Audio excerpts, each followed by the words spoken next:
Chairman and CEO of Morris Industries. Nate Morris. We all got to pull together as business leaders to say, look, we can figure it out. If we can build the kind of companies we build, we can figure out a lot of the challenges that Washington and the government can't figure out. We need people who don't need the job, people that have met payrolls. I made money in garbage. There's nothing more American than making money with trash. And I think we've had a lot of it build up in Washington, D.C., and I think it's time to take out the trash in Washington, D.C.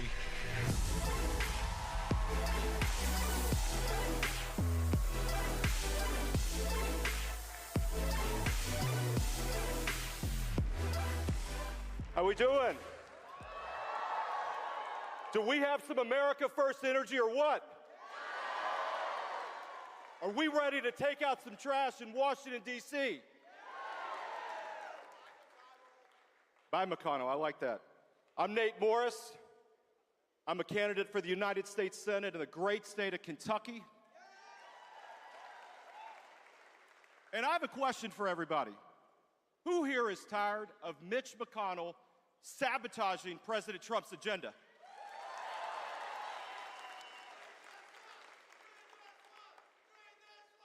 Who here is ready to finally retire McConnell, his cronies, and the McConnell machine and destroy Mitch McConnell, Inc. once and for all?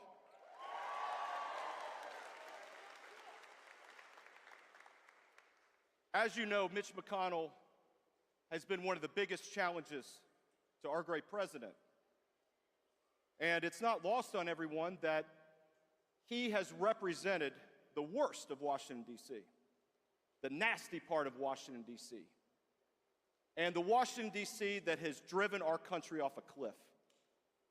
And thank goodness for President Trump and for all of you in the America First agenda, because we are getting our country back on the right track.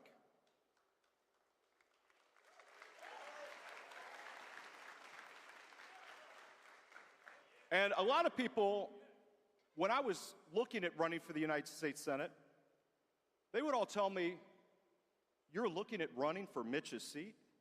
And I said, "Excuse me, Mitch's seat?" I said, "This is the people's seat. This is the seat that belongs to the people of Kentucky and the people of the United States."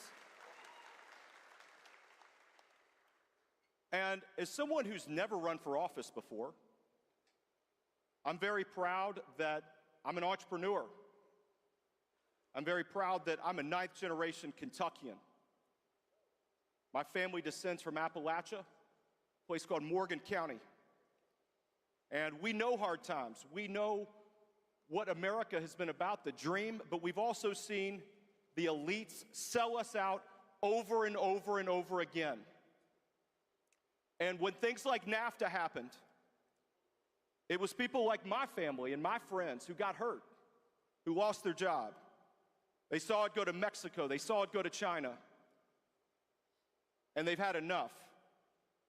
And they've seen generations of politicians continue to forget the people and forget why they're there. Our founding fathers did not set up our governing system to be a career, right? We know this. This was a calling. This was a service. And I'm so proud that growing up raised by a single mother, I've seen the challenges firsthand that many of you all have experienced. My family was on food stamps. I had a father that got locked up for not paying child support. I saw the pain in my mother's face when we couldn't pay our bills. And sometimes it was hard for her to be hopeful. But she always told me, there's one thing you have total control over, and that's what you think about. And she said, it is free to think big. It is absolutely free. And I want each of you to remember that. You've got a choice every day. It's free to think big. I want you to think as big as you possibly can, because that's what's going to make our country even greater and allow us to finally reach our full potential. You, the youth, have that ability to do that. And I'm sure a lot of people have told you that you're too young. Gosh, why are you so into politics at such a young age? You know, shouldn't you be focused on other things? I believe that youth is power. Youth is your power. And you have the ability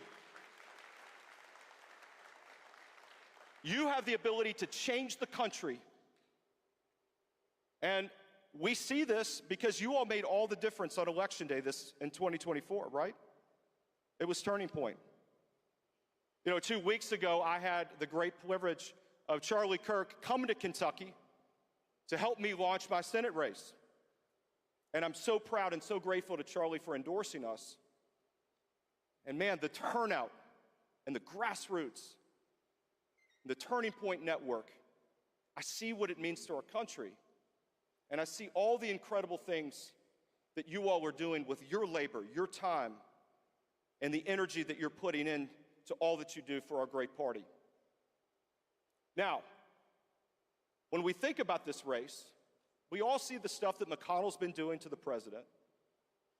But I want to tell you what's going on in Kentucky. See, we have a machine in Kentucky called McConnell Inc.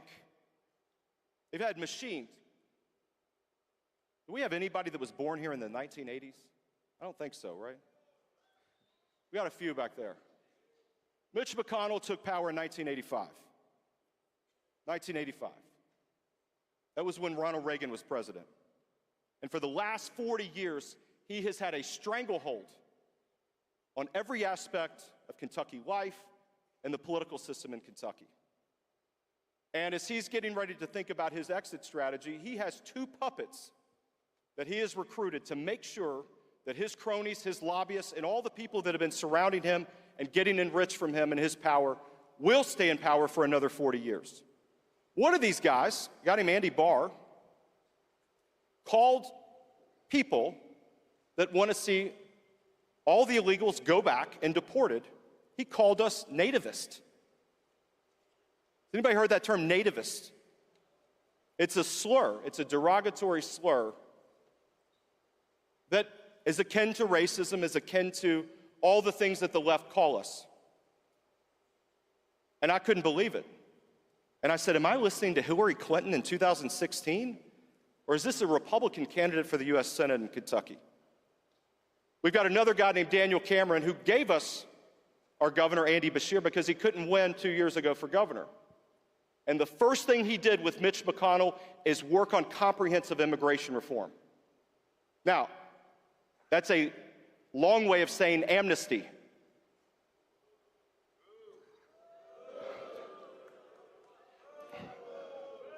And amnesty is something that we have seen the political establishment sell us out over and over again. And I believe immigration is the fundamental issue that unites our movement and unites all of us.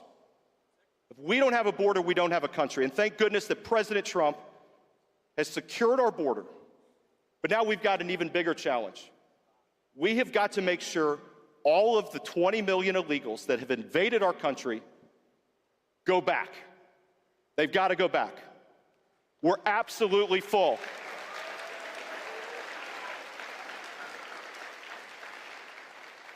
And there are no carve-outs. There are no special exceptions. There are no special circumstances. All these folks have to go back. And they're going to call us nativists.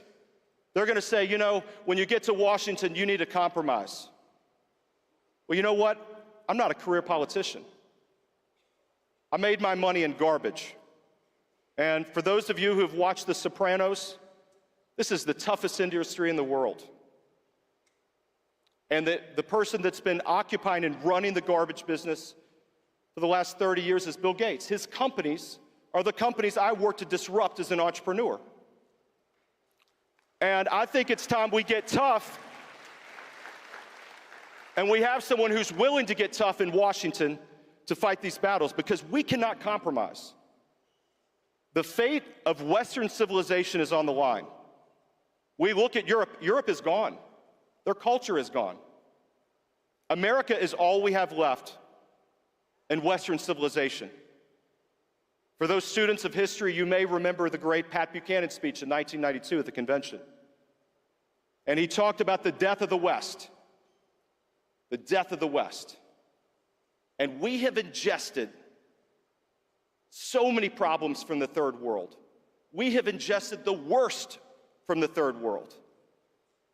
And liberals have tried to say, well, you should be compassionate. You know, I have compassion for American citizens.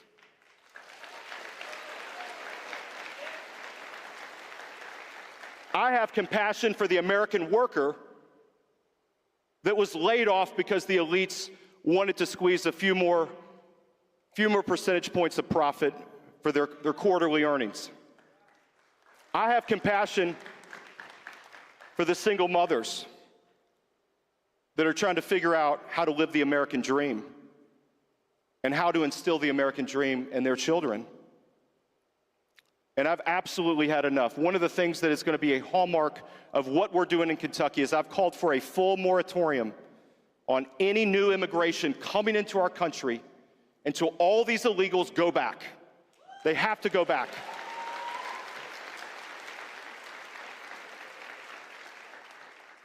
And again, you all represent the best of what our movement has to offer. And we've seen our great president defeat political boss after political boss after political boss. It started with the Clintons and the Bushes, went to the Cheneys and the Bidens. Well, let me tell you, the final boss is Mitch McConnell. That is the final relic that is left of the swamp that President Trump and the MAGA movement will defeat in 2026.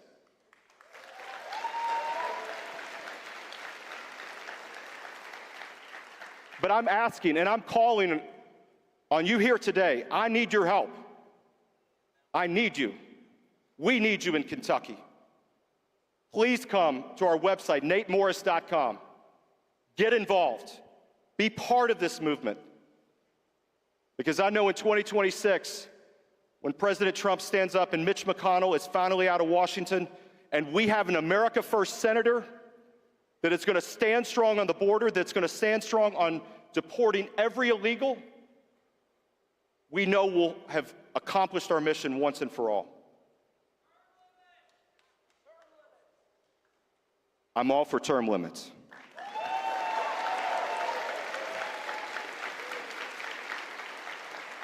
Two terms was enough for George Washington, and it should be enough for any politician in America. Thank you all very much.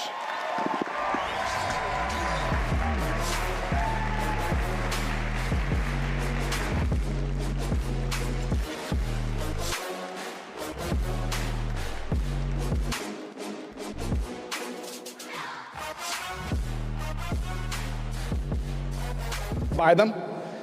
It's actually called running serpentine, which is ironic because they're also pythons at Alligator Alcatraz. So you have to run serpentine in order to beat the python. That's so cool. And that's why the next prison, I'm making a recommendation, Python Panopticon. Try it. Try it. It's going to work. It's going to work. Trump is one of the funniest people on earth. There's no doubt about it. But the choice really comes down to more law and order or more lawlessness. A government that prioritizes its citizens or a government that prioritizes invaders and themselves. It's not much of a choice in my view. And that's really the issue at heart, if you think about it. What's ailing this society is the perception that the powers that be exist to protect their own power, their own lives, their own freedoms, their own wealth, and not yours. Not the citizens, not we the people. That's what Donald Trump identified more than 10 years ago, and that's why he's always had my attention since he came down that elevator. So I'm a researcher by nature.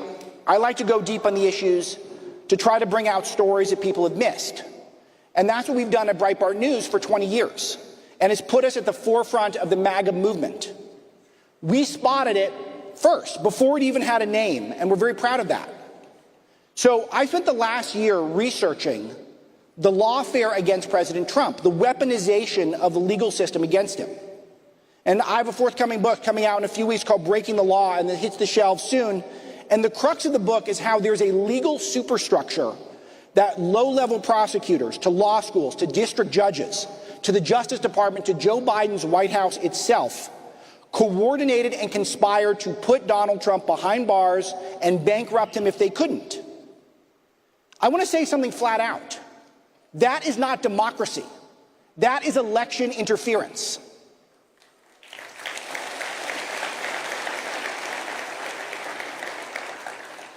It's a shocking story, and the extent of the conspiracy is vast. It's not all known at this time. But one of the conclusions that I drew, if it wasn't already obvious from my time in California, the left hates law and order. There's no greater evidence than this than the border. Well, maybe there's one other piece of evidence. You know, when Zohran Mamdani said that he will, yeah, all of our favorites. He said he'd stop sending cops to people who are going through domestic violence, like it's some sort of a syndrome. Zohran, you know that's just game on for wife beaters, right? And he's got to be cautious about that. It's not a good look for a guy whose faith is not exactly equitable for the ladies, if you know what I mean. So, you know he's not a communist either, right, Zohran? So he says he wants to seize the means of production, but he doesn't mean any of that. He's not authentic. Do you know how I know he's not a communist? His teeth. You got to check out his teeth. They're not just white. They're toilet bowl white. They're whiter than Joe Biden's, and we've seen Joe Biden's teeth, right? You don't get that sort of color of teeth without capitalism. That's cosmetic dentistry. That's Zoom. That's veneers. It's capitalism. He's a fraud. He's a phony, and we all know that. But we've got to get the word out because the stakes are so high. You can't underestimate the left's ability to sell bad ideas to the public. That's what they've been doing in my home state. And Trump exposed them. But they're working every single day to try to stop him. When Trump wins, the deep state and the lawfare apparatus try to stop his agenda. When Trump loses, then they try to bankrupt him. They try to throw him in jail and his family as well. If they truly had their wish, he'd be dead by now. By now, you know tomorrow's an anniversary. It's a big anniversary. The anniversary of the day that God intervened yet again to save our country.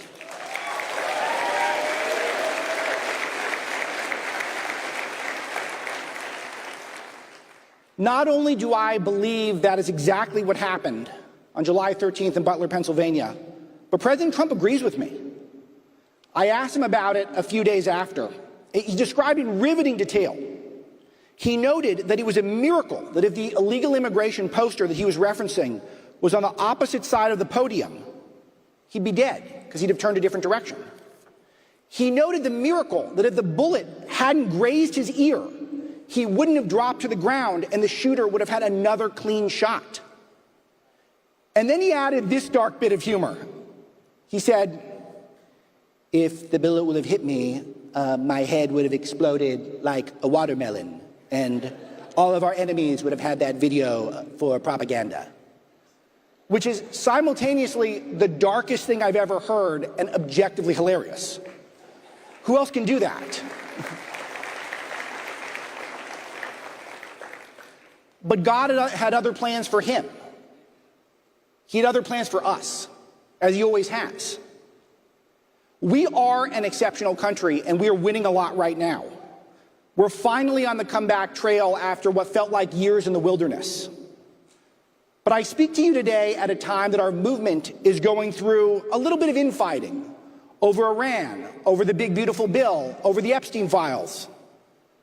And we can and should debate this stuff. We need to ask questions, we need to demand answers, we need to demand accountability. But I want to offer a note of positivity.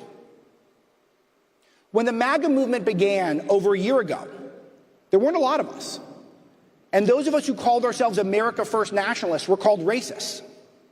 Now, the whole world is calling Trump daddy.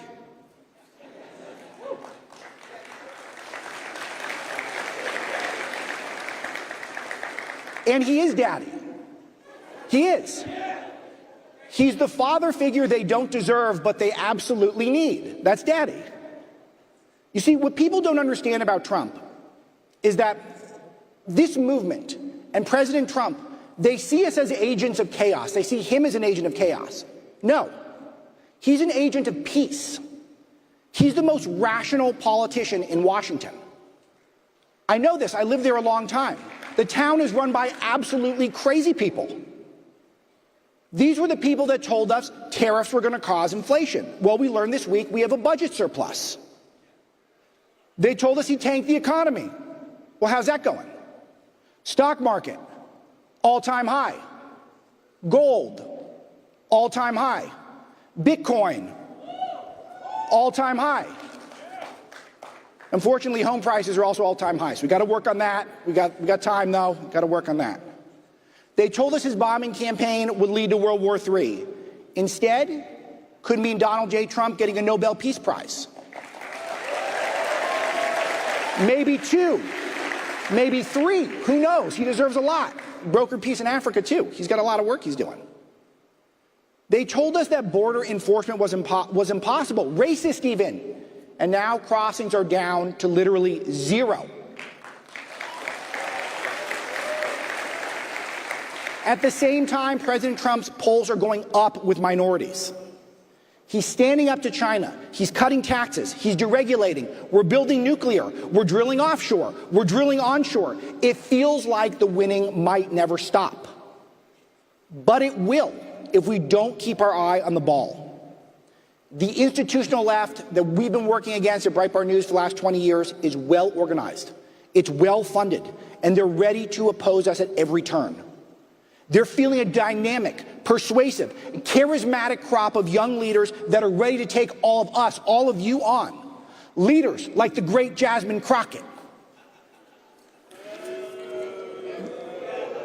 The woman who once said, "We're going to be in yo face.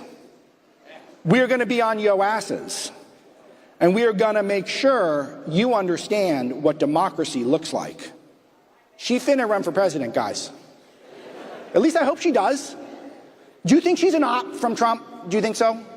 He has this knack of getting them to embrace the worst ideas ever. You guys remember Saint Abrego Garcia, who is a clear human smuggler? They pull him driving across country. No one's got any cross country. No one's got any.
We're trying to interfere in our democracy for making sure President Trump campaigned in a courthouse instead of on the campaign trail for his 2024 re-election bid.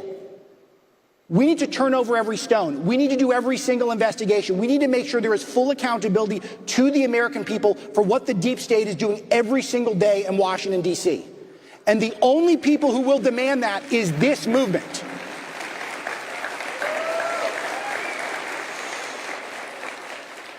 Now, I play a small and proud part of the history of Turning Point in that Charlie Kirk came to me over a decade ago. We were at Breitbart News, me and my colleague Joel Pollack, and had a story for us.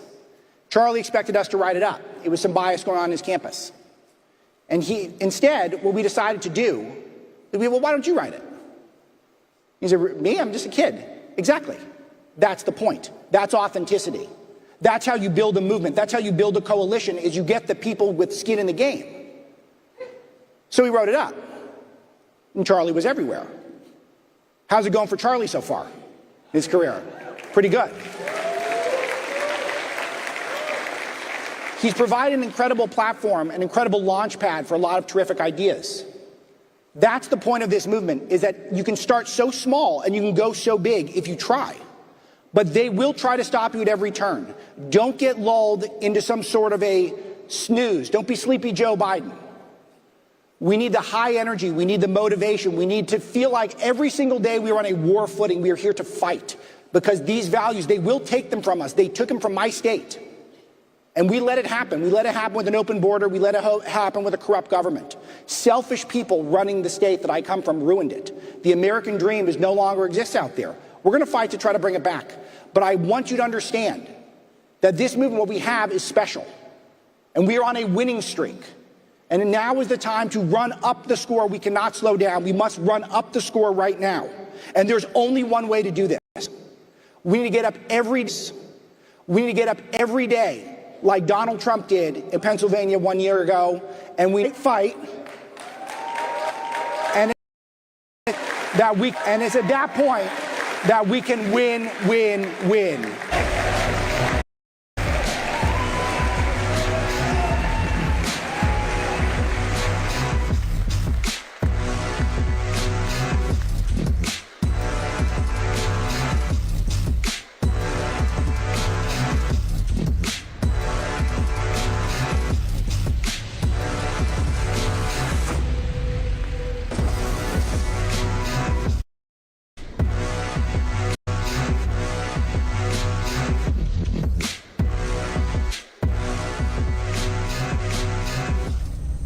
I knew I wanted to go into the military on 9/11. I remember telling my parents, like, oh, I'm gonna go enlist tomorrow. Sitting back and watching the country burn wasn't an option for me.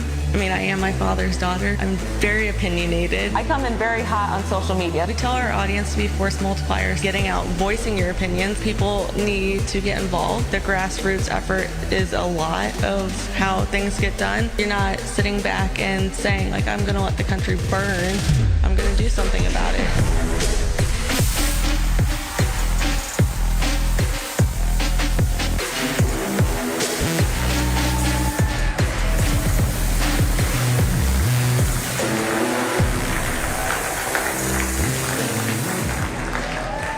Good morning, conservatives, patriots, and future leaders.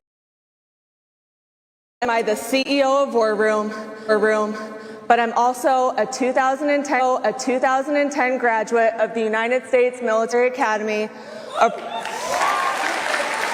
proud Iraq combat veteran, and the youngest presidential appointee to the United States Military Academy Board of Visitors. We stand at a pivotal moment in our nation's history. The 2024 federal election wasn't just another election. It was a wake-up call. It was a moment when young Americans like you stepped up and made their voices heard louder than ever before. Today, I'm here to celebrate you, the conservative youth who showed up, voted, and helped share and shape of this country. And in 2024, something incredible. Years of being told that young people left, you proved all of the skeptics wrong. Estimates show that 42% of Americans aged 18 to 29 voted in 2024. And for the first time in decades, the youth vote was not overwhelmingly blue. In fact, you swung towards conservative candidates in a big way by margins that shocked many, and I mean many, of the pundits. In states such as Florida, Missouri, and Ohio, young voters flipped from supporting Democrats in 2020 to backing President Trump in 2024. Nationwide, the gap between Democrat and Republican support among the youth narrowed to just 4 points. That seismic shift is because of you. And why did this happen? Because you're not just voting for candidates, you're voting for a future for a stronger economy. Why did this happen? Because you're not just voting for candidates, you're voting for a future for a stronger economy where the cost of living does not crush your dreams of owning a home or starting a family. You're voting for a country where hard work is rewarded, not taxed into oblivion.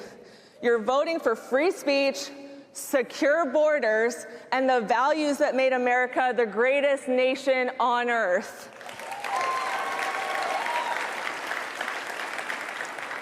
In 2024, 64% of you said the cost of living and inflation were your top concerns.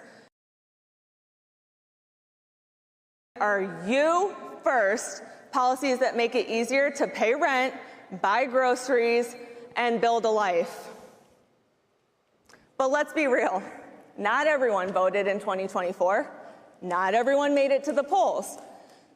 I understand and I hear you if you did not vote. I know life is tough right now. 40% of young Americans say they can barely get by financially, and your trust in the institutions is at an all-time low. It's easy to feel disconnected when you're drowning in student debt or working 2 jobs just to afford your rent. But here's the truth. Your vote is your power. It's a way of saying this is my country and I'm taking it back.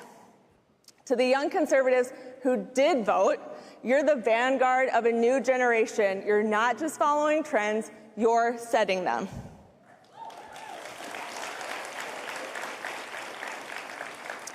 You're the ones who saw through the noise on social media, the ones who rejected the woke culture that's been shoved down your throats, and the ones who said, enough is enough. Like I said, enough is enough. Young men, you led the charge with 56% of you voting for conservative leadership nationally.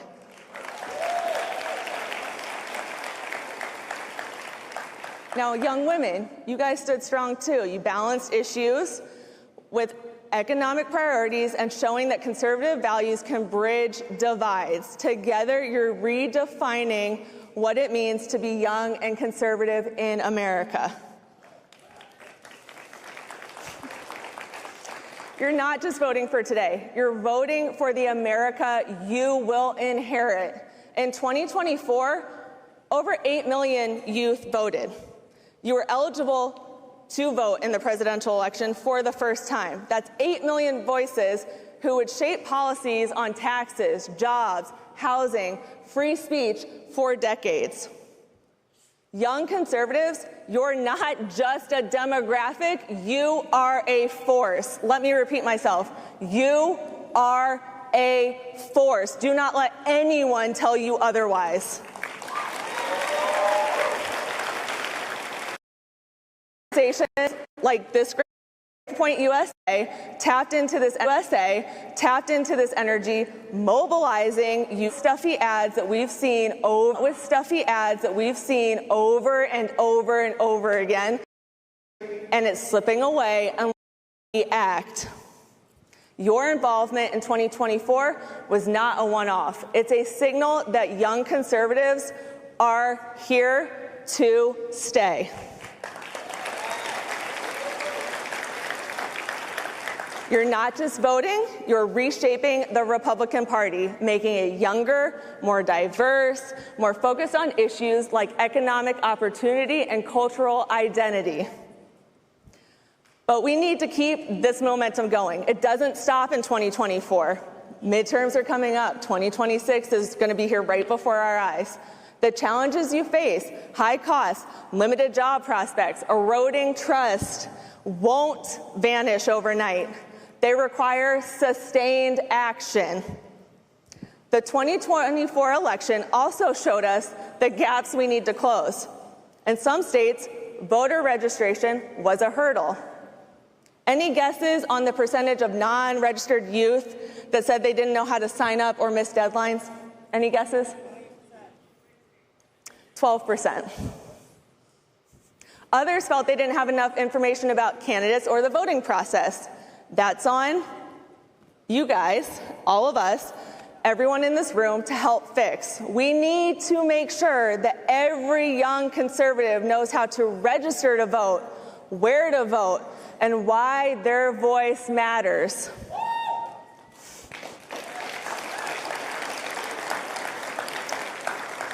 Here's my call to action for you. Stay engaged. You cannot sit on the sidelines and expect someone else to do the work for you. You have to get involved. Don't just vote every 4 years.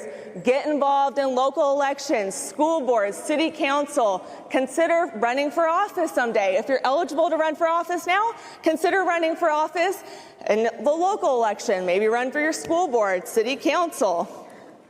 Join groups like your Turning Point School chapter or College Republicans.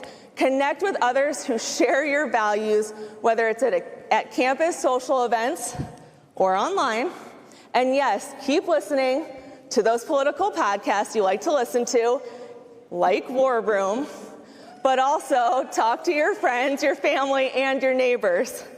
Share why you're conservative, why you believe in limited government, strong borders, and the freedom to speak your mind.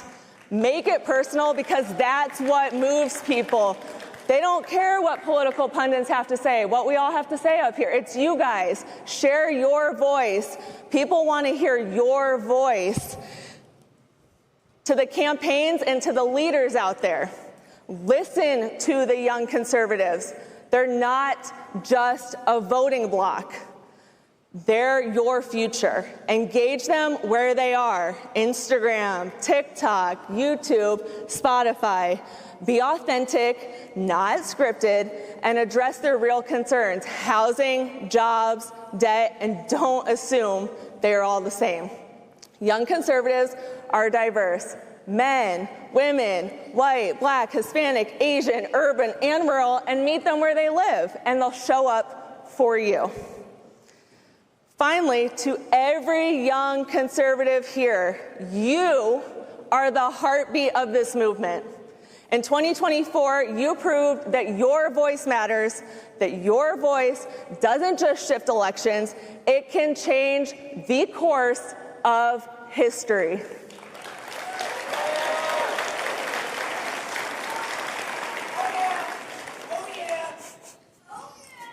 You voted for a future where hard work is rewarded, where freedom is protected, and where America is strong. Do not stop now. Register to vote if you haven't. If you are going to be of voting age in 2026, make sure you register to vote before the primaries. If you don't know how, reach out to a family, friend, someone you know that is of legal voting age, and ask them how to register. And everyone that is of legal voting age in this room, reach out to those you know will be able to vote in 2026 and make sure they're registered. Volunteer. Go door knocking. Get involved in local elections and campaigns. Speak up and hold your current leaders accountable. The 2024 election was your starting line, not your finish. Let's keep fighting for this country we believe in and make it one we are proud to pass on. Thank you, and God bless America.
Democrats and the media said the Turning Point could never run a ground game. They weren't experienced. The idea was, can we combo a little bit of organizing practices with a mass movement? They didn't know Charlie, right?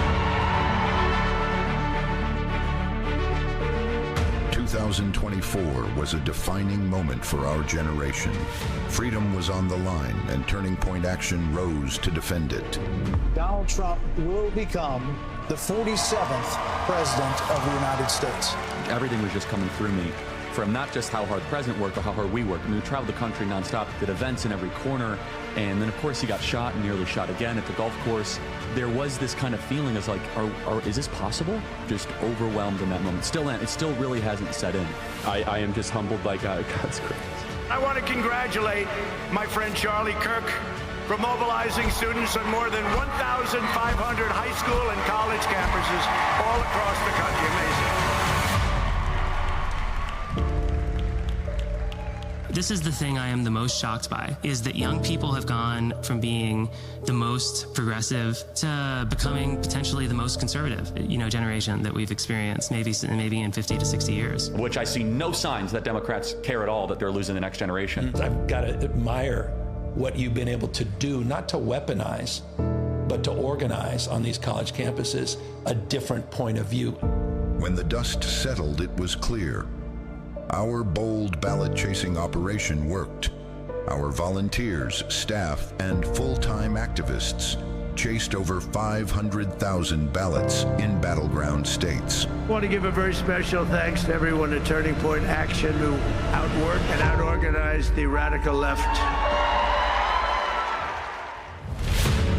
This isn't about one cycle or one candidate. It's about every race that shapes America. From your local school board to the Oval Office, Turning Point Action is here for the long game, expanding what works, investing early, and never backing down. This was, I believe, the greatest political movement of all time. There's never been anything like this in this country, and maybe beyond. Our departments are working together like a finely tuned machine. Ballot chasing, field operations, and community outreach. Each gear driving the next. Brick by brick, ballot by ballot, state by state, we're building a red wall by turning battlegrounds into strongholds. Turning Point's midterm strategy is about focus, winning back Arizona, expanding into Nevada, and building momentum in New Hampshire. With a little bit of our ballot-chasing expertise, our youth vote outreach, and our major expansion in the grassroots in New Hampshire, we could ultimately be very, very successful in the Granite State. This is the roadmap to a conservative victory that will last for generations. And it starts with us.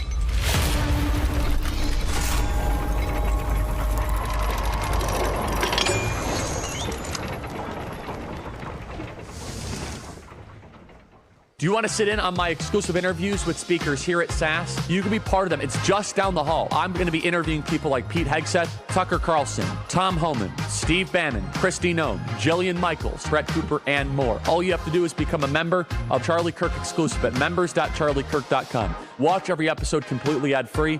Join our weekly question and answers live on the show. Get merch discounts and more. But you can also sit in on my exclusive interview here at SAS. The time and location will be on your SAS agenda. So go to members.charliekirk.com. That is members.charliekirk.com for up close and exclusive access to my show. It's all happening here at SAS. Follow the QR code on the screen to become a member.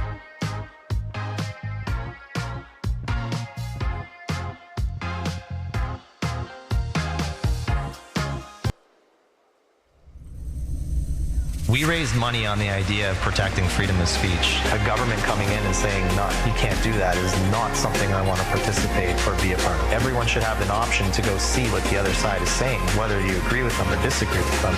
You don't have any movements without freedom of expression. This is like the core, fundamental cornerstone of democracy and freedom. Call that censorship, call it whatever you want. It just isn't right. We'll challenge governments and fight them and push back against any type of censorship that we see.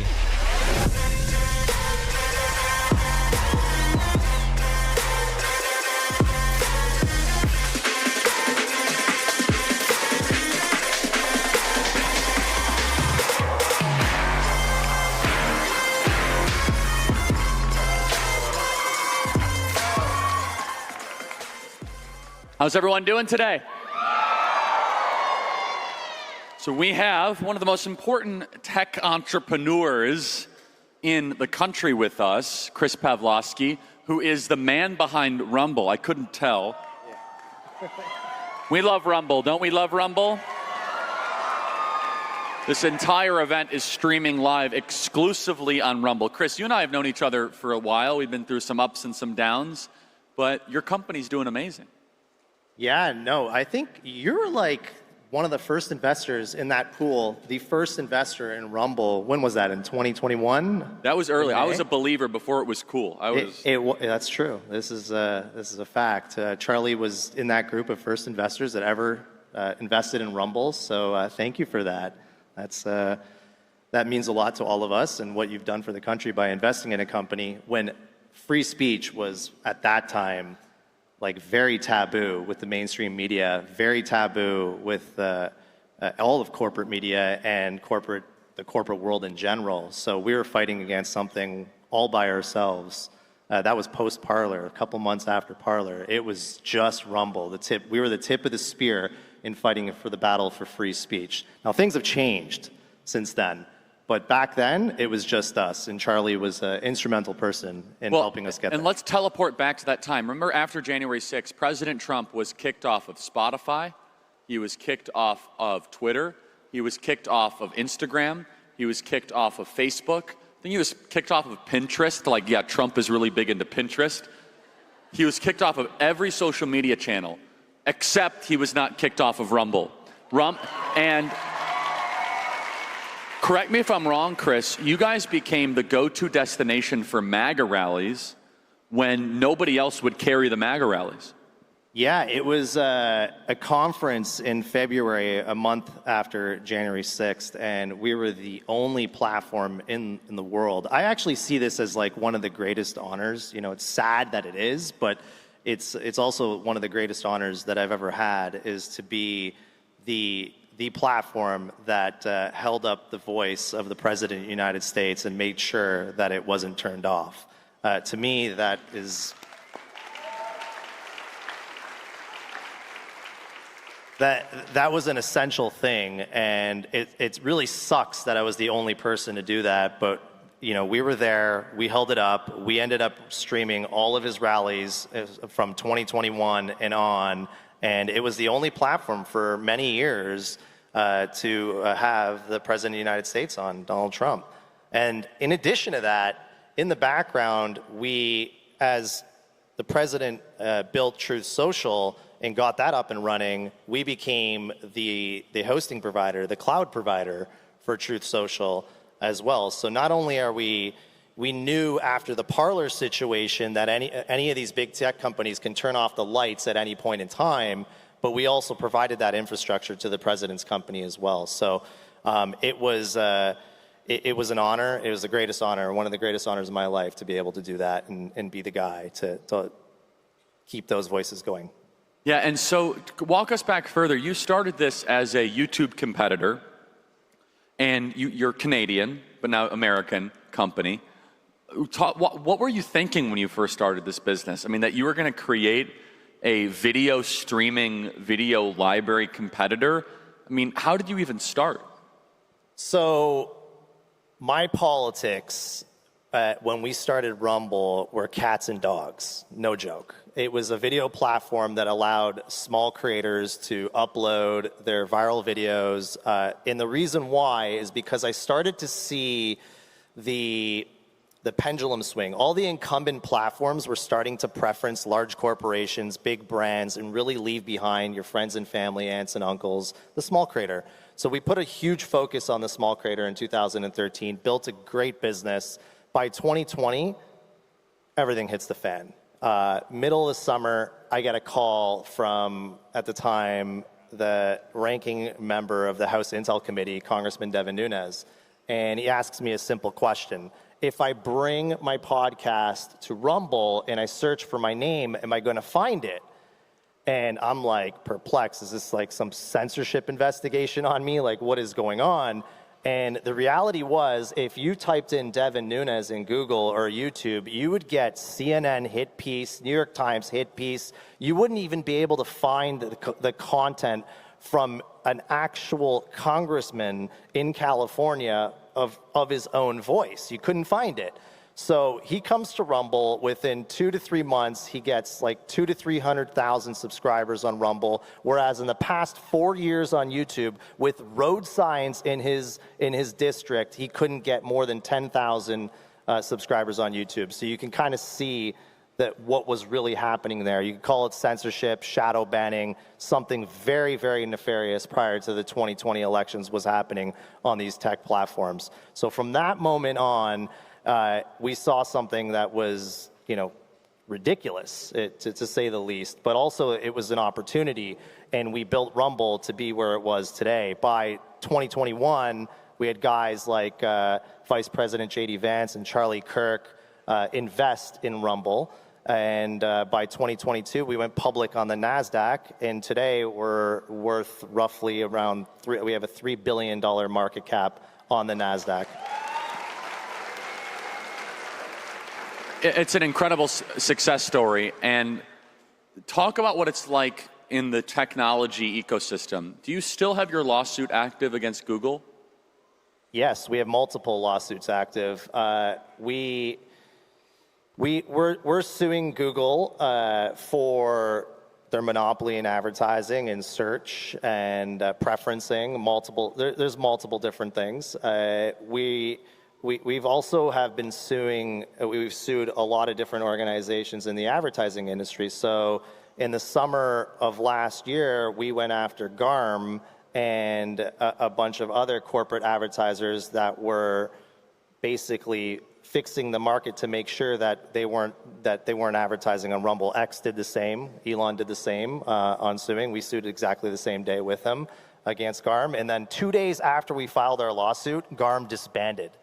It just tells you, like, what is going on. For the last 4 years, these companies have been making sure, it's probably way longer than 4 years, 4 to 5 years in the Rumble world, but this probably extends for like a decade now. The corporate advertisers have been boycotting all voices on a specific side of the aisle for a very long time, trying to make sure that really, anybody on the right side of the aisle doesn't get any type of economic advantage or economics out of speaking their truth and speaking what they believe. And it wasn't until late last year that you saw companies like Rumble, well, I think we were a little bit earlier, and then obviously X joined in the fight on fighting this corporate world that has shifted all the ad dollars to one side of the spectrum. And now we're starting to see it change a little. GARM disbands, but it's still not enough. It's still really bad. I don't think, Charlie, you don't have like the big top 10 companies advertising on your show yet, right? Not yet, no. So we're not there yet, but I'm confident with the new administration and the way that the tide is turning that things are going to change, and we're starting to see signs of that. So what role does crypto and AI play into your business?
To Brazil, this is awesome. So we turn on and light up Brazil. By Sunday night, we get another letter with a litany of craters to basically shut off. And not only that, they ask us for all the data in the United States on those craters to pass. So the Supreme Court, I think Justice Alexander de Moraes, was requesting all of this US-based data and craters based in the United States.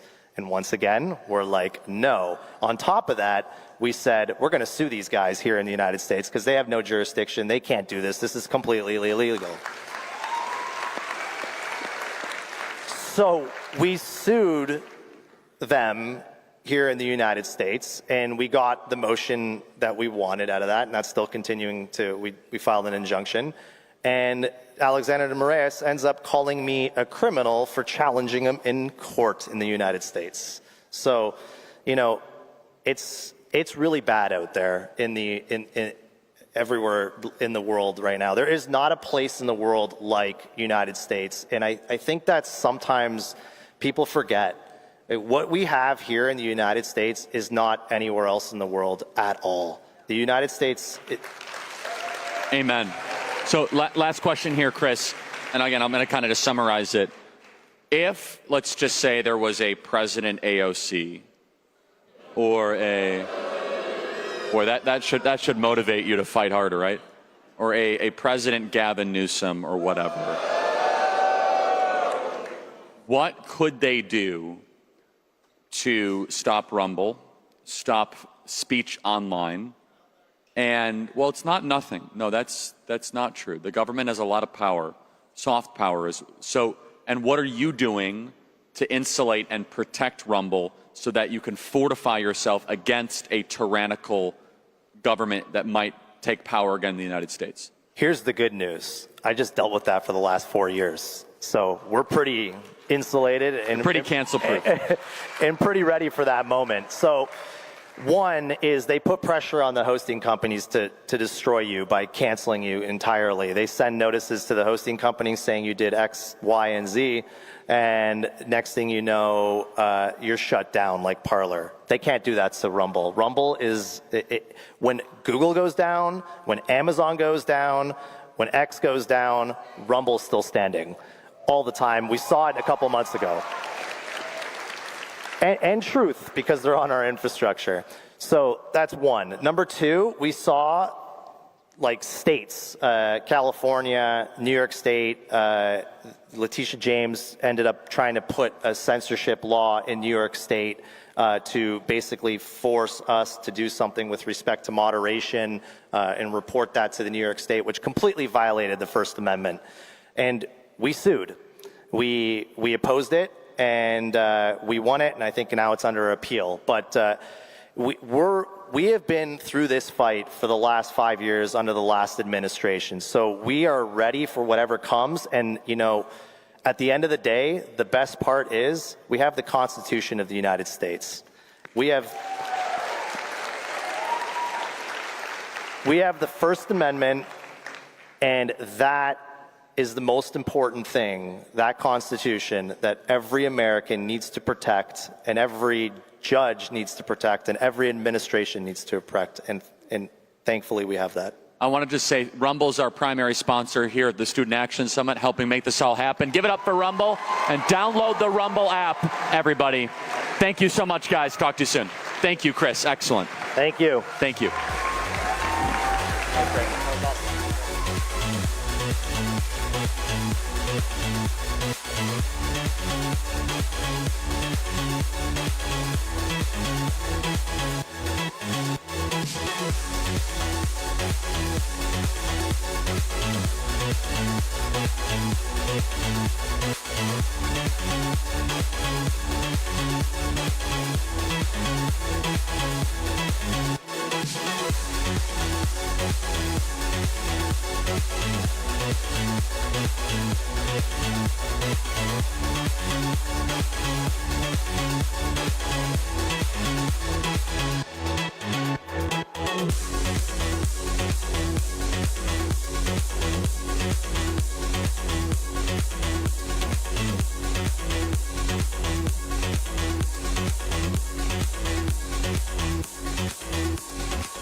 And I told you to be encouraged. I told you to continue to fight, and we're gonna make it happen.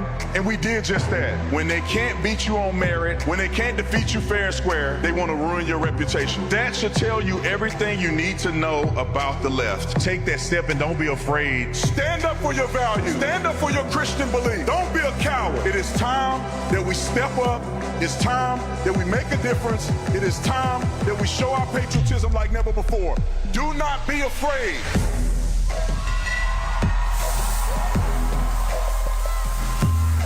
What's going on, Sass?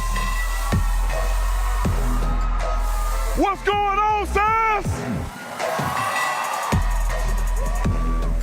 All right. Man, y'all look good. Y'all look good. I want to first, I'll say that I want to give a shout out to Charlie Kirk, man. Can y'all give Charlie Kirk a round of applause? Why do I say that I want to start my show by giving some credit to Charlie Kirk? It's because he is the epitome of working hard and delivering as a young person, starting Turning Point USA a long time ago. As a teenager, and was able to accomplish all that he's been able to accomplish. He deserves a round of applause.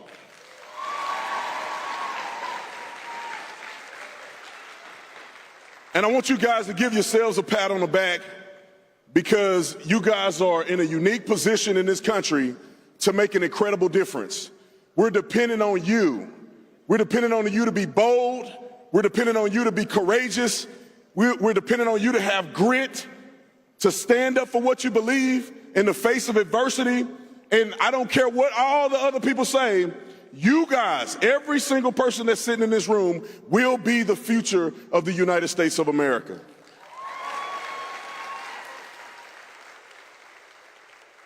And you know why I believe in you guys so much? Is because at one point I was a young person. Now I'm old now in Turning Point years. All right, it's like dog years. When you're 40, you're old now. But I was once a young person who was confused initially, right? I thought I was on one side. Y'all know what side I'm talking about, right? The wrong side. I thought I was on the wrong side, and then I went to college and it opened my mind up, and now I understand what conservatism is. I understand the value of capitalism. All of the things that you guys have learned over time is something that I had to learn. And once I learned that, I became a force. And so you guys that have learned about capitalism, about freedom of speech, about loving the country, you are now equipped to be an incredible force. And I'm very proud of you guys, and I look forward to seeing many of you guys stand on the stage like this and be able to be an impact to others, all right? So let's get to some politics real quick. I know y'all want me to talk about some politics. All right, I'll get to some Epstein in a minute, but let me start with this. Do y'all remember UC Davis? I don't know if y'all remember me at UC Davis. Some of y'all didn't see it, I'm glad. Some people were flying in the air at some point. But what I want to say is, if you've seen the video and you saw that we were under attack at UC Davis, they tore down our tent, they were acting a fool. And for many of you, you looked at me and you said, Brandon, why didn't you just stand there and not do more? Because I wanted to preserve the reputation for Turning Point, all right? But you know, if I happen to be there by myself, hey, there'll be some pillows and blankets for all those little liberal non-binaries out there being foolish. But I want to say that the reason that what that represents for me is to stand on your principles, man. Don't let them defeat you. They tried to tear our whole tent down and threaten us. The police did nothing, absolutely nothing. I was appalled that law enforcement officers did not protect us. But you know what? We persevered. We said we do not care what they do. We're going to stand here. We're going to speak on campus because that is our constitutional right.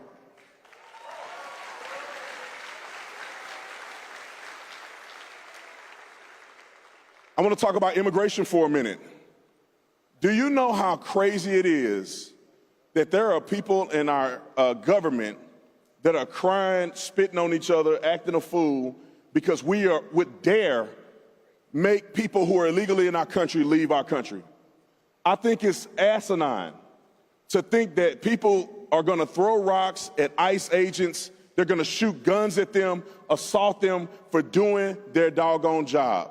And I think we should support our ICE agents, and we should support us deporting people who are illegally in the United States of America. Now, I like to be fair, balanced, and nuanced about it. We can show compassion, but you still got to get out of here.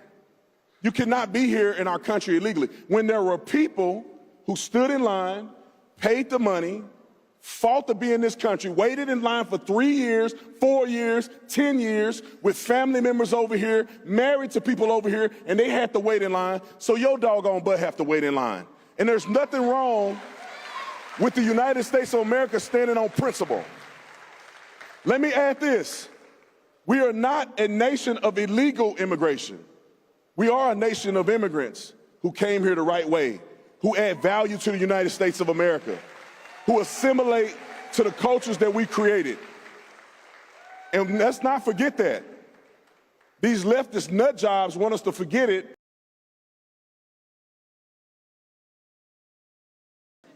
When you come to this country, you got to respect this country. You better love this country, or we're going to kick your butt out of here.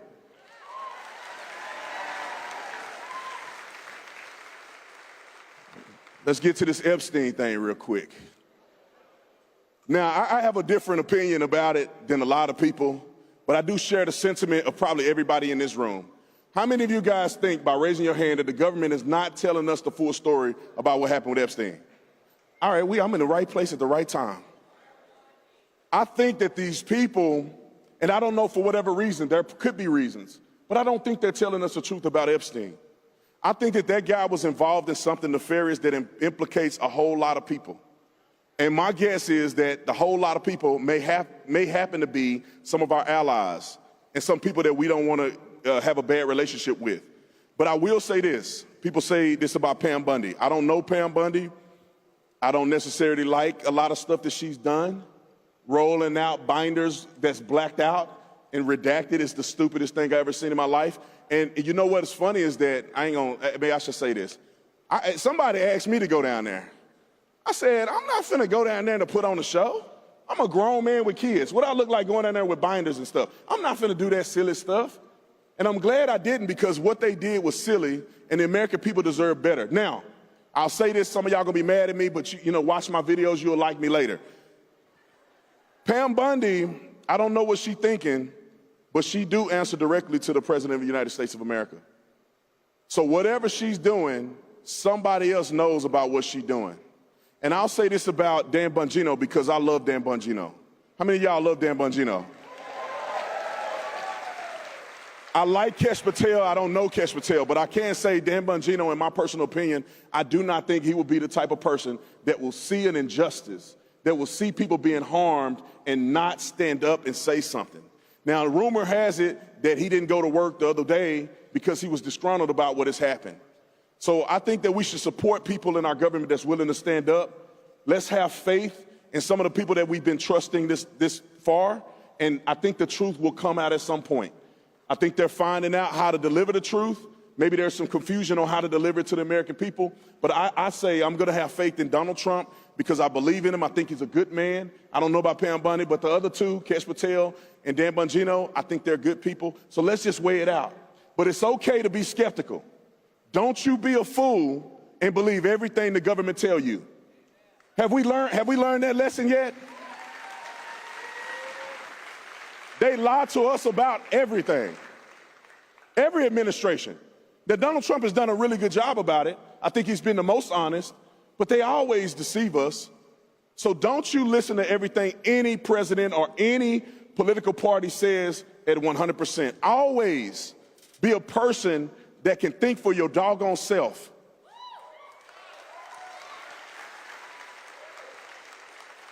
The only reason that I'm here today, one is because I have my faith in God, and the second is that I know how to think for myself. I have this term that I use in all of my research.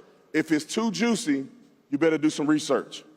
If it's too juicy, that means the first time you hear it, you're like, oh, that's crazy. But what? They did what? Donald Trump did what? Do your research, because there's always something on the back end of that if you just take a little bit of time, you'll find out the full truth. Now I got about 5 minutes, and this is what I came here to really talk to you guys about, all right? Don't get mad at me, okay? Y'all love me? Make some noise if you love Beat Tatum. All right, I'm gonna try to do this in 5 minutes. All right, I came here to tell you, I hope this land right, do not get married. I told you before, if it sounds too juicy, you need to wait. Don't get married until or unless. My wife's sitting right there. You think I'd be saying don't get married in front of my wife? But I want you guys to understand where I'm coming from with the don't get married thing. I don't want you to rush into running into a marriage and be like 50% of people that get a divorce. Young people, hear me out. And I'm not trying to discourage anybody else's thought. You can decide to listen to who you want to listen to. But I got married in my 30s. We had our first child in our 30s, or at least me and Corinne had our first child in our 30s. And I know a lot of young people feel the pressure, especially you young men. I gotta be married, I gotta run out here. If your mama and them still paying your bills, you shouldn't be thinking about going on no date with no woman. Can I get an amen? Young men, I tell the young men that work for me this very thing. He say, Brandon, I'm going on a date. I'm going on a date. Why are you going on a date? You should be focused on building your career. You should be focused on finding out who you are, what you want out of life. How are you going to raise a family and you're immature at this point? Young men, focus on yourself. Focus on developing your skill set. Focus on generational wealth. Get your stuff together before you decide you want to go marry somebody.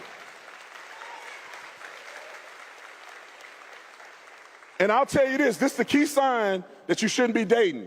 If you think you're going to go on a date with a young lady and you don't know who's going to pay for it, you shouldn't be dating.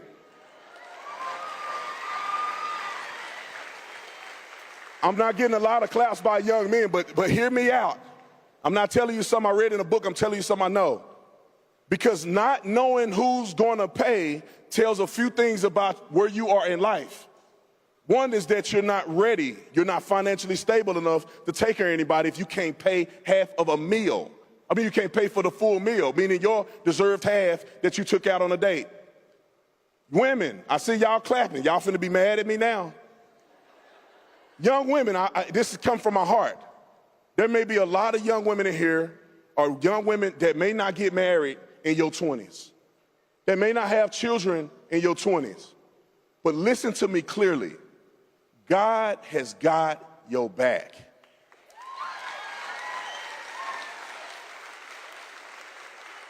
Do not feel the pressure of man to tell you when and where to do certain things. You need to listen to what God has called you to. And while you're waiting, don't be waiting, hooking up with people and doing all this old crazy stuff. You need to wait in the Lord. Spend your time volunteering. Spend your time finding out who you are. A lot of times young men, women rush into relationships and you don't even know who you are. So then you date a guy who don't reflect who you really are. And then you want him to rush and get married and then you don't like him no more. Why? Because he's lazy. He ain't who you thought he was. He don't treat his mama right. And if you wouldn't have rushed, take your time, wait on the Lord, you will find a man. Ask my wife.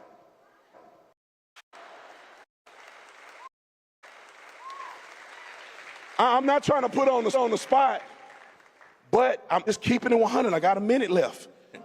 If she would have gave up and said, God don't love me because I'm not married yet. God forgot about me. I'm washed up. If she said that in her 30s, what would she be today? But my wife kept believing in God. And it would be great if all of you guys were married at a young age. Great if you were equipped to be married. And the reason I say don't get married, because you need to be ready to be married. You need to be ready to take responsibility for somebody else. I wish they gave me a little more time. Marriage is not Instagram. Marriage, the people that are married, have been married for a while, your mom and them, they'll agree with me. You got to be ready to be selfless when you're married. You think me and my wife agree every time? No, we don't. I probably get on her nerves. But you got to be mature enough to say, I'm not going to quit in a committed relationship when I made a commitment before God. That takes maturity and growth to get to that point.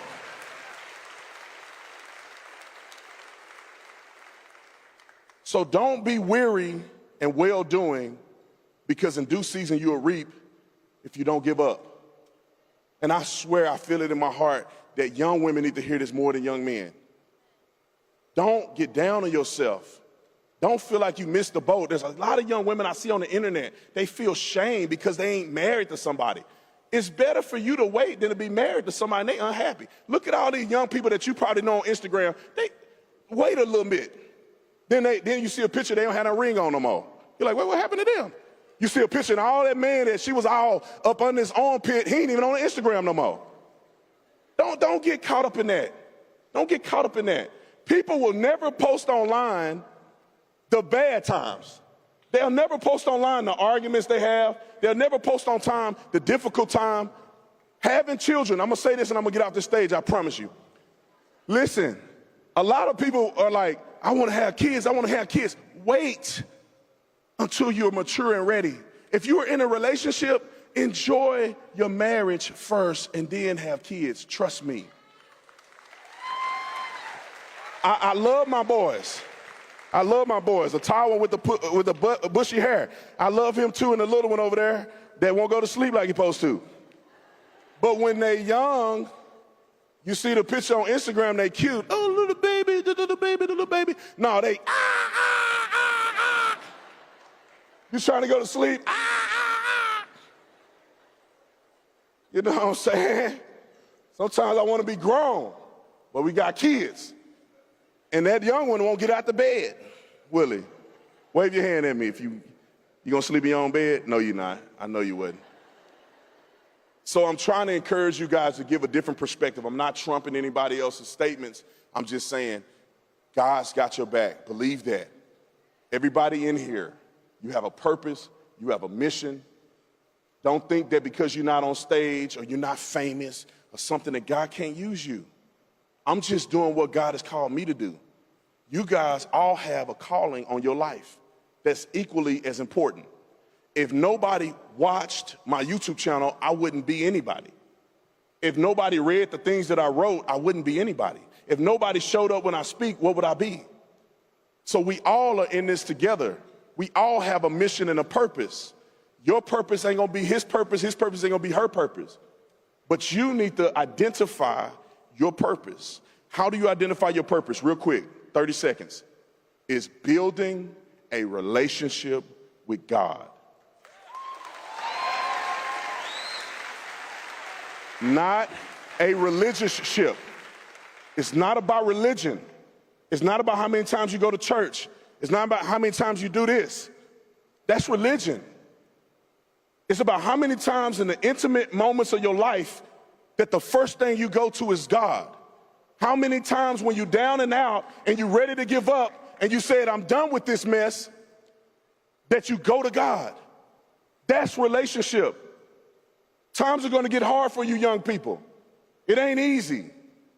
But where do you go to when it gets tough, when it gets rough, when you want to give up, when you want to throw in the towel, your mom and them getting on your nerves, college is taking a toll on you, you're ready to be done with these leftist lunatics, you're sick of it. Where do you go? You go to God.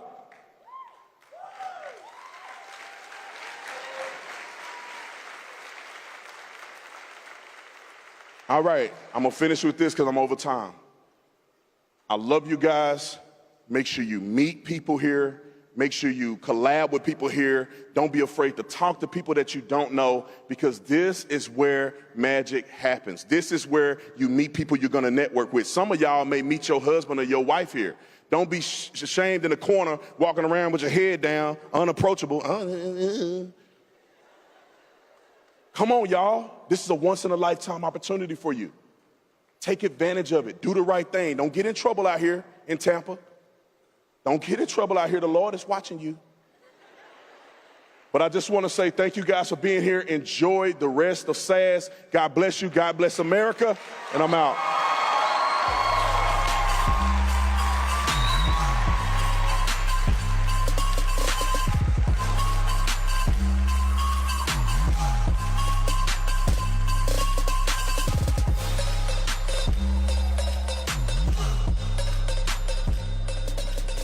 Good afternoon. So good to see you. My name is Michelle Bachmann. I'm a former member of the United States Congress. So thrilled to be with you here at Charlie Kirk's event. You are the ones that I have been waiting for to show up, to move our country forward into a path of victory. You are the ones that are going to deliver. I am so proud of you. I'm here also as the Dean of the Robertson School of Government, see our booth, but I'm here to speak to you right now as a board member of the International Fellowship of Christians and Jews. We're an organization that's over 40 years old, and it's one of the most positive, unifying organizations that there is to support relationships between Christians and Jews. There's something amazing that happens when you bring unity between two biblically based forces, Christians and Jews. We've seen miracles come from these relationships, and today the International Fellowship of Christians and Jews is the #1 humanitarian relief organization throughout Israel, and going into places like Syria where there's needs and binding up the wounds and bringing health care to people who have problems in those areas. It's been a tremendous organization. And when you look at the United States and Israel, we've had an incredible relationship. The United States was the first nation to recognize the existence of Israel after Israel declared independence. It was a Democrat president that made that recognition 11 minutes after Israel made that announcement. We're also the first nation that recognized Jerusalem as Israel's eternal capital. That was Donald Trump that made that designation. Both of those designations ended up bringing peace into the world. We were told it would bring war. It did just the opposite. When you have a sane country like the United States working with a sane country like Israel, you've got a community of the sane. And it is important that we work together. Just this week, there was an agreement that the United States signed with Israel on tech and innovation. The two top countries in the world on tech and innovation and AI are the United States and Israel. We signed a pact that is going to benefit you, that's going to change your world for the future and bring strength and prosperity and peace into both of our nations. There's a huge controversy right now about Israel, that Israel's bad. And so what we've been trying to do is bring some unity and some clarity into that issue. So last year, a program was developed by the Fellowship of Christians and Jews to have campuses which have become anti-Israel actually take a stand for Israel, because that anti-Israel thinking has turned into violence. And so on the campus at Regent University last year, we put up flags, and we're calling it Fellowship of Flags. And so American flags, United States flags, we put it up and made a showing on our campus that we're going to stand for this sane country of Israel. And why is it that we're seeing an unprecedented level of anti-Israel, anti-Jewish, Jewish hatred here in the United States? A report was just released not long ago. It was published in the Free Press, Barry Weiss's publication. And it said this: there are nations in the world who are bad actors, who are evil, who have evil motivations. And yes, those countries, including Iran and Qatar, for 46 years, Iran has been designated the #1 terror nation promoting terror in the world for 46 years. We know this from America. Americans were taken hostage. And yes, contrary to what was stated, Iran has killed Americans, many Americans. They are a threat to the United States of America. But Qatar, as Iran has done this, Qatar is the leading state financer of terrorism. And you're their target. You may not know this, But Qatar has spent close to $100 billion to target you with an anti-Israel viewpoint. How did they do that? They brought professors, curriculum, they're in K-12 schools, they're in higher education, they're in media, they're in the culture. $100 billion buys a lot of message. Qatar is 330,000 people. America's 330 million people. Qatar's nation, their population is the size of Pittsburgh, but they're extremely wealthy. They control about 11% of oil and gas interests, and they use that money because their goal is to have Islam dominate the earth. They have the largest propaganda outlet in the world, Al Jazeera. And so they put their money where their mouth is. We need to understand the intention of the enemy and what they choose to do. But what I love about Charlie is he's a biblical guy. And a lot of you here are biblical people. And one of the most profound, clarifying concepts in the Bible is that it's God who chose the Jewish people. He chose them. It wasn't the Jewish people's choice. God chose them. They were going to be his people, and he chose the land they would be on. And the Bible says forever this is their land. He deeded it to them, no one else. And so the Bible is very clear, and I'll end with this. Those who bless Israel will be blessed. Those who curse Israel will be cursed. And we need to understand that's true for individuals, that's true for nations. And so I encourage you on your college campus, come to the International Fellowship of Christians and Jews booth, pick up American flag, Israeli flag, and be proud of them, bless Israel, and you too will be blessed. God bless you all, and I'm grateful to be here today.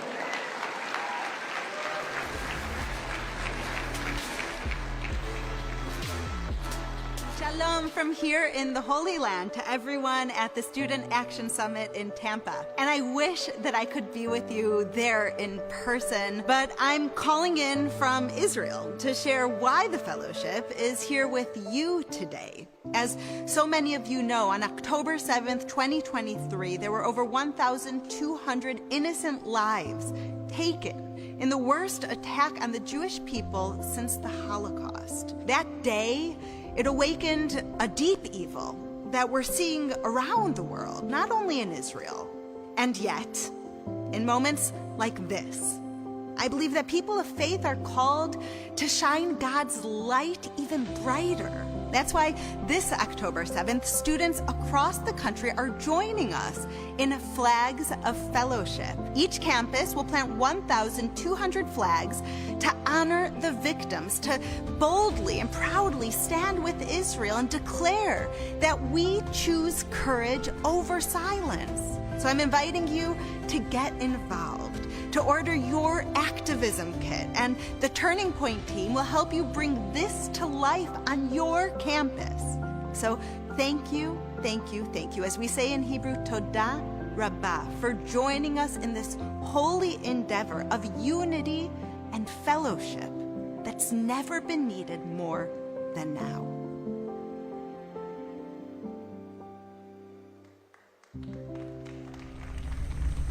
I went from America's favorite Disney mom to America's favorite domestic terrorist. I don't believe that I was ever canceled, just redirected. God will always make a way for me, and I will always take that step with his firm foundation. We are authentic in that fight for courage and bravery and speaking the truth, and we cannot be bought. At the end of the day, what side of history do you want to be on? So be grateful, be brave and courageous. Do not be discouraged, because in this storm you will bend, but you will not break.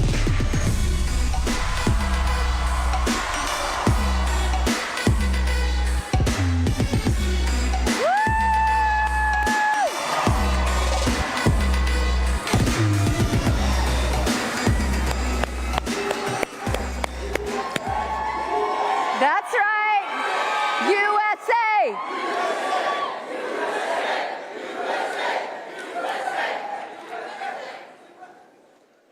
Greetings, fellow domestic terrorists. Welcome to the resistance. I'll be your host for this afternoon's rebellion. It's so good to be in the company of allies.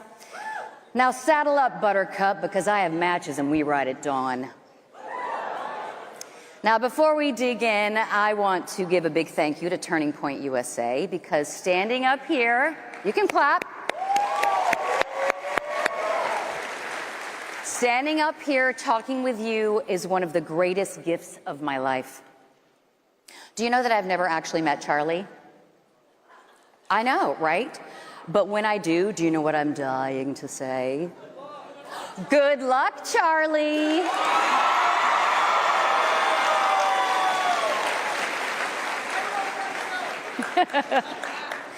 As you know, I spoke up for our freedoms during Biden's reign of terror and was canceled, threatened, fired, condemned, dropped by friends, but God.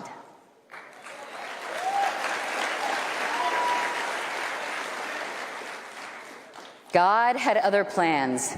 In June of 2024, he plopped me on stage at TPUSA's Young Women's Leadership Summit, and those girls, let me tell you, they breathed a fierce breath of life, of love into me. And my purpose grew stronger, my connection to God grew stronger, and my love for your generation grew stronger. So just to catch you up to speed on my situation, I fled Mussolini's California.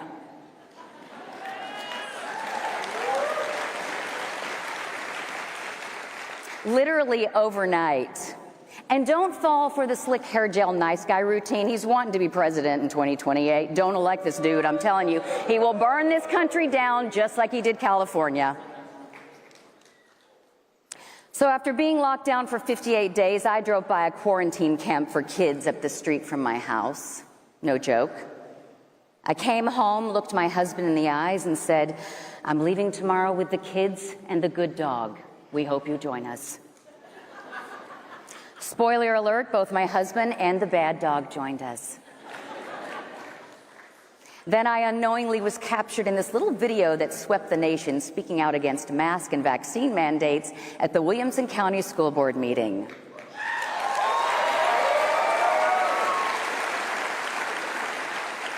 I mean, I've spoken at a Los Angeles School Board meeting and no one cared. I had no idea that little Williamson County was the hotbed of anarchy.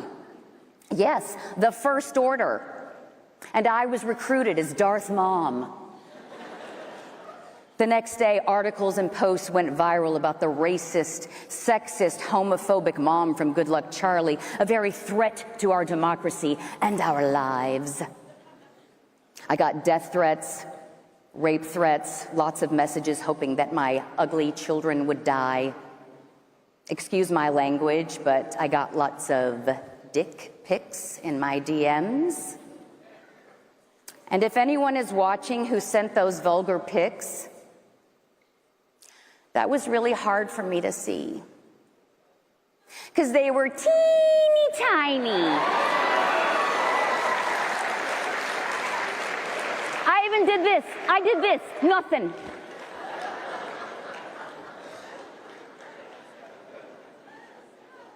Then I, along with many other parents who used our First Amendment rights to protect our children, I was labeled a domestic terrorist by the President of the United States.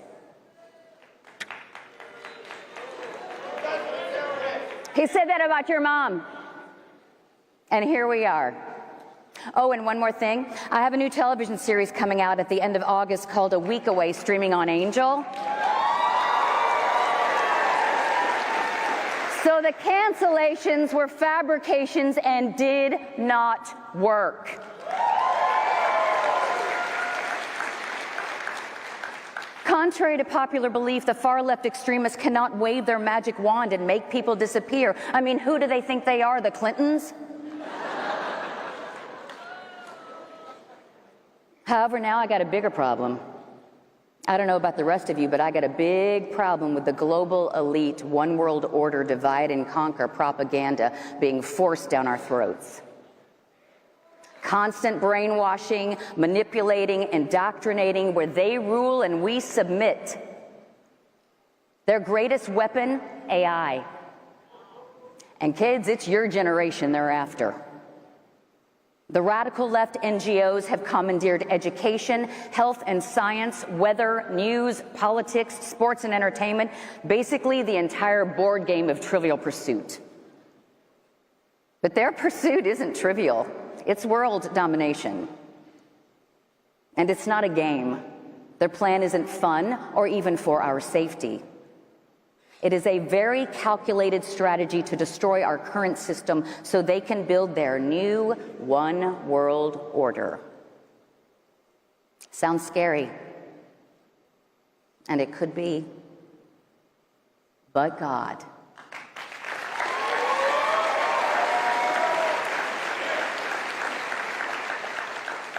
His words tell us in Romans 12:2, do not conform to the pattern of this world, but be transformed by the renewing of your mind.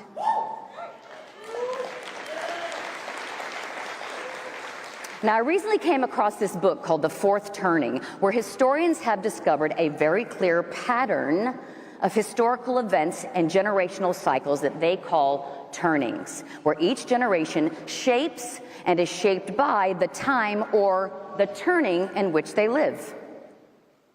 Now, they did not name a specific event, but anticipated a period where America would be challenged to the core, eventually leading to complete and unrecognizable transformation or a rebirth. Now, bear with me here. The first turning is called the high. It's compared to the season of spring. It's post-World War II, the mood and the energy around the high. It's one of confidence, rebuilding, teamwork, order. Society has united together to rebuild after crisis. These events shaped the generation known as boomers.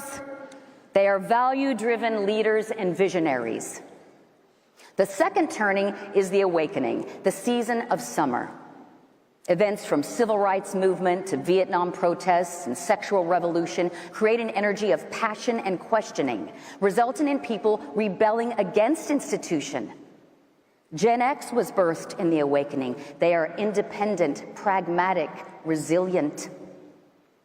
The third turning is the unraveling, the season of autumn, where culture wars, 9/11, and the rise of individualism create an environment of cynicism, of fragmentation, disunity. Culture becomes distrustful and fractured. This is the turning that birthed the millennial generation. The problem solvers. Now, are you ready for the fourth turning? The fourth turning is called the crisis. It's the season of winter, or as Shakespeare said, it is a winter of our discontent. Or as Joe Biden said, well, prepare a dark winter.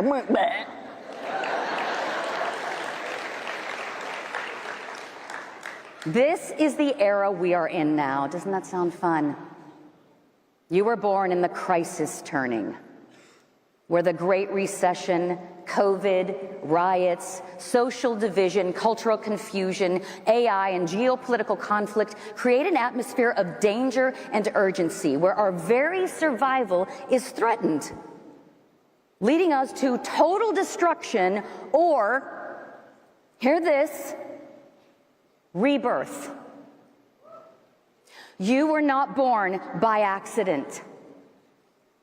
You were born on purpose and for a purpose in the middle of the storm.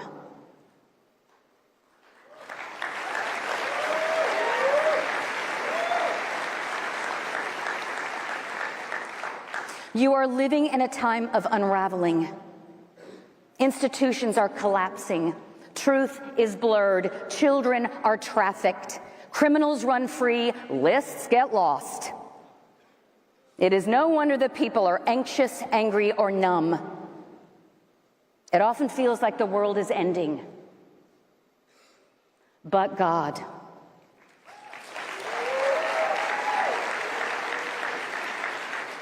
God has a history of raising his strongest warriors during the darkest hours. This moment, this era, is not your burden. It's not your fault. It is your birthright. We are living through what historians call a fourth turning, a time of upheaval. Systems shattered, trust decimated, but there's a pattern, and these moments always come before rebirth. Every time this happened, through plagues, wars, revolutions, God raises up a generation not to be a spectator on the sidelines, to merely watch the collapse, but to lead the renewal. Gen Z, you are that generation.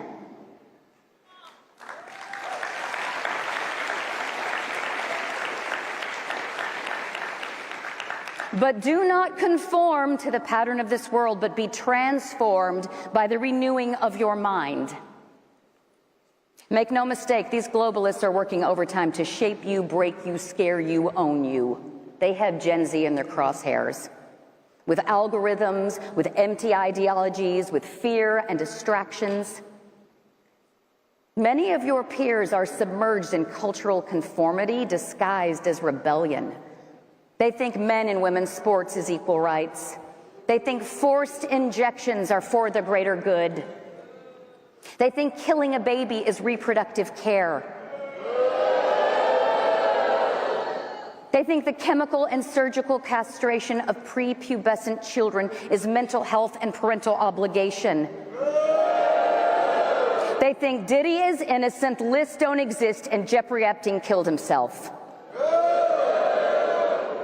With endless scrolling, rage content, algorithm-driven identity, the crisis is not just physical. It's spiritual. In Ephesians 6:12, the Bible tells us, "For our struggle is not against flesh and blood, but against the rulers, against the authorities, against the powers of this dark world, and against the spiritual forces of evil in the heavenly realms." They want you scrolling instead of serving, obsessing over comparison instead of being who God made you to be, consuming instead of producing, echoing instead of thinking, hiding instead of leading, fearing instead of thriving. That is not your calling. You were not born to conform. You were born to transform.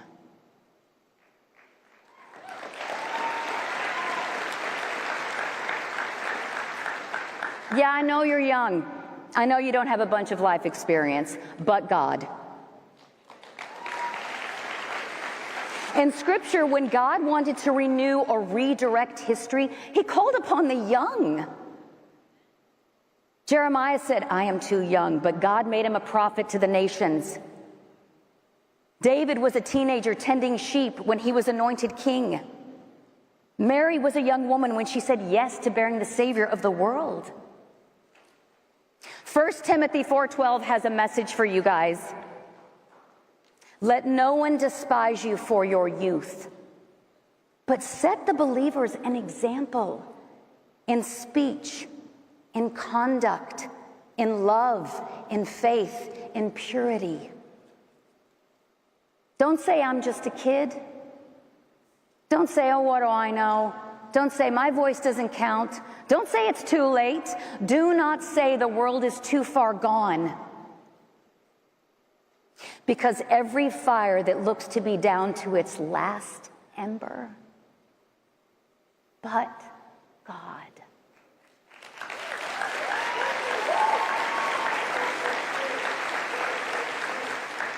God makes beauty from ashes, and his flames are refining.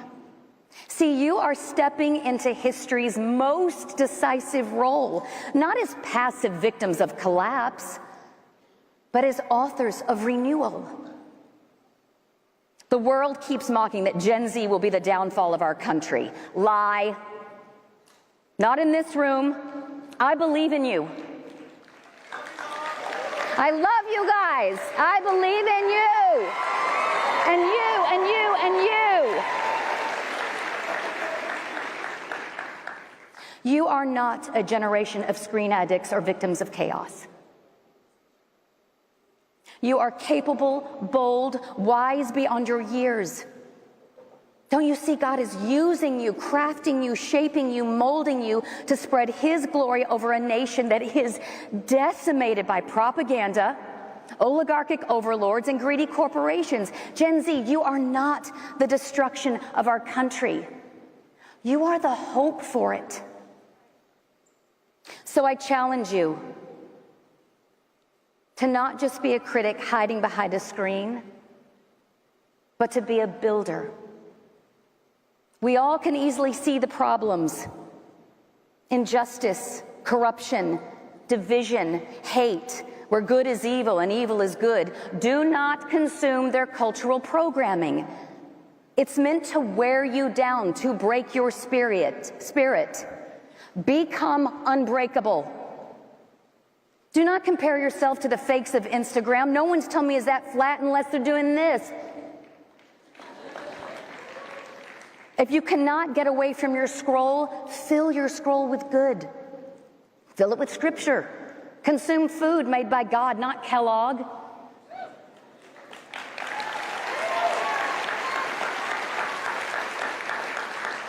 Listen to music that is a conduit to your creator, not a fast pass to insanity. Forrest Frank, Doja Cat, I'm just saying, you have a choice.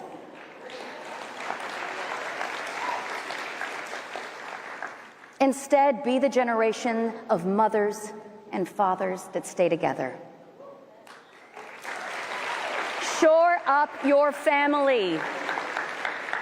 Be the homeschool co-op educators. Be the intentional builders of close-knit communities. Be the healers, not the drug pushers. Be the technologists with uncompromising ethics. Be the poets and reformers, the musicians that fill the world with hopeful, intentional, uplifting music at a healing frequency. Be the rebel that grows your own organic food. Make art that reflects love. Make babies.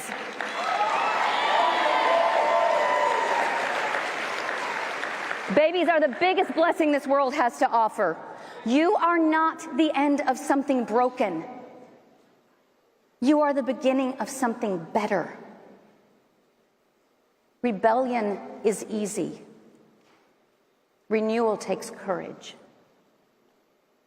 Joshua 1:9 is my favorite scripture. Have I not commanded you, be strong and courageous, do not be afraid, do not be discouraged, for the Lord your God will be with you wherever you go.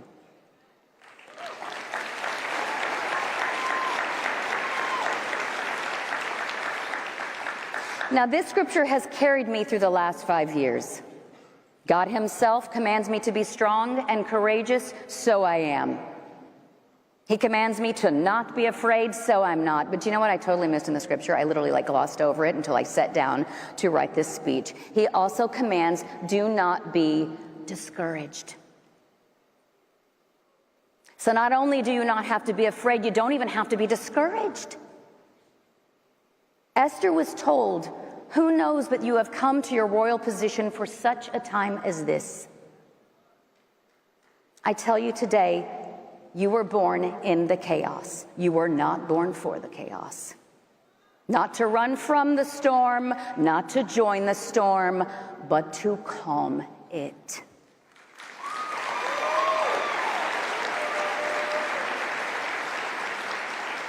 You are here to renew what is good and true. So to you, Gen Z, and all who influence them, do not conform. Do not be discouraged. Do not delay. Let your mind be renewed. Let your spirit be bold and courageous. Let your hands start building. And while Good Luck Charlie may be an entertaining, nostalgic, much-needed escape from the world, let me assure you that life has nothing to do with luck. It most certainly does not have anything to do with wishing upon a star. It is about firmly planting your roots in rich soil and growing. It's about faith that although you were born in the middle of this storm, it's here to make you stronger. So be grateful, be brave and courageous. Do not be discouraged, because in this storm, you will bend, but you will not break.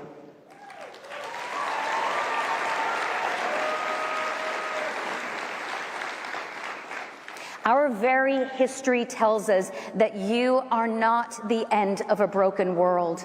You are the answered prayer for a better one. Guys, I just want to pray over you right now, pray with you right now. God, I thank you for your grace, mercy, and abundant love. Of all the people throughout history, you have purposefully called each one of us together to do life together. Help us to be the hands and feet of your Son, Jesus, to love, to heal, to help. Father, I ask that you bless us in miraculous ways we never saw coming. That wisdom would reign, that clarity would be undeniable, that truth would triumph, and that the fire of courage would never dim.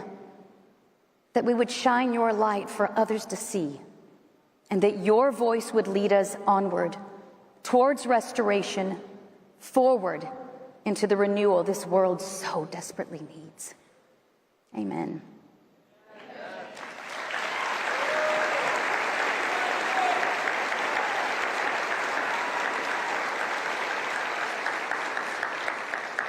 Real quick little tag on here. I want to talk to you about worrying about what other people think of you. It's bogus. Don't fall for that trap. You will never please everybody all the time, ever. We love you guys. You guys got to be strong and shore up and speak the truth. Where one voice speaks, I'm telling you right now from an experience, many will follow. It takes just one voice to stand up for many. Then many will join and be voices of plenty. I guarantee you. The Bible tells us in Proverbs 29:25, the fear of man brings a snare. Don't fear him. But whoever leans on, trusts in, and puts his confidence in the Lord is safe and set on high.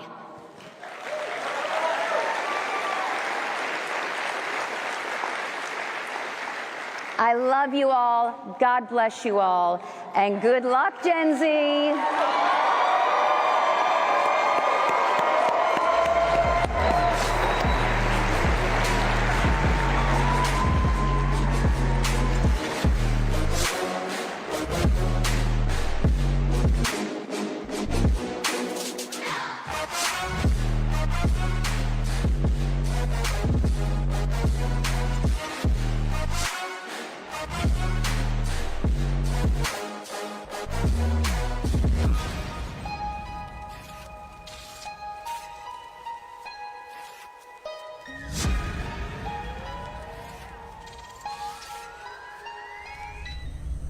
Is my story and my upbringing breaks through the whole concept of identity politics, where they say if you are a minority, you have to vote a certain type of way. If you don't vote that type of way, you're supposed to embrace this victimhood mentality, and I don't. We will gut CRT from our nation's military. We are one nation, one people, and this majority body believes in unity over division and merit over identity. At the end of the day, you all need to use your stories, because your stories can make a difference, and courage is a choice to move forward, fight for what is right, and help take back this country.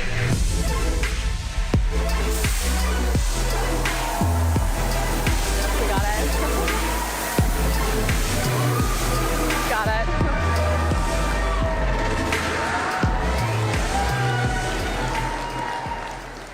Good afternoon, Tampa. For those of you who might not know who I am, my name is Congresswoman Paulina Luna. And I have the joy, thank you, I have the joy and privilege of representing Florida's 13th Congressional District in Pinellas County. Thank you, thank you. But you know, standing here today, when I initially started out, I never envisioned that I would have a career in politics. I did not come from a particularly political family. I was born to a very young single mom. My dad was in and out of jail. By the time I had been maybe around 10 years old, I'd walked into an armed robbery. I had a cousin that was murdered. I'd attended multiple high schools, one of which there was a gang shooting on campus. And for all argument's sakes, according to statistics, I probably should have been a high school dropout, teen mom, and on drugs. But at 19, I joined the military. which truly was the best decision of my life. It's where I met my husband, Andy, and it's where I was, thank you, and it's where I was able to put myself through college. Eventually, I ended up taking the MCAT twice and had this goal and objective of becoming a military physician. But it was during my gap year when I was volunteering as a counter-trafficking activist that I really had my turning point moment. You see, prior to 2016, then candidate Trump was talking about the correlation with an open border and human trafficking. And I think most people will agree that open borders hurts people on both sides. Here I was, a female Hispanic veteran, granddaughter of immigrants, and I argued that it wasn't racist or xenophobic to want border security, yet I was called a race traitor. They would actually always make fun of me and call me a coconut. It means that you're brown on the outside or white on the inside, of which I would always respond, well, I'm more like a vanilla wafer, and that seemed to really tick them off. But in my opinion, if you're given a position of power or a platform and you don't speak out against injustices, you're just as complicit as the injustice that occurred.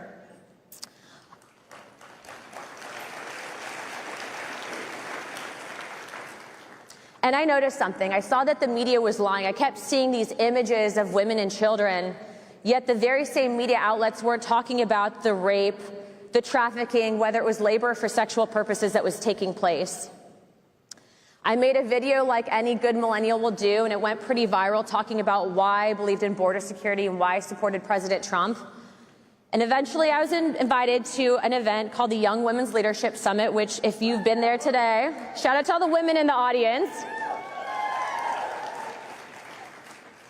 It was at that event I realized I wasn't the only one.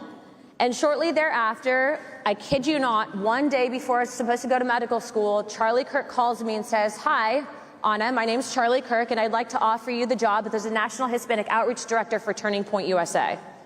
So I literally, thank you.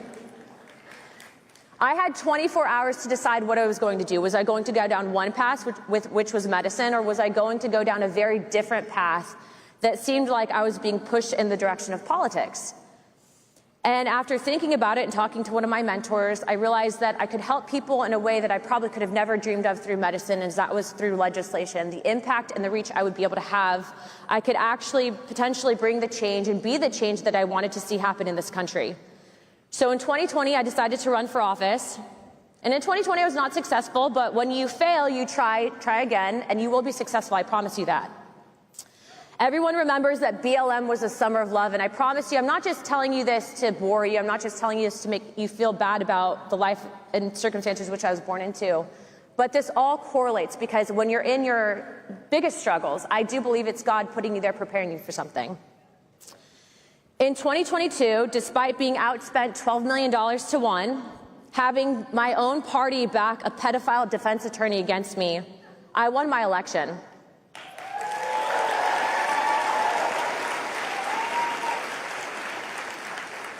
And it was a massive learning curve. You would think that when you go to Congress that they send you there and they want to teach you how to legislate and they want to teach you how to put forward and do the right thing, but they don't. They want you to go up there, go to the lobbyist parties, they wine and dine you, but they don't actually want you to advocate and do what you promised to do on the campaign trail. So I read the rule manual. It's crazy what happens when you read books.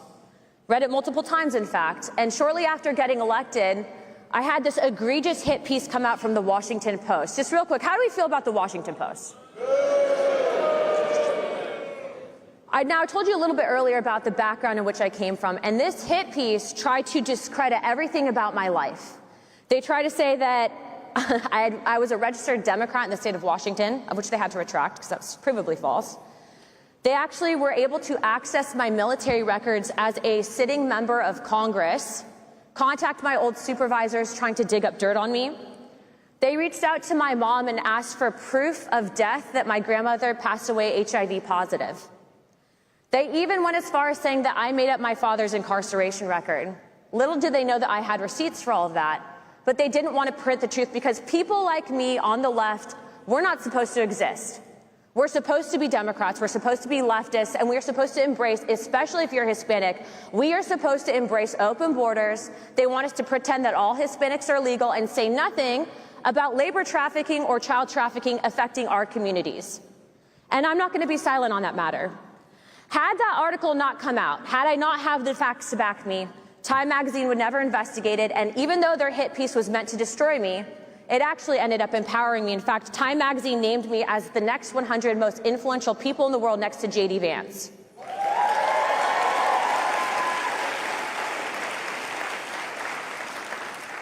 In that same congressional cycle, so in the 118th Congress, I was the member of Congress that censured Adam Schiff for his hoax in the Russia collusion and going after President Donald Trump. And I was also the member that led the fight against Merrick Garland, a corrupt attorney general who protected Joe Biden in his cognitive decline, and 4 Republicans voted against holding Merrick Garland in inherent contempt. It just goes to prove the corruption that we have within our own party that needs to be flushed. Drain the swamp indeed, and the swamp is real, I promise you that. In 2024, because of my work and efforts in the previous Congress, I was charged with a task force to investigate some of the most grisly crimes in U.S. history, starting out with the assassination of John F. Kennedy. What I can tell you, and I would say that this model of transparency in the declassification of the JFK records is literally what they should be doing with Jeffrey Epstein.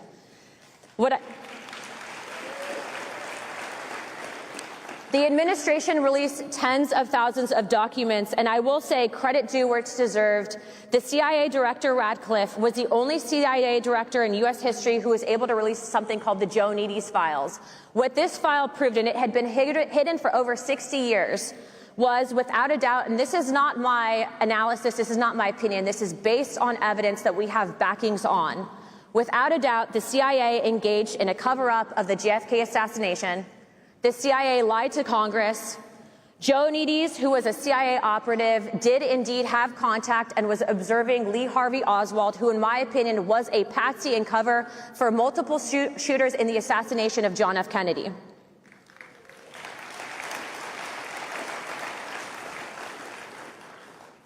If you would have said that last year, a couple of years ago, they would have called you conspiracy theorists. Yet every single person in this room knows conspiracy theory is only a matter of time before it's proven correct. See, for most members of Congress, their job is just to vote. But for me, it's far much more than that. It is to weed out the systemic corruption infecting the cancer on this country. And the only way that you can do it, you don't make peace with evil, you don't make peace with corruption, you destroy it.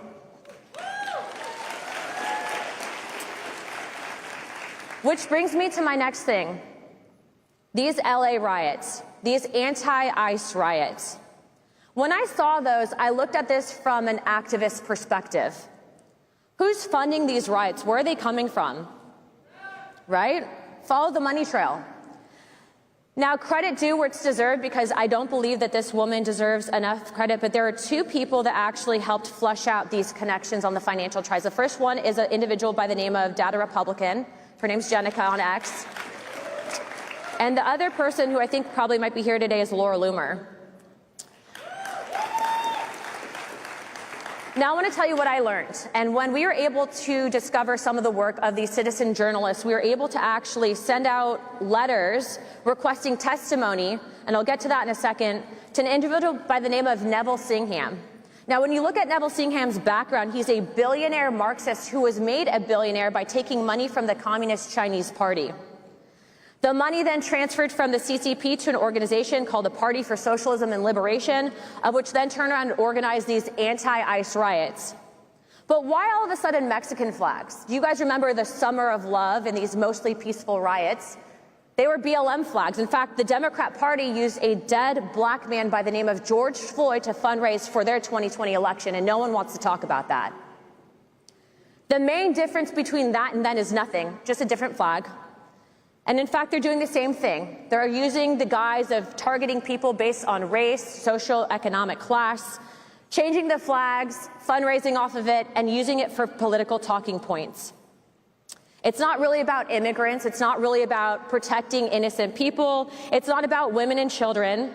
And as you saw on some of these farm raids that just took place yesterday in California, our own government was able to free multiple children that were being hired to work on these, not even hired, they were being forced to work on these farms.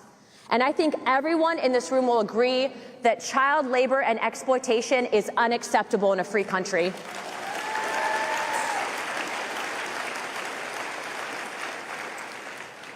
Now, what I will say is there's a really good movie. Who's seen the movie Kingdom of Heaven? Okay, if you guys haven't seen that movie, you really need to watch it. It's a great movie. But there's a quote in that movie, and it really resonates with me. It says, "Your soul is yours keeping alone. Even those who presume to play you be kings or men of power, when you stand before God, you cannot say, 'But I was told by others to do thus,' for their virtue was not convenient at the time. This will not suffice. Remember that." It means that every single person here has a choice to do the right thing. It doesn't matter what position you're at, but if you're in a position of power and you choose to not do the right thing, watch out. See, this party is no longer our grandfather's GOP. We've changed, and I think that that's evident. We are the People's Party. We value truth and understand that only through transparency can that be accomplished through trust. We defend the Second Amendment. We understand that children are a blessing, and the backbone of a strong country is the nuclear family. We understand that forever wars only hurt us, and that it is only truly accomplished with peace through strength. We embrace the famous words of one nation under God, with liberty and justice for all.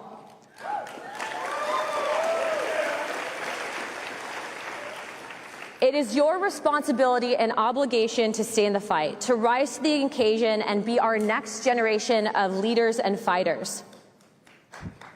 Thank you. I'm not the only one that needs you. This country needs you. And I can tell you that based on what I've seen in Washington, D.C., I can promise you I'm not going to be there in the next 20 years. I don't want to. It's corrupt, and we need your help to truly drain the swamp.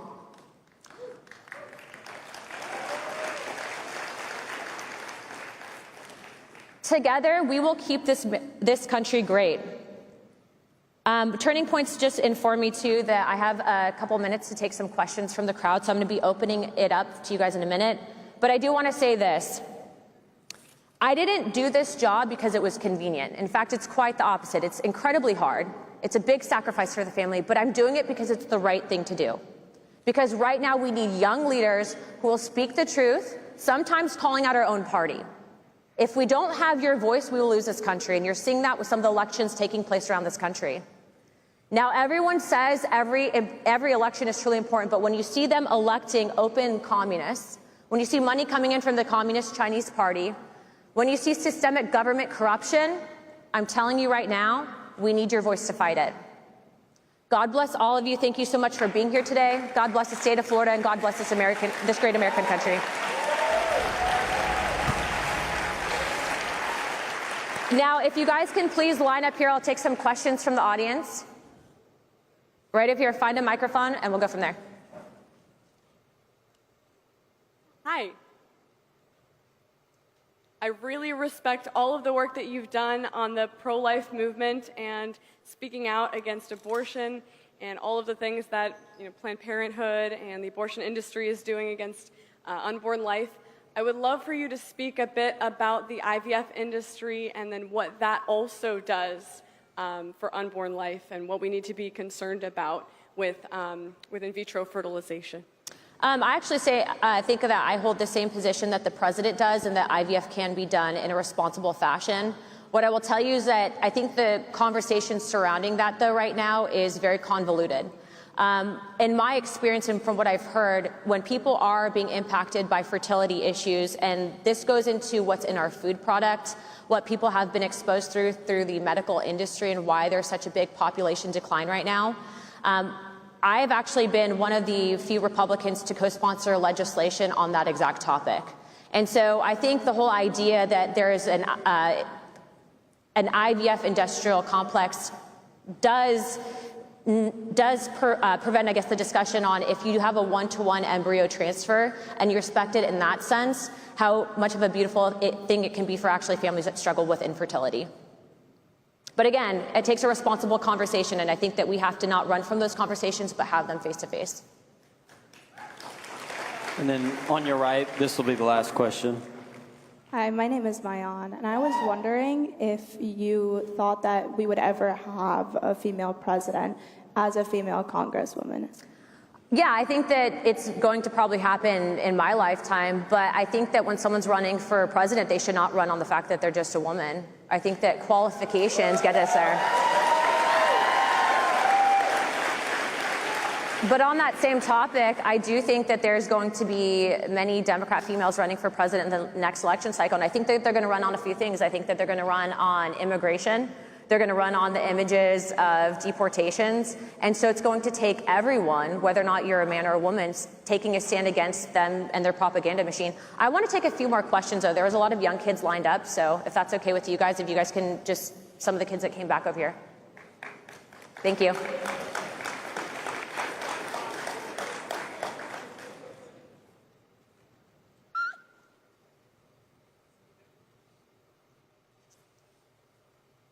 Spot's on you. Hold on, wait 1 second so there's a mic so they can hear. We'll take 5, so rock, paper, scissors. Congresswoman Luna, I have a lot of respect for you as a congresswoman because you sponsor legislation that would give child abusers the death penalty. That's a big reason why I respect you. I got a good question. What type of work have you done with the Trump administration to crack down on child abusers, especially right near the southern border, and what more is there to be done? I'm really glad that you asked this question. So what you're not noticing in the press and the media, any mainstream outlet aside from, I think, Fox News and then, of course, some of the independent networks, is this administration has done an incredibly amazing thing in deporting actual rapists, child exploiters, all of it. In fact, just today was announced that they actually found 10,000 of the over 300,000 missing children under the Biden administration. Now, it's not up to the White House, though, for the policy changes. It actually has to come from Congress. And so I'm going to call out my own party. Why have people not got on board to legislation to increase the mandatory minimums for child rapists and pedophiles in this country? Should it not be the platform of the pro-family party and the GOP to do that? So yes, we absolutely have to get aggressive, but there's been a lot of lethargy, and frankly, people who don't want to take tough votes, but in my opinion, pedophiles deserve the death penalty. There's no rehabilitating a predator.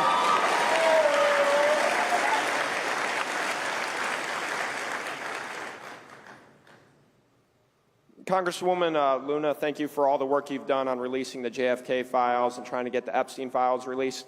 A good friend of yours, Steve Bannon, who I'm also a huge fan of, did an interview with Jeffrey Epstein in 2019, and he recorded almost 15 hours of footage interviewing Jeffrey Epstein. There has never been an interview with Jeffrey Epstein publicly released, except some of the depositions and whatnot.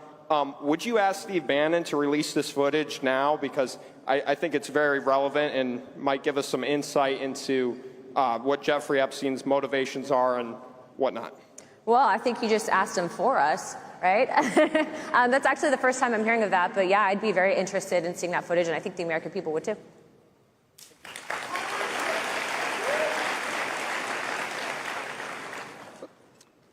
Moving into the 2026 midterms, how do we get over the trend that the party in the White House loses seats in Congress, and just how do we move forward? Well, according to the polling I'm seeing, we're not losing any seats. That's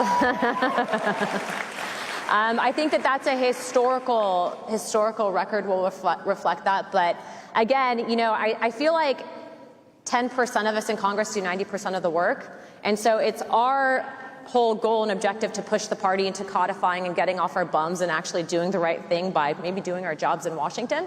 And so if you guys can continue to help with that message, that would be great. Thank you guys. God bless. We'll talk soon.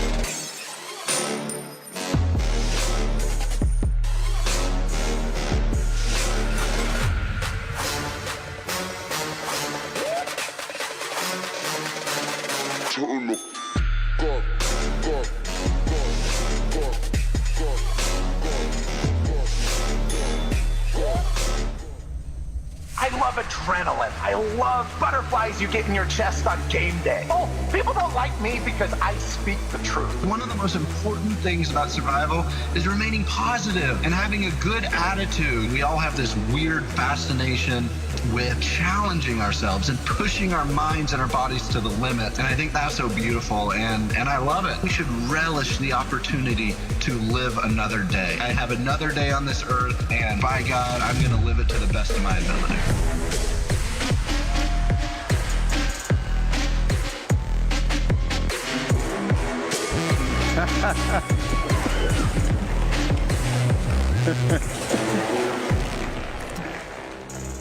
Man, wow, you guys, this is awesome. It's an honor to be here. It's good to see your faces. It's an honor to stand on this stage where we've seen all the legends of the conservative movement being here. And thanks, buddy. Nice hair. I'm truly honored and humbled to be here. And, you know, my favorite line from the weekend was actually Tucker Carlson last night when he said, "I'm just an American who loves my country." And anybody else? Anybody else? And I guess that's why I'm here, okay? I'm not going to be building any primitive fires or starting any shelters today. But it was funny when Charlie and the team asked me to speak, you know, I'm like, sure, yeah, I'll come down. I was thinking it was a workshop or something. I'm like, what do you guys want me to teach? You know, like primitive hunting, shelter building in the jungle. They're like, no, Jeff, we want you to talk. And I'm like, you guys know what I do for a living, right? I literally, you know, spear electric eels and wrestle alligators. And they're like, no, you'll be fine. You'll be fine. It's okay. So, Lord be with us, all right? You guys, usually I'm a bit too feral for big events like this. Okay, but actually this is the first time anybody has explicitly asked me to put clothes on for a speech. True story. True story. They had to make sure I knew that. So you're welcome. But you guys, my name is Jeff Zausch, and most of you probably know me as that guy from Naked and Afraid who spends way too much time running around the wilderness trying not to die. Okay, and unlike the polished, brilliant speakers we've heard from this weekend and today, like Congresswoman Luna, Scott Jennings, and others, I'm probably the only guy up here that's wearing a dirty cowboy hat, sporting a few too many scars, and can honestly say that I've eaten more snakes and bugs for dinner than I'd like to admit.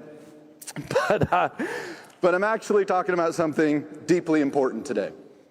What does it mean to be a conservative in today's world? Conservatism isn't just about politics. All right, it's about optimism, hard work, resilience, and courage. And these aren't just buzzwords either, they're survival skills. Let me tell you from experience, when you're surviving out there in the Philippine jungle, suffering, starving with 105-degree fever and losing hope, it's resilience, conservative resilience, that keeps you alive. Now, while I'm suffering out there in the jungle, I'm thinking about my dad and the lessons I learned from him, the greatest survivor I ever knew. Now, my father, he wasn't a survival expert per se, but he taught me more about life and what it means to live and survive than anybody else ever could.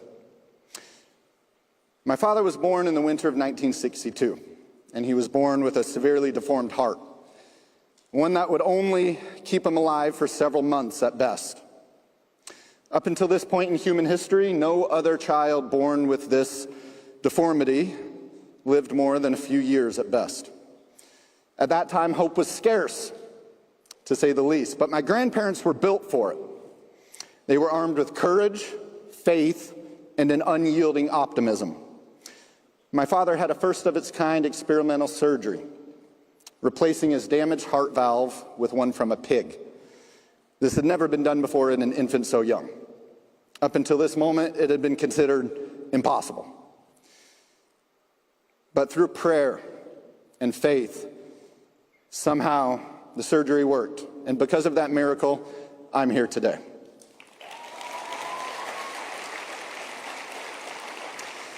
But despite that surgery's success, my father underwent 13 open heart surgeries throughout his lifetime, a record. I think he probably survived more days in the ICU than I've survived in the wilderness, which is saying something. The pain he endured was unimaginable. The fear he must have felt before each one of these surgeries, indescribable. Yet each time he faced it with courage, resilience, and relentless optimism. As hard as all this must have been for my dad, I was in a unique position to watch it and learn from it. I grew up watching him literally survive. I watched a man battle through hopeless moments, overcome near impossible surgeries, and still refuse to give up. My dad could have taken disability at the age of 18. He could have survived off of government assistance the rest of his life, and no one would have blamed him for it. But he chose a harder path. He went to college, got an education, studied in hospital beds when necessary, and became an architect, later designing the exact hospital that I would later be born in. He didn't quit. He refused excuses. He never accepted convenient handouts. He chose resilience, hope, and hard work every single day. Years later, after a lifetime spent watching him survive, I found myself lying in the mud on day 52 of a brutal 60-day survival challenge. I had a 105-degree fever and was losing consciousness. As part of this survival challenge, I could tap out at any time for any reason. And when I was laying there in the mud, I tell you, I thought, geez, I could just quit. I could receive assistance, go to a hospital, nobody would blame me. But then I remembered my dad, and I remembered his example and his strength. So in the dead of night, I got on my knees and I prayed, and then I dragged myself to the edge of the river, submerged myself up to my mouth in what felt like glacial water, and my body started shaking so violently, I actually remember I had to consciously clench my jaw shut just to keep from biting pieces of my tongue off. And I endured that agony for 5 straight hours, wondering if my heart would give out. In this moment, optimism wasn't just useful, it was essential. While shivering in the water and looking up at the stars, the darkness felt endless. But optimism wasn't a choice. It was survival. The ability to see hope in darkness is the cornerstone of conservatism. Knowing that no matter how hard things get, tomorrow can always be better if you persevere and push forward. When the sun rose the next morning, my fever had broke. So I went on and I finished the final 8 days of that survival challenge, becoming the first person to ever survive 60 days in the wilderness with no clothes and no tools.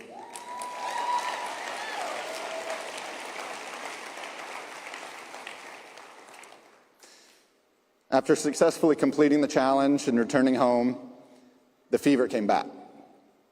And I found myself in a hospital in an ICU in Dallas, Texas. And it was there that I learned the reason for the fever.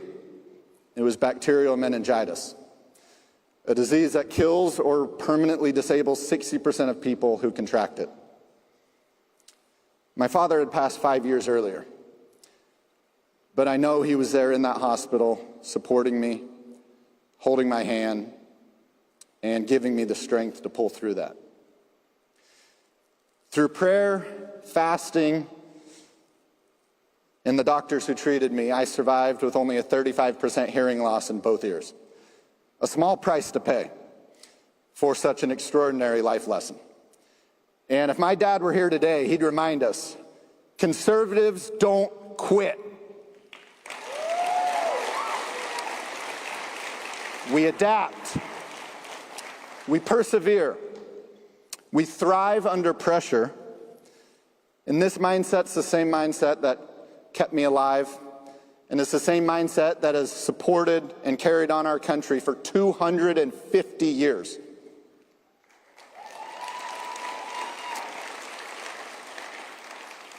A couple years after that fateful survival challenge in the Philippines, I found myself on a mountain summit in the Himalayas. My fingertips frozen with the beginning stages of frostbite. My lips so numb I could barely speak. But while watching this sunrise come up over the summit of Mount Everest, it was like all those lessons from my dad crystallized and came into focus.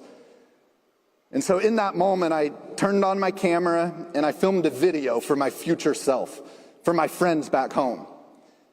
And I want to show you that video right now. Right now, I'm on the summit of Kalapatar, elevation 18,550 feet. And this is Mount Everest. This is the peak of planet Earth right here. And I want this video to remind everyone that anything is possible. Everything is achievable. And you are capable of more than you even understand.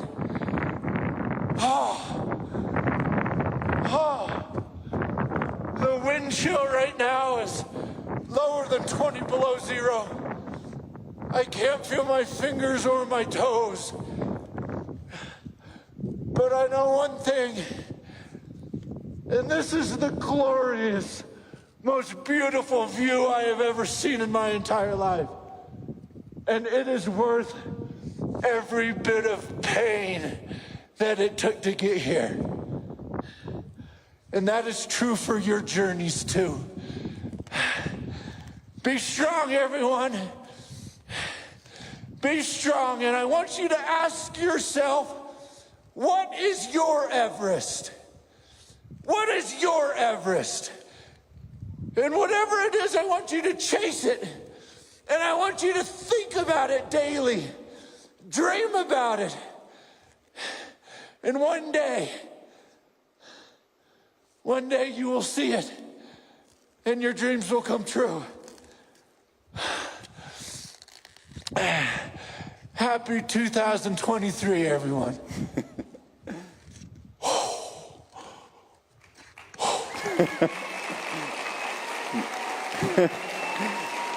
Oh man, watching that's crazy.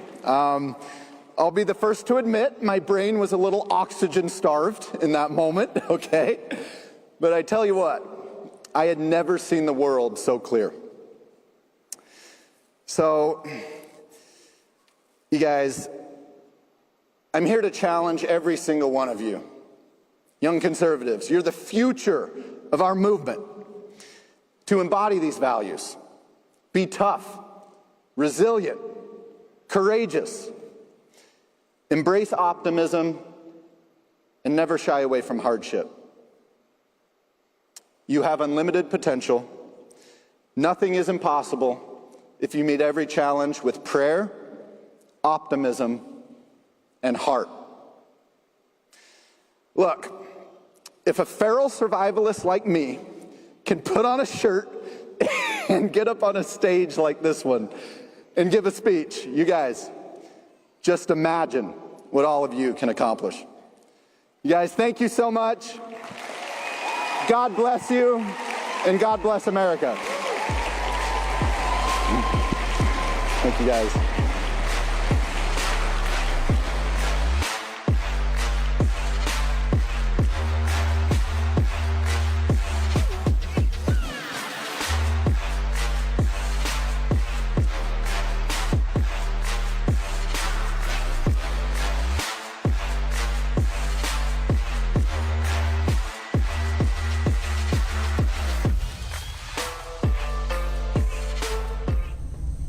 I've been with CNN for 7.5 years as the resident conservative and contrarian, and I'm proud to do it because I think half the country needs a representative. I'm trying to deliver that every day, an authentic representation of what the average conservative is thinking. The fight is for the future of the country. The fight is for the future of the West. This radicalism on the left, it's anti-Americanism, it's anti-Western civilization. National discourse requires courage and honesty. We cannot recede, not in politics, not in education, not in culture, and certainly not in the media.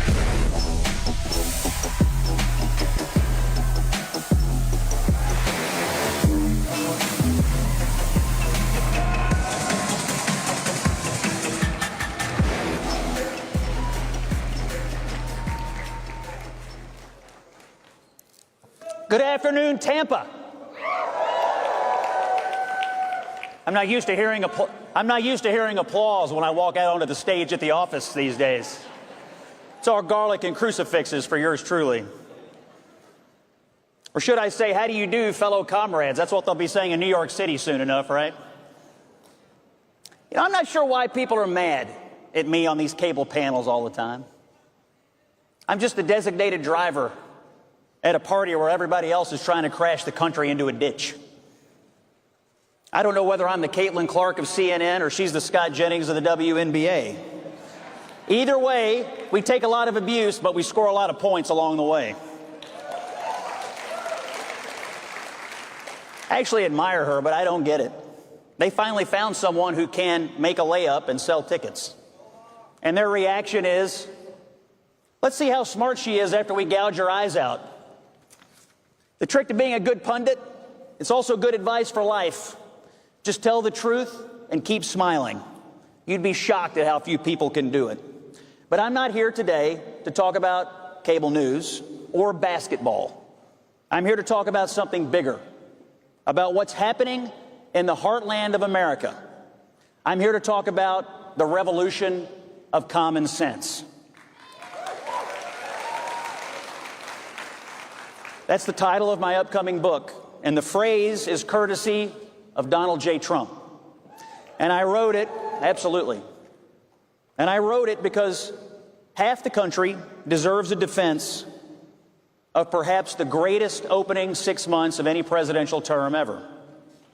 And because I am tired of mindless liberals telling me every night, any day now, you all are all going to regret your votes from last November. Does a single person in this hall wish you could hop in a hot tub time machine and go back to November and vote for Kamala Harris or that buffoon Tim Walz? Hell no. Ladies and gentlemen, this is what I voted for. This is what we voted for. I wrote this book because I'm tired of gender studies majors lecturing welders about economics. I'm tired of condescending garbage from a political party that cares more about dudes who want to be women than dudes who just want to be dudes. The truth of the matter is, in America, common sense is back. And it's not coming from the people who pump out the narratives and the BS. It's coming from places like this, from the grassroots, from middle America, from the bottom up, from people like our friend Charlie, and from every single person in this room. And who kicked this revolution into high gear? Who turned common sense into a battle cry? Who campaigned without flinching? And who governs without apology? The President of the United States, Donald J. Trump. Now, here's a reality check for my colleagues. The President's having the best 6 months of any president of the modern era. His policies reinforce and advance the conservative movement, and they've put America back on track. We encourage work instead of government dependence. We prioritize American citizens over illegal aliens. We secure the border instead of pretending that it doesn't exist. We unleash American energy instead of bottling it up. We keep taxes low on the people who actually pay them. The working men and women of this country, from the assembly lines to the barber shops, to the diners, to the garbage trucks, to the farmers in the fields, hardworking Americans that just want to get up and go to work, provide for their families, make their lives a little bit better without being condescended to by the elites in Washington, D.C. They now have a champion in the White House.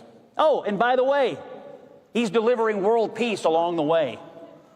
The Middle East, Africa. For God's sakes, give this man the Nobel Peace Prize already. And he's doing it all in the face of a hysterical opposition that has not recovered from the trauma of last November. Let's see.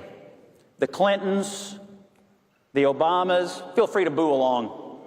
The Bidens, the Harrises, the never-Trumpers, the leftist media, the narratives, the lies, the political information distribution complex. Gone, gone, gone, gone, gone. All thanks to our president, Donald Trump. But here's the best part. He's not alone. He's got a movement. It's young, it's smart, and it's hungry to win. Now, judging by the statements of some of my sparring partners lately, the left is panicked. Why? Because you aren't playing by their rules anymore. They want you to sit down and shut the F up. They want you to stay in your lane. Little did they realize that you would build your own road and go right through them.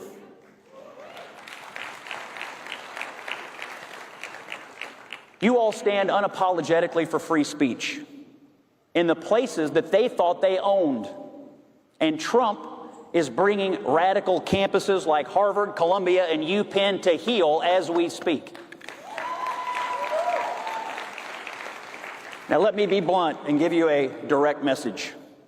We cannot concede any ground, not an inch, not a campus, not a corporate hallway, not a school board, not a TV network, not a single corner of our culture will we concede. And certainly not a dictionary, which is under assault from people who think words and DNA no longer have any meaning. Trump scares these people to death because they know he's gone right around them, straight to the American people. Our old cultural and political emperors have no clothes. Now it's just a hateful, buck-naked mob, desperate to regain some relevance.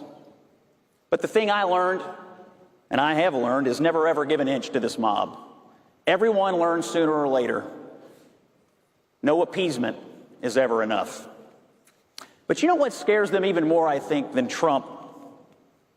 It's actually young conservatives with microphones, cameras, facts, and no fear. They thought they could cancel you. You fought back. They thought they could silence you. You got louder. They thought you'd eventually give in and give up. But it looks to me like you're just getting started. They thought when Trump was gone, their nightmare would be over. Nope. This is how we win. Not by hiding, but by marching right into the heart of their spaces and saying with a smile, we're here to tell the truth, and the truth shall set us all free. Let me say this clearly. Western civilization is not a crime. It is a miracle from God. It is the worldview that gave us liberty, dignity, reason, beauty, and yes, our common sense. But it is under assault. The barbarians are at the gate. It's our job to defend it. You are the vanguard. You are the next chapter in this American story, the heirs to the Minutemen and the patriots who gave us this country in the first place. And with Donald Trump back in office, you have a president who believes in you. So let's keep going.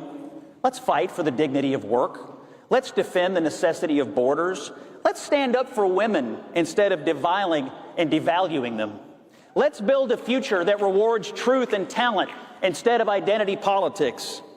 And let's remind every radical university president and professor, every smug pundit, every one of these free Palestine yahoos, every never-Trumper who threw in with the enemies of Western civilization, we're not going anywhere.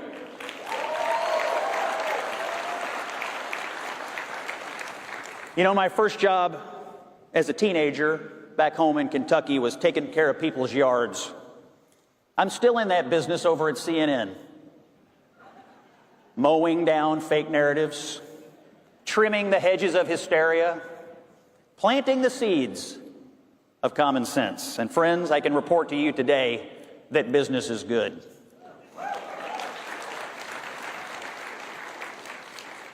I want to thank Charlie for this invitation. I want to say God bless you. I want to say God bless this movement. I want to say God bless our president and God bless the United States of America. Thank you all very much.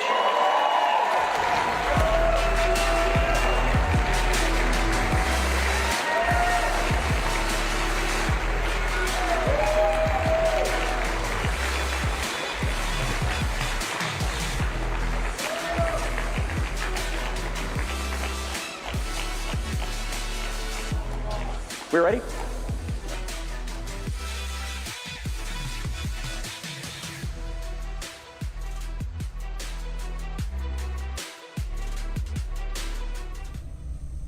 Just a few months ago, I was trapped behind those prison walls, and now I'm free. I'm free, and it's because of you. You made this moment possible. This is bigger than Bitcoin, bigger than crypto. Freeing me took many, many people from all walks of life coming together and saying, we care about freedom. And keeping somebody like Ross in a cage until he dies is a threat to freedom itself. So let it be known that Donald Trump is a man of his word.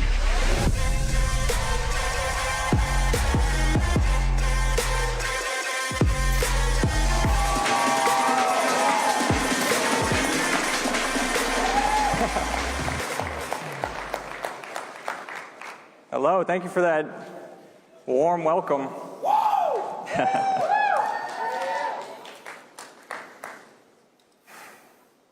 President Trump had a profound and deeply personal impact on me and my life.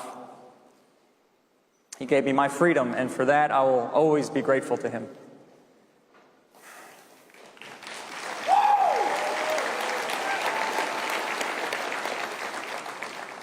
For those of you who don't know me, I'm Ross Ulbricht.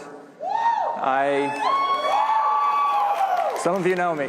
For those who don't, I created an e-commerce platform when I was in my 20s, and I called it Silk Road.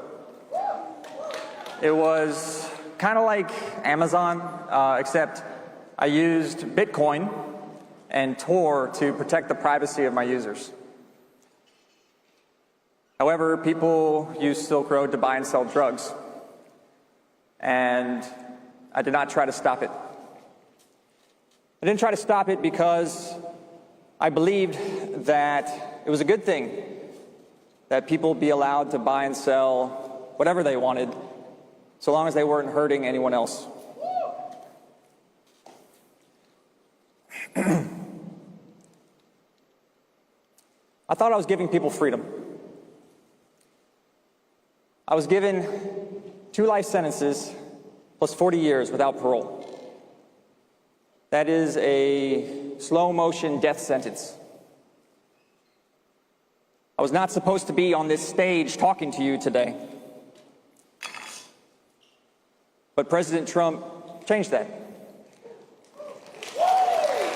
He changed that. On his first full day in office, he pardoned me. He wiped the slate clean, and he let me out of prison.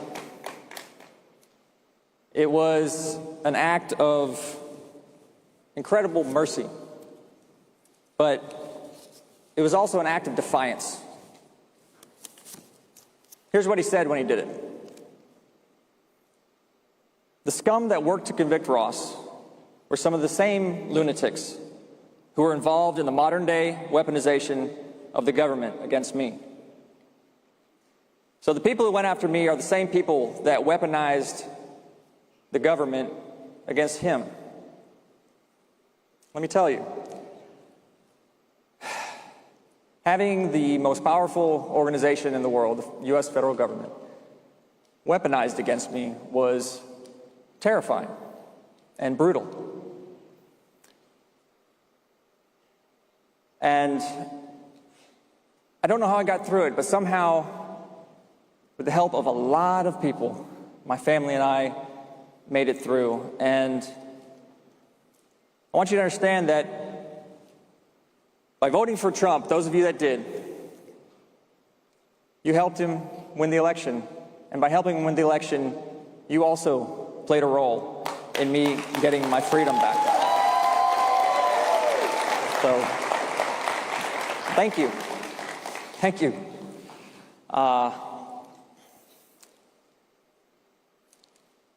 So another person who played a really significant role is the man who invited me to speak here today, is Charlie Kirk.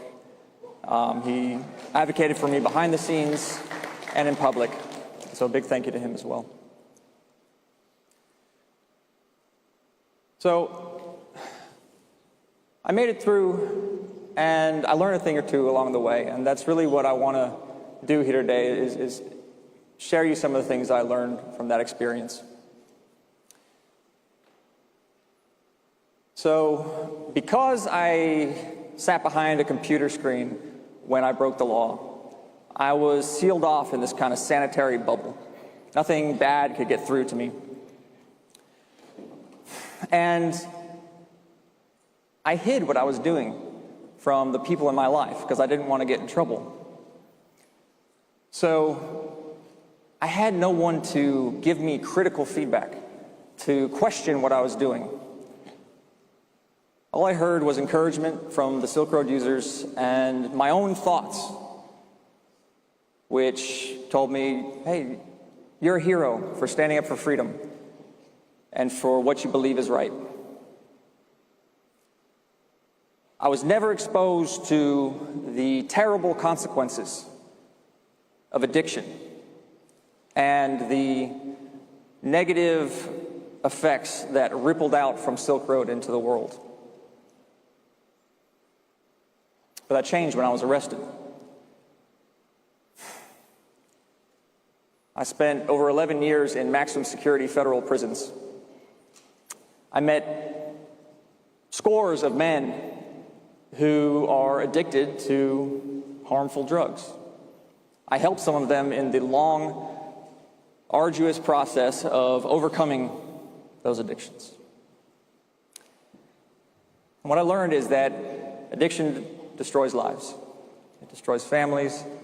It destroys communities. And I see now that equating drug use and freedom is hopelessly naive. And here's why. Someone who's addicted to drugs, their neurochemistry is hijacked.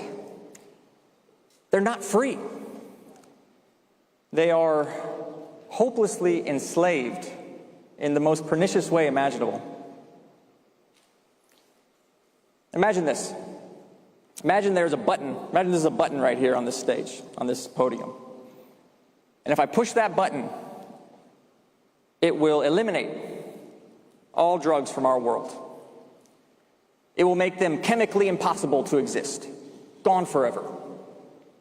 Imagine that. Would you push that button? I believe that I would push the button. And I believe that the world will be a better place for it. But here's the thing to understand. The government is not that button. That button does not exist. That's a fantasy. Drugs exist. Outlawing them is not that button. Outlawing drugs is not a viable way to make them go away. Unfortunately, sadly, because the addiction is incredibly harmful. Addiction and drug use is complicated. It raises deep, important questions about freedom, about political freedom and personal freedom. Making a website and giving people free rein to buy and sell drugs is not the answer. And I want my supporters to hear this. Okay, it's not the answer because now I have to live with the fact that I played a role in people losing their freedom to addiction. That'll weigh on my conscience for the rest of my life. It's kind of like people that work in the tobacco industry. They have to live with the fact that they play a role in people's addictions and the harm that comes from it. But on the flip side, making drugs illegal and throwing people in prison for it is also not the answer. It's not. We've been trying it for a long time. We're getting the answer wrong. So what do we do? It's complicated, right?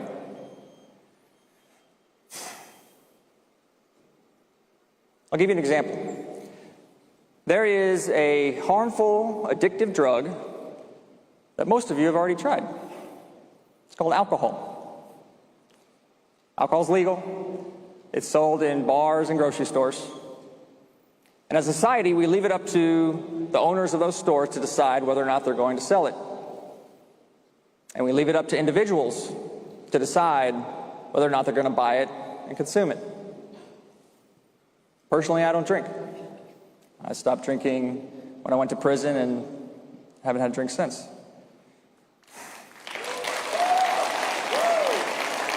Just a personal choice. I think it's a good one. So, lost my train of thought. So the point is, well, okay, so I'm telling you I don't drink, right? It's not that easy for everybody. Some people succumb to alcoholism, right? And it's a terrible thing. Alcohol can tear apart marriages and families as surely as any other drug. And we have churches and AA and rehab to help people with that problem. But alcohol exists. And it always will. And it doesn't matter if we legalize it or make it illegal. But we know that if we make it illegal, it doesn't go away. It only makes things worse. Look what happened with alcohol prohibition, right? Earlier last century. People kept drinking, but it also led to organized crime and violence. Those are awful. Those are terrible things.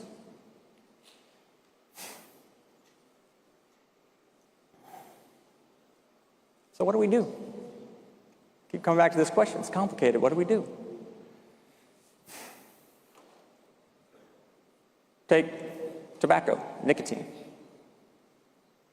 Extremely addictive, extremely harmful, legal, not widely used. Why? Persuasion. Persuasion is why tobacco is not widely used anymore. Used to be, for generations, Americans were have been free to decide for themselves if they're going to smoke or not. And many people have been persuaded not to. I was one of them. Remember those anti-smoking campaigns? Maybe they still have them. I haven't been out of prison that long. Just a few months now. Back when I was a kid, they had these posters on the school walls. And they were persuasive. I didn't want my lungs to look like these tar-covered blobs on the posters. No.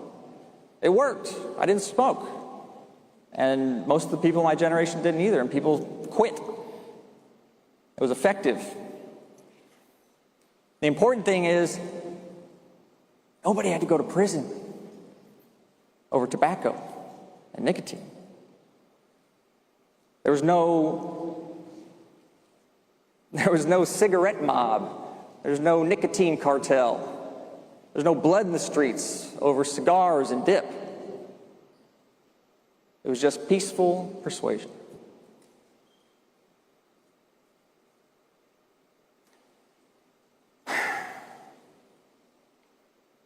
So, when we look at alcohol prohibition and we see the havoc that came of it, and that the havoc disappeared when it went away, the exact same thing's happening with drug prohibition. Exact same thing. The cartels, the street gangs. I met all kinds of people in that world in prison. I have a very good sense of how that works. They would not exist. They would cut the legs right out from those organizations if drugs were legalized.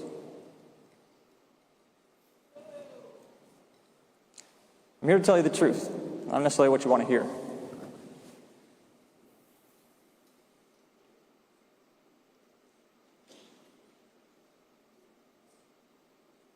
And I see both sides, you know, I do.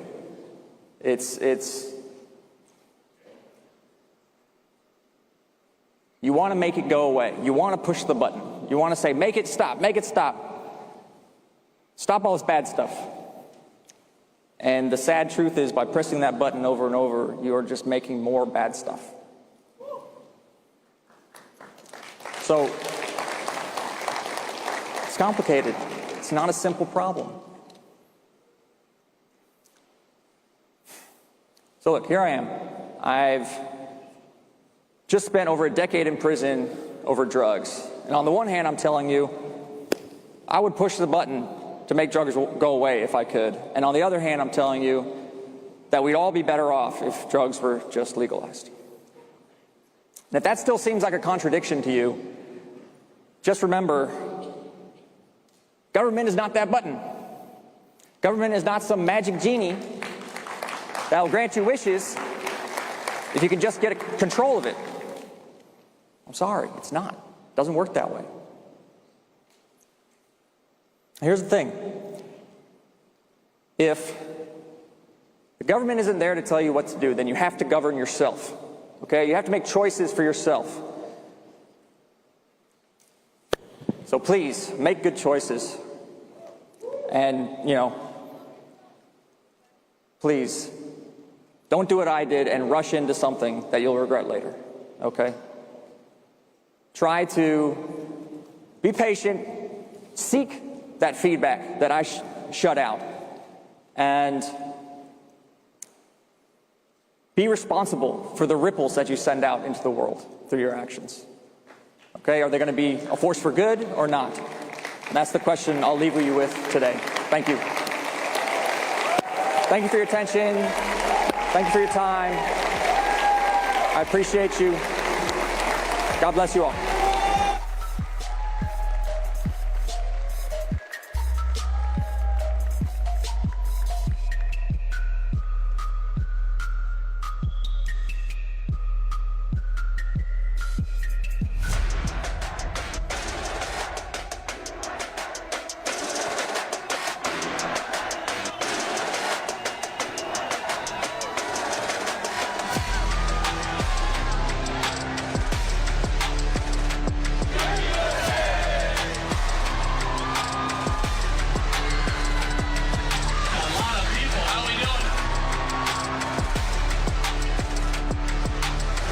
is a woman? Anyone who identifies as a woman. I get asked by Democrats all the time, Charlie, why did we lose the election? We want a country based on content and merit. You are a perfect reminder why we won in November. So thank you for that. The American left in one picture. They are intolerant, they are mean, they are ugly on the inside, and they are losing, and we are winning in this country, everybody.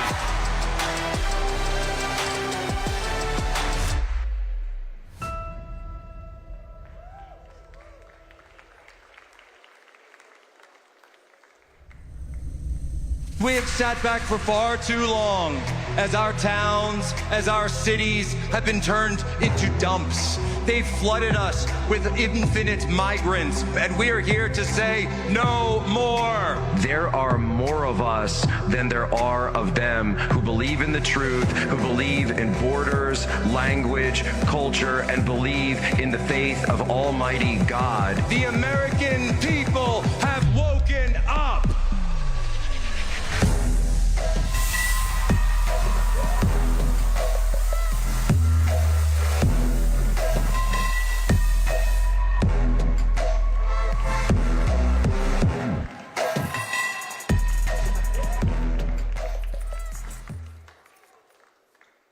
This is why we do everything. This is why we do everything. Right here. For God Almighty, we fight. For our Lord and Savior, Jesus Christ, we fight. My Lord and Savior is Jesus Christ. If the left want to say there's no kings, I agree. No kings but Christ, because Christ is King. Christ is King. Christ is King. Jesus Christ's blood is the blood of the new and everlasting covenant that will be shed for others so that we may live eternal life in him. And that is why we remember what he did for us every single Sunday morning on our knees. So on a lighter note, but well, and it's why we do this. I've got my wife, I've got my children right here in the front row. My brother's right here in the front row. This is all about family. It's all about family. But let me tell you something, folks. I'm not feeling well. I know, it's okay, don't worry. I'll be okay. But I'm getting sick. I'm getting sick and tired of being lied to. I'm being sick and tired of all the lies. And by the way, I don't care if those lies are coming from someone with a D next to their name or someone with an R next to their name. I'm sick of the lies, and I'm calling you all out. So, I got a question. How many people in this room, raise your hand, you hear about January 6th? You guys remember January 6th, right? How many of you supported a January 6er through donations, through money, through tweets, through social media? How many of you stepped up to support January 6th? Let's see a show of hands. Incredible. Well, let me tell you something right now. I will not rest until we go full Jan 6 committee on the Jeffrey Epstein files and every single client that was associated with this thing has an FBI agent at their door on their phone going after them the same way they went after the Jan 6ers and the peaceful patriots and the praying grandmothers that were on those steps. That's how we should go after every single person that was in the Epstein client list.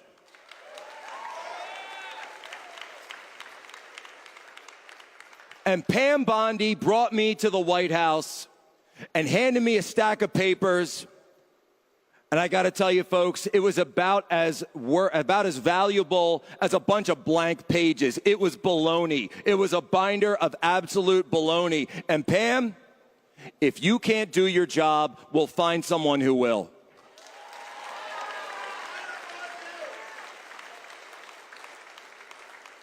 Because that's what this is. But this isn't personal. It's not personal at all. It's about understanding who controls this nation. Who rules? Do the people rule, or do the men in dark suits in Washington, D.C. rule? The men in shadowy networks and shadowy ledgers going to tropical islands. That's what we need to find out, and that's what we need to know. And boys, earmuffs for a second, but let me tell you something. If anyone out there with an R or a D is caught suppressing information to protect a child rapist, then you belong behind bars too.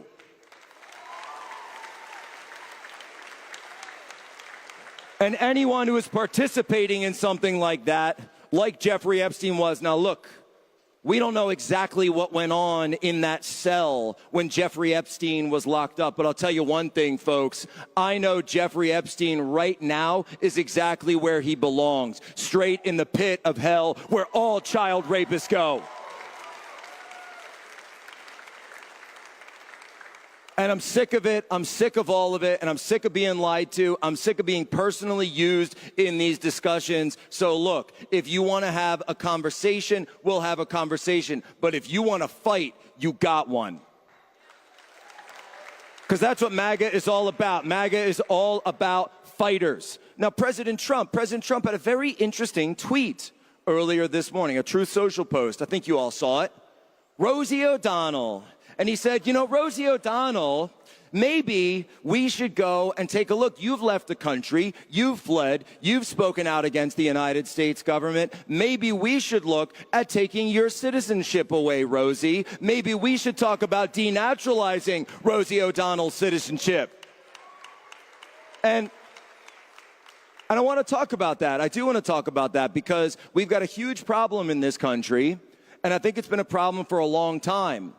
And the problem, number one, is 40 million illegal aliens that every single one needs to go home. All of them need to go home. And we need to look at the H-1Bs. We need to look at the H-2As and the H-2Bs and every single one of these as well. Because why should we be bringing in foreign students and foreign workers to work in tech when there are American people who are out of work, when there are STEM graduates who can't get a job, and they're bringing in scab labor from overseas? It's disgusting, and we need to shut it down until the American people are made whole.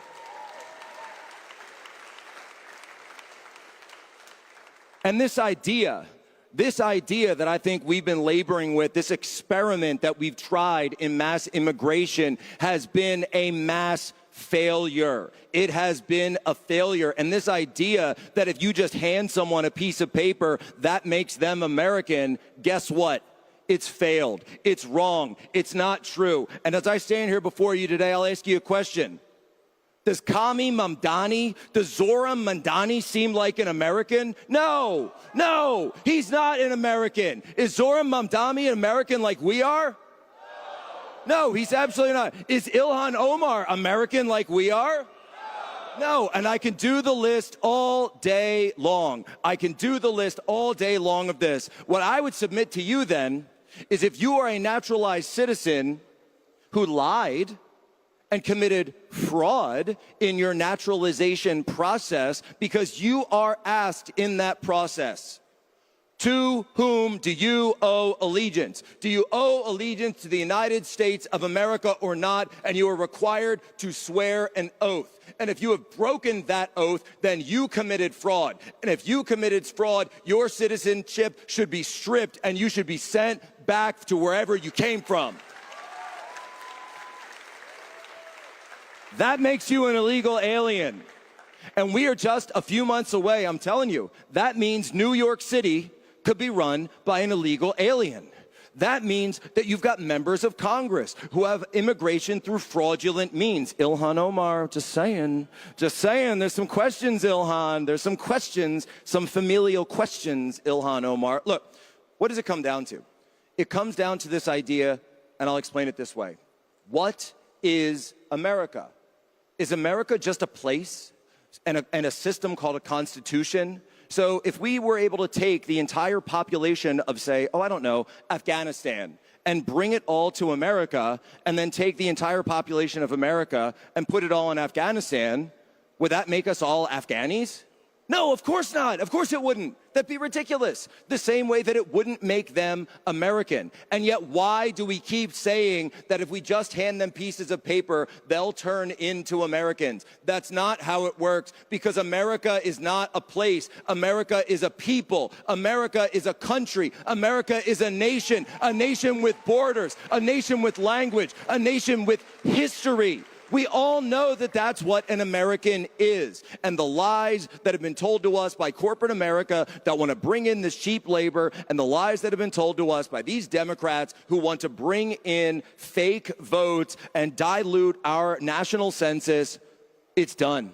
I'm done with it because I'm so sick of all of this. I'm sick of these fakers. You are fake Americans, and we are going to smoke you all out, every single one of you. And that's what it comes down to. That's what it absolutely comes down to. There is no nation on earth that treats its own people this way, and it's high time that we stop treating our own people this way. When I say America first, I mean the American people first. And it's as simple as that, ladies and gentlemen. It's as simple as that. You want to know what my politics are? You know, when people used to say, what are your politics? What are your politics? Are you more conservative? Are you more libertarian? Are you more like, are you in MAGA? Are you this? I say, here's my politics. At this point, it's very simple. When somebody asks me what my politics are, I say, if it's good for American people, I'm for it. If it's bad for the American people, I'm against it. That's my politics. That's my politics from here on out. If this is good for the people, I'm for that. And there's so many people in Washington, D.C., and I see them every day. I've been there for a decade plus, folks. Oh, I know, it's terrible. And they sit there until they're blue in the face, and they say, oh, well, this is going to be good for some corporation, and this is going to be good for that. No, we're done. This is a movement behind Donald Trump that 1 year ago tomorrow, 1 year ago tomorrow, and we can never forget this, never let anyone tell you that on that field in Butler, Pennsylvania, exactly 1 year ago, that you did not witness the hand of God reach down from heaven and protect Donald Trump from being killed in front of an entire team, entire crowd of people. And when that man was down on his knees, and he was hearing the voice of God in his ears, and the bullets were still flying all around him, and he had no idea if the threat had ended. He could have rushed away. He could have ran off to his car. He didn't do that. He got up and he went back for the podium. He went back for the microphone. He went back for the people, and he said, "Fight, fight, fight." And don't let anyone tell you that that wasn't a miracle from God Almighty sending Saint Michael, the archangel, down with the sword of Saint Michael to protect him, to deflect that bullet from striking at the fateful moment. I truly believe that God is with us. And I truly believe that this movement and this country has God at our backs. That's what's called heaven reaching down and giving you its mandate. And the mandate is simple. The American nation must be restored. The American people must be restored. So you come to me and say, "Oh, we got the big issue that's going on." I say, 40 million have to go. No, but you got 40 million have to go. No, but say, no, let me stop you right there, because 40 million have to go.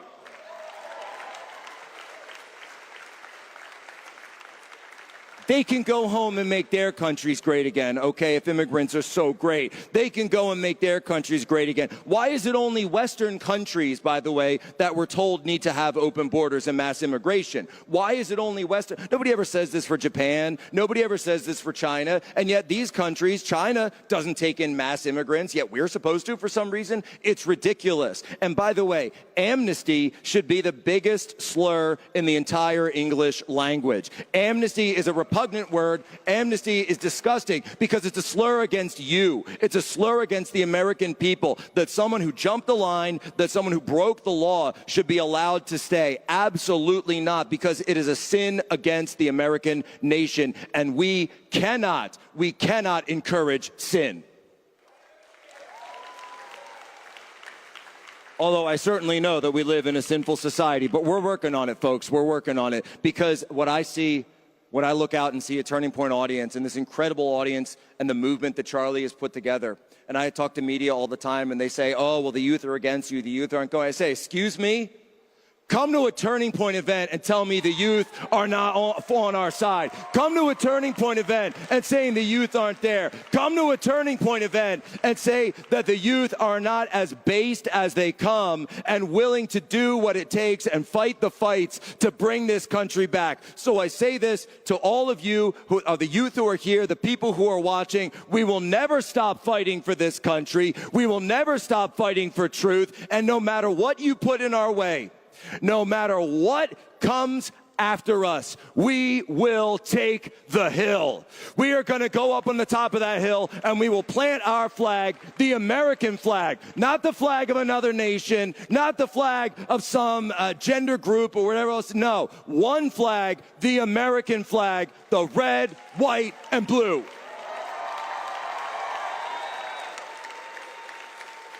Ladies and gentlemen, God bless you. God bless all of you. Have a great weekend. Enjoy yourselves. Thank Charlie Kirk so much for putting this on. God bless America.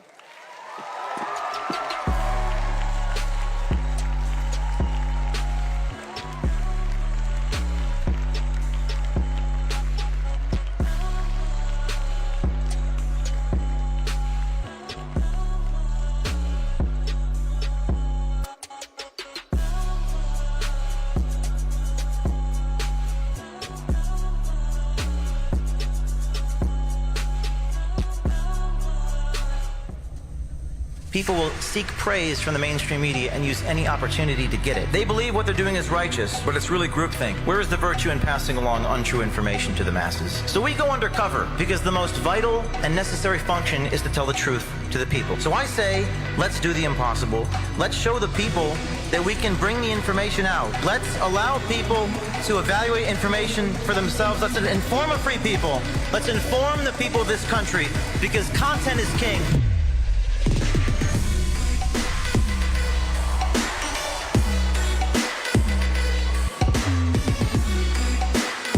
Hello, Turning Point. Hello, everyone. Wow, this is incredible. It's great to be back here. I don't have the bulletproof vest on. I'm just wearing the cross today, so hopefully that protects me. Because we tend to make a lot of enemies telling the truth, don't we? You can tell a man's virtues by his enemies and his vices by his friends. Thank you, Charlie Kirk, for having me. I got a lot to get through in 20 minutes. Thank you, everyone. This is incredible. One of the largest crowds I've ever seen. It's my 10th year at Turning Point. And I'm going to tell you about Jeffrey Epstein.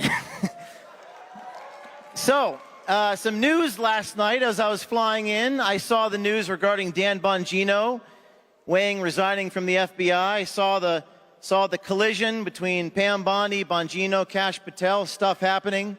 I want to tell you a little story. Take you behind the scenes, take you undercover as we try to ascertain what's really going on. Why do they always tell the truth only in private? Why do they not say the quiet part publicly? But maybe they say it privately. Let me take you back to the month of April. This is April 28th in a restaurant in Washington, D.C. This is the Attorney General of the United States talking to someone. They recorded it, sent it to us, talking about tens of thousands of videos. Do you know when the Epstein files are going to get released? We hope soon. The FBI's been. Okay. So, any dates? No, you know what it is? There are tens and thousands of videos. Yeah. And it's all with little kids. So they have to go through every one. Now, we sent the Attorney General an email requesting comment. This is on May the 1st. A couple days after the 28th, we quoted what she had said, tens of thousands of videos of little kids, not something that's been reported publicly. After we sent the email, suddenly we saw this at the White House. James Comer said yesterday that all the Epstein files are missing. They still haven't heard from you. No, the FBI, they're reviewing, there are tens of thousands of videos of Epstein with children or child porn. It seemed to mirror quite identically what we had captured just 9 days prior. Tens and thousands of videos. Yeah. And it's all with little kids. There are tens of thousands of videos of Epstein with children or child porn. Something didn't seem to add up. It raised questions. The questions for me and my team was, and this is not an easy story for us to publish, is why share that with someone at a restaurant but not share it with the American people first? We also saw this on Joe Rogan. No, we're giving you everything we have. And is there video from the island? Not of what you want. But is there footage? If there was footage of anyone doing anything else, we would have opened a case. There are tens and thousands of videos. Yeah. And it's all with little kids. Something doesn't seem to be adding up. Now, the Department of Justice issued this statement, which you probably all saw this week. There's no client list. There's no evidence of any blackmail. And there's no evidence that could predicate an investigation against anybody else. There's no story? There's no evidence? Now listen, as a reporter, as a journalist, I can always tell you, there's always a story. It's just a question of to what degree. But to see the government tell us there's no story, it just doesn't seem to add up. And I'm a little biased on this issue because I myself, my team, as you know, have been raided by the FBI. Granted, it was the previous administration that did this. You're looking at a search warrant. The FBI taking battering rams to our doors a couple years ago. I'm sorry, so what is this regarding? This is the search warrant. Open up. Let me see your hands. Let me see your hands. They go after teachers. They go after mothers. They go after journalists in the United States of America under the flimsiest of pretenses, often a pretext, often a false pretense, and they lie about it. They ruffle through our notes. They go through, and by the way, the previous Attorney General expressly forbid this. Even the liberal news media was against it at the time that it happened, but this administration did get around to releasing the affidavit, the probable cause. The case is now closed. In my case, they closed the case and they had to release what's called an affidavit. That is the justification for the search warrant, the probable cause. Thankfully, hopefully, we'll now see who lied to the FBI. We'll see the transparency. We'll get the accountability. But when they released this affidavit, this probable cause, they redacted every single word. You are looking at the justification for the raid of my newsroom. The Department of Justice right now could wave their magic wand and show you what's behind these black lines. Does the public right to know outweigh whatever marginal concern the FBI has to protect their confidential informants? And by the way, it's a crime to lie to the FBI. This is over the Biden diary stuff. Did actually Biden lie to the FBI? If you or I lied to the FBI, we'd be in trouble. In fact, the only thing that wasn't redacted on this document was a footnote that said, based upon my training and experience, I have learned, this is an FBI agent talking, that cell phones are capable of sending emails. This is just bizarre. Even the ACLU protested this. This is another liberal organization defending me in federal court. This is just bananas. What does it mean to be liberal anymore? What does it mean to be conservative anymore? I consider myself a constitutionalist. I believe in the First Amendment, I believe in the Fourth Amendment, and I believe in the public's right to know. So let's go back to this. Department of Justice statement this week. Much of the material is subject to sealing. We need to protect victims. Well, I'm all about protecting victims, and I don't believe we should publish any child pornography. But this did not expose any additional third parties to allegations of illegal wrongdoing. By show of hands, how many of you think that's a lie? 100% of you. I mean, this is crazy. So, I'm announcing, and I have announced previously, but I'm going to release some new information here on stage with you today. It's time to take matters into our own hands.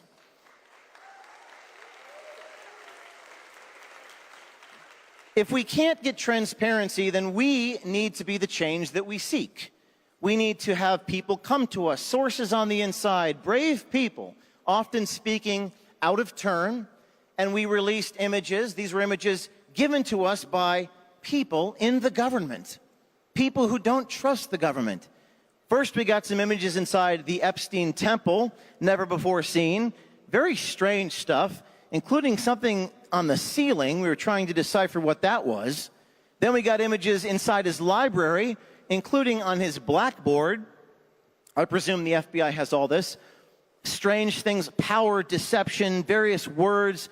A lot of people online trying to decipher or crack the code. We even got images inside his bedroom. Next to his bed table, there was a phone. On the phone, there was a series of names. Karina, Darren, Rich, Mike. I wonder if any of these people know what happened with all this child stuff that happened. We even were able to find out the names of these people by doing some research. His last girlfriend, his advisor, his lawyer. You're trying to tell me that none of these people had any knowledge about any illegal activity? But I think it's time for us to just hear directly from FBI agents. What do you guys think? You know, I have an idea. What if we launch something called FBI Leaks? How about that? How about we release audio and video? Listen, you know, whether they come to me on the record or off the record, they tend to be more honest off the record, so perhaps we need to publish what they're saying off the record. We have to do that. And in our first video, released right now online, we're going to release the Deputy National Intelligence Officer of the FBI, whose name is Rami Hassan. and he's talking about the Epstein case, and he says, I'm with the FBI, quote, it's a shit show. And this is, I'm just going to play a little clip. You can find the rest of it online. I'm with FBI. This is a shit show. Small coincidence, but I'm with FBI. He also talks about that you can kind of see where law enforcement kind of either turned a blind eye or missed things. This man is a director, and he's saying law enforcement turned a blind eye. The question is, what did they turn a blind eye to? And I'm calling on everyone on the inside with knowledge of the situation to come out, to tell the truth, because we, the American people, have a right to know. Now, I have been doing this a lot recently in the deep state, and some of this stuff you can't make up. We've met with people in the Pentagon, the Department of Defense. Remember this guy, Jamie Menina?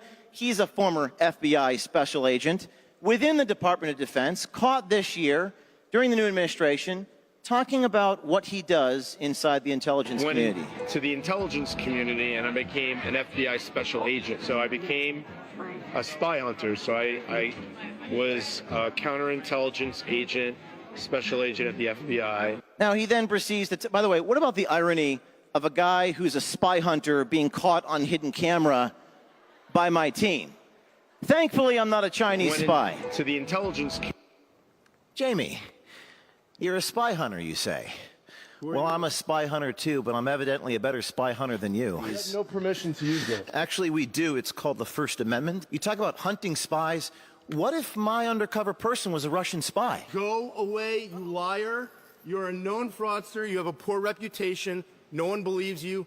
Go the fuck out of here. Okay, so this is the former FBI. This is what they do, by the way. They attack you, little slings and arrows, little paper cuts taken 100 times over. People stop trusting you, but you got to keep going anyway, screaming at me that I'm a liar. In fact, they even got a lawyer to sue me, this guy who's what I call an ambulance chaser for intelligence agents, and he sued me and said he's going to expose all of our undercover people.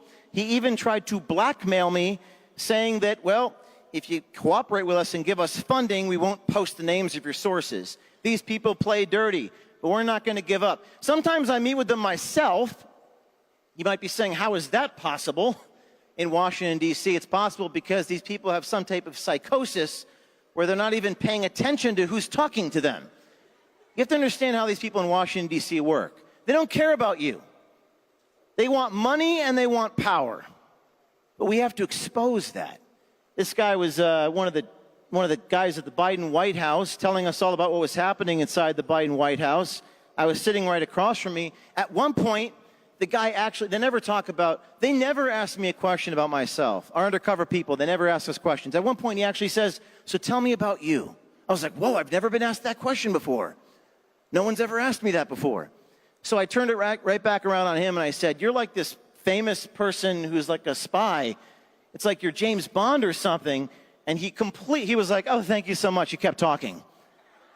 Just flattered him, kept going. Pretty remarkable stuff.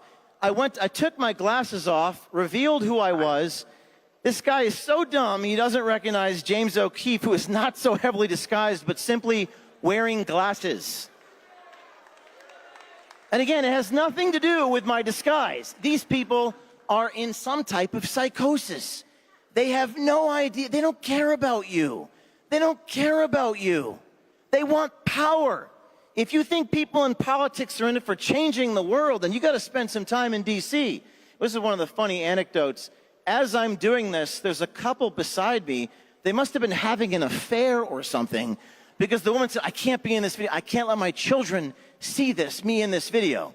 Some of the damnedest things happen when we're actually doing this sort of thing. We've also confronted this guy. He's in the Pentagon. His name is Jason Beck, Total Force Requirements and Sourcing Policy, Office of the Secretary of Defense. This is the deep state. These are the names and the faces of the people that are behind the scenes, unelected, really running the show. Jason Beck says we need to abolish the Senate. He says we need to pack the Supreme Court. He says we need universal health care. At one point, he started talking about sharing all this classified information. I told him, you're making me horny by doing that. Universal health care, we could start there. Abolishing the Senate. Gosh, there's so many things that you could do. They do have the classified stuff, but that I can't talk about. Oh, you're turning me on already. I can neither confirm nor deny. So it's important to hold these people accountable. We have to use whatever legal means necessary to hold these people to account. Because without accountability, freedom is just an illusion. So we got creative. This time, we made a Netflix episode on the television in my apartment. And we put his video in the Netflix episode, sat down with him, and I said, there's this show that I want to watch with you about this guy named James O'Keefe. And he catches all these people in the government. And the guy proceeds to criticize this James O'Keefe, to me, James O'Keefe.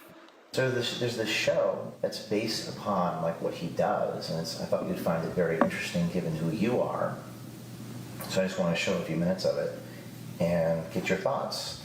And it's based upon this guy, James O'Keefe. Yeah. And I think the organization was Project Veritas. Oh, Project Veritas. Yeah. Yes, that's what it was. Yeah. Have you heard of that? Yeah. Yeah. Yeah. He's a terrible person.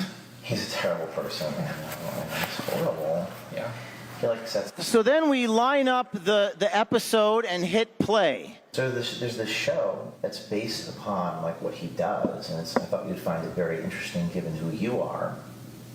So I just want to show a few minutes of it and get your thoughts. And it's based upon this guy.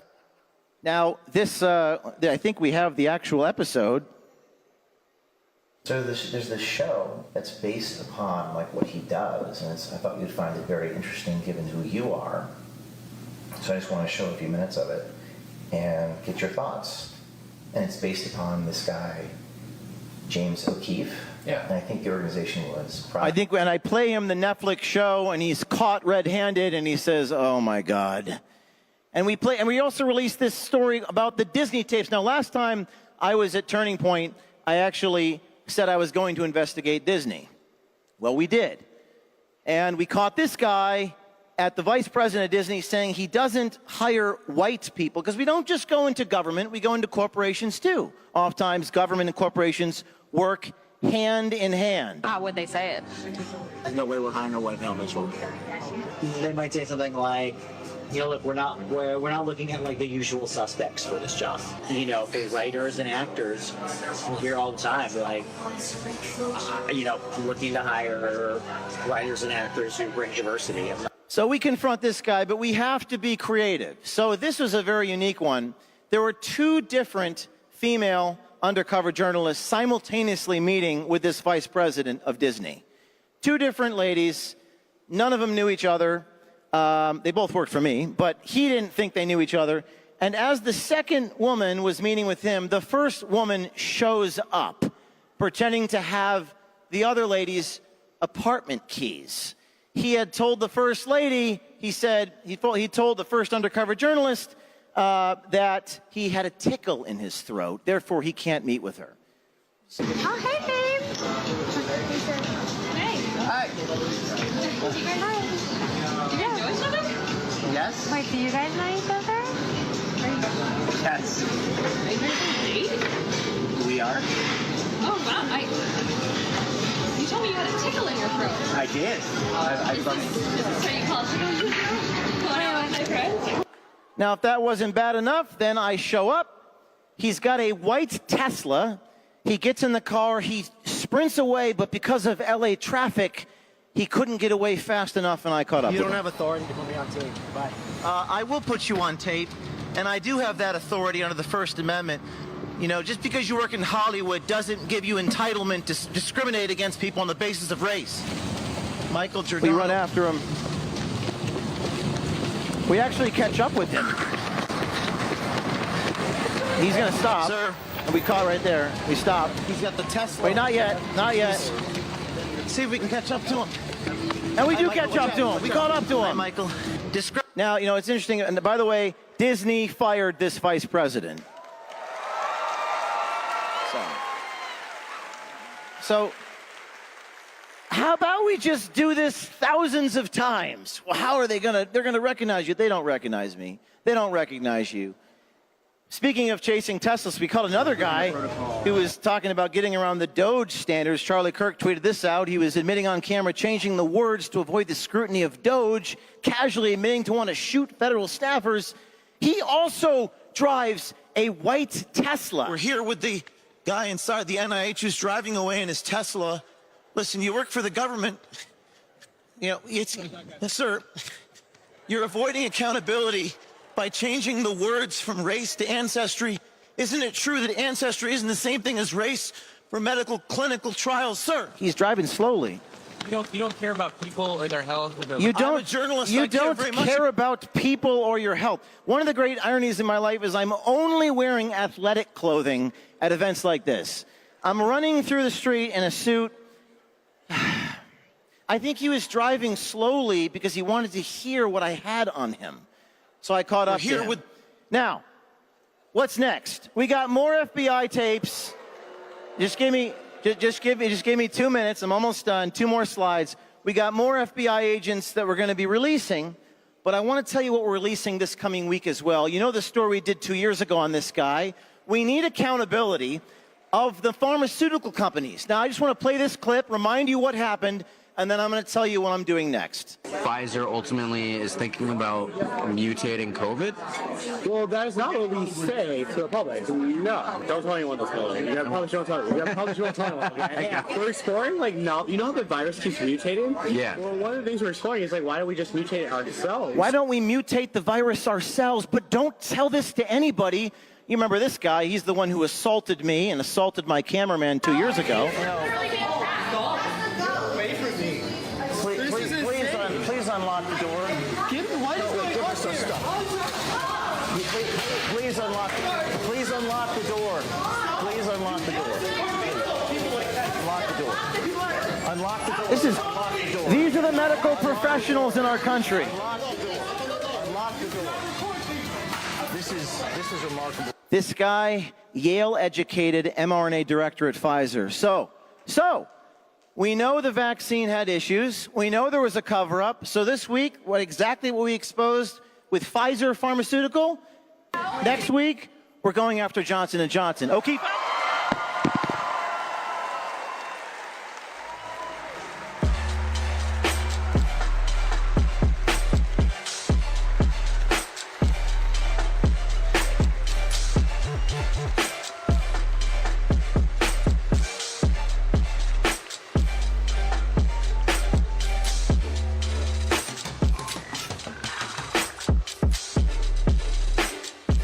Is amazing. They are the sponsor of our upcoming Student Action Summit happening this weekend. If you don't have your tickets yet, I encourage you to get them. It's going to be an amazing event. Let's first play Cut 53. Why Refi is a primary reason why this event is happening. Play Cut 53. Student Action Summit 2025, featuring the boldest voices in the fight. Charlie Kirk, Secretary Pete Hegseth, Tucker Carlson, Steve Bannon, Brett Cooper, Secretary Kristi Noem, Riley Gaines, Brandon Tatum, Jack Posobiec, Laura Ingraham, Megyn Kelly, Greg Gutfeld, Tom Homan, Congressman Byron Donalds, Russell Brand, Savannah Chrisley. Join thousands of patriots, future leaders, and freedom fighters of all ages. Register now at SAS2025.com. Okay, everybody, it's whyrefi.com. Whyrefi is not a debt settlement company. If you know anybody that has private student loan debt, go to whyrefi.com. If your private student loan debt is keeping you up at night and ruining your life, it doesn't have to be that way. Call Whyrefi. Can you imagine being debt-free? Go to whyrefi.com. That is YREFY.com. Whyrefi.com. You can even skip a payment every 6 months with 12 times that penalty. Go to whyrefi.com. Unless politics comes in and says you cannot work with Chinese companies that have any ties to Chinese government finance or to the Chinese military, which is almost all of them, then you can't work with us. Thinking of the Chinese Communist Party was then and still is that the Chinese Communist Party cannot coexist in the same world as the United States. You're watching every one of our values get flipped upside down. They build social movements around the inversions of it, and they use that to agitate the incumbent values and politics of society. That is what communism is. That is communism.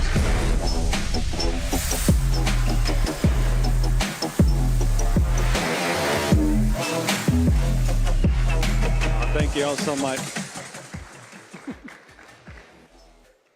When we hear about the Chinese Communist Party, it kind of goes in one ear and out the other for a lot of people. Because frankly, how many stories have we heard about where we hear the CCP is involved with it?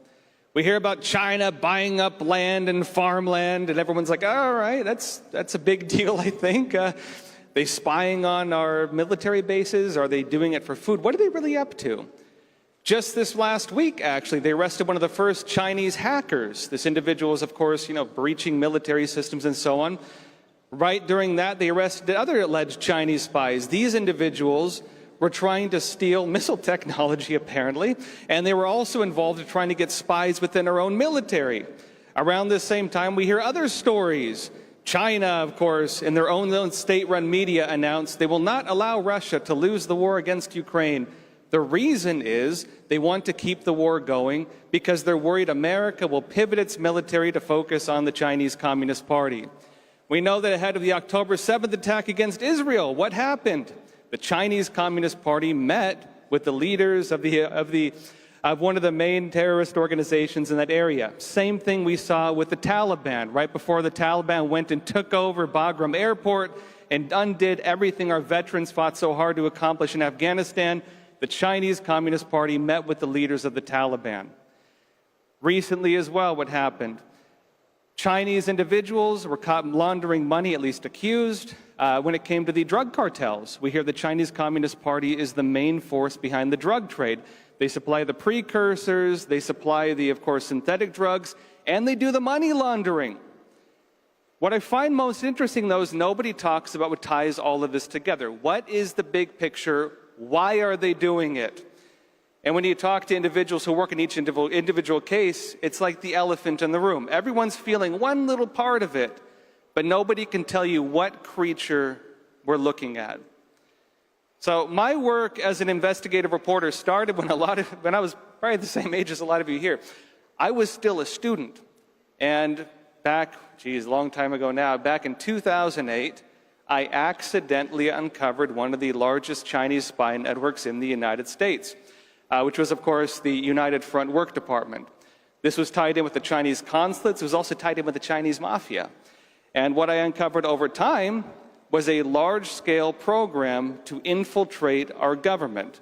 This included bussing around voters for elections. This included getting straw donors for political campaigns. This included trying to bribe and blackmail government officials. This included programs to invite business leaders on trips to China. And if you look at the entire picture, what was this? This was a system still in place as we speak to infiltrate our government and make it not represent the American people, but to instead represent a foreign government. And I know that's a lot. How does this all work? If you want to understand what's really going on in the world when it comes to China, let's start with the farmland.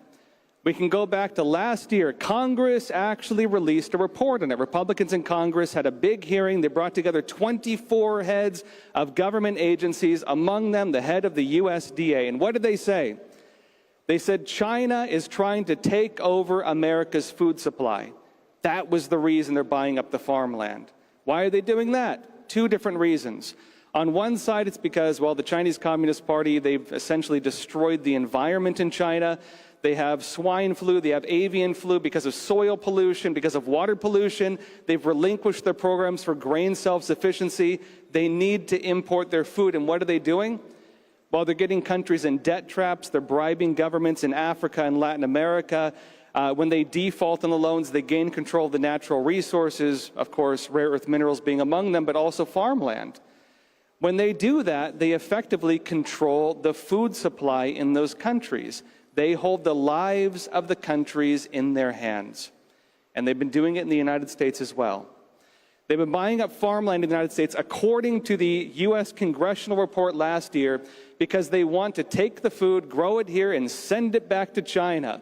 During COVID-19, when there were American meat processors who shut down and said there's not enough meat for the American people, members of Congress sent letters to those companies asking, why are you telling Americans there's not enough food for Americans, but you have record amounts of food and meat being sent to China? You're telling us you can't feed us, but you're saying you can send it over to the Chinese Communist Party? How does that work? What this all ties into is a program I briefly mentioned, the United Front Work Department. And what is this and how does it really work? Because as I mentioned, USDA farmland, the report last year, it wasn't just that. They found across our entire government, 24 US government agencies, the Chinese Communist Party is infiltrating, it is bribing, it is buying people off, it is subverting. This is, we talk about Epstein, this is honey traps. This is debt traps, it's business deals. Maybe your cousin or your wife or your brother or your son gets an advisory role in a Chinese company and they pay you through that. This is the taking over of our government without having to invade it. The exact slogan of the United Front Work Department, the exact mission of it, is to overtake what they call the civil society. This is how you conquer a country without invading a country. This is how we will lose our country if we don't wake up. What does that mean? The theory of Chinese espionage, of the Chinese Communist Party, is this. What is that which constitutes a government? Well, our Constitution, of course. The Constitution lays out what defines our government, how it works, our laws, our protections, and so on. But how does that actually get implemented? That is the civil society. That is your politicians, it's your business leaders, it's your ideological leaders. Think your YouTubers, your TikTokers, and other agents of influence, or your business leaders. If you can take those people, if you can win them over and serve the interests of another system, you control the country. You've created a puppet state. And think about what's happening. The United Front actively goes to every government official, invites them on trips to China, and then tries to bribe them or blackmail them. In fact, they do this pretty aggressively. They do it to business leaders. And why is it that businesses, Hollywood, cannot create a film and get it shown in China without co-producing with the Chinese Communist Party? They have to show core socialist values. A basketball player cannot write on his shoe a message against current-day slavery in Xinjiang province in China because it offends the Chinese Communist Party, while other players are kneeling in criticism of the United States in slavery over 100 years ago. So they can't criticize, of course, the Chinese Communist Party in current-day slavery, but they can criticize the United States. The CCP recently, they have a program inviting YouTubers on trips to China, anyone over 300,000 views. The element which ties all of this together is a program to subvert our country, to make these people serve the interests of a foreign government while masquerading as having us still remain a free country. And of course, my work at the Epoch Times has been actively exposing this for the past almost, 20 years. And I can tell you all right now, for all the aspiring journalists out there, you can do it too. To stand up for what this country is, to stand up for what we are as a nation, take up the mantle of an investigative journalist. If you want to do your own work, it is there for you. And again, God bless America, because I do think the true battle in this world is between freedom and socialism. And the way that manifests right now in front of our eyes is the battle between the free world and the communist world. And that battle is defined as the United States against the Chinese Communist Party. So thank you very much.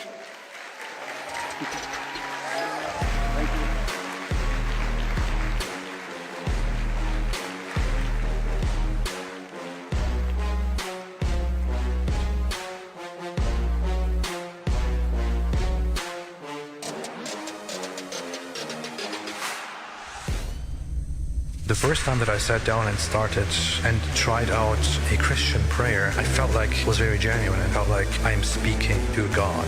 I am expressing something that I truly feel. We are allowing Islamists to spread their poison while fighting among each other about nonsensical things. I mainly had my problems with Islam because I saw it as a global threat. It is good to be forgiving, but you have to recognize that the wolf is out there to steal you. Unfortunately, Islam is a perfect culture that will happily take advantage of this.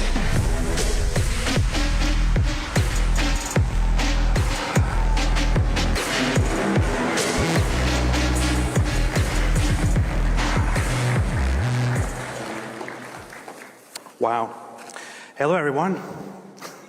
This is a huge crowd for me. How's everybody doing?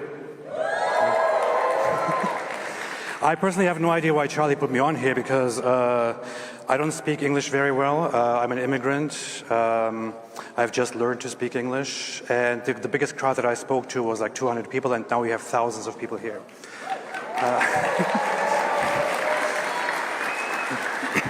I normally do this on YouTube, so I don't have people looking at me and giving me all the reactions when I say dumb things. So this is definitely very, very exciting. See how I tied that in? I tied it into my YouTube channel. This is how you do it. You can find me on YouTube as Apostate Prophet if you look it up. Who's actually here for me? Who even knows about me? Three people, 4 people, yeah. So we want to change that today. You can just go and look me up on YouTube, Apostate Prophet. In fact, I'm going to wait. Everyone subscribe right now, please. Oh, wonderful, wonderful. So I want to really thank Charlie Kirk and Turning Point USA for doing this and for giving me the opportunity, because we have a very important job to do. We have a lot of very important things to do. If you do indeed find me on YouTube, you will see, what you will encounter is that I represent myself and my channel with a little cartoon that looks like a certain figure, a religious figure, by the name of Muhammad, the Prophet Muhammad. I specifically chose to put that as image out there because drawing Muhammad, making a cartoon of Muhammad, is a very dangerous thing. You shouldn't try that at home, because if you do it and you publicize it or people know about it, your life will be in danger. Many of you might know about it, but a little over a decade ago, or I think about a decade ago, in France, a magazine, Charlie Hebdo, put out a cartoon of Muhammad for which the entire place was attacked by Islamic terrorists who opened fire and killed several of those journalists and cartoonists. This was, of course, horrific. Lots of people around the world, in Europe, in the West, and also some in the Muslim world condemned it. But the general idea in the Muslim world was that those cartoonists, when they were killed, basically deserved it because they asked for it. This is the culture that we are dealing with, that I am dealing with on a daily basis. We don't have the freedom in an Islamic environment to mock or to critically speak of the Islamic beliefs and of the Prophet, the so-called Prophet Muhammad, despite the fact that this so-called Prophet Muhammad was a warlord and a pedophile, but he is also considered the perfect moral conduct for Muslims all around the world. I would know this. I didn't have the privilege, unlike most of you wonderful people here, to be raised in a Christian environment with Christian values and Christian rules, or to be raised within a country, a beautiful country like America, where you have the freedom, where we have the freedom to say whatever we want without fearing repercussions. The same thing cannot be said about different places in the world. I was raised in an Islamic environment. I was raised in a religious Muslim family, and I am what you would call an ex-Muslim. I was raised with the idea that I should be loyal only to Islam as a religion. I was raised with animosity, with hostility toward the West. I was raised as an enemy of the United States of America. Today, I am standing here with a huge American flag right in front of me, and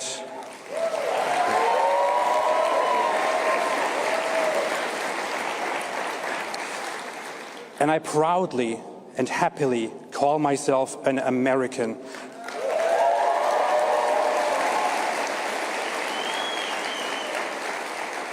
America has given me the ability, the freedom to be free and to say whatever I want, to do whatever I want, to be free, to speak freely. I appreciate this to no end. I have also, after I left Islam, after I turned my back on it, I spent about 10 years as an atheist, as a very hardcore skeptic. I have recently become a Christian, so I am...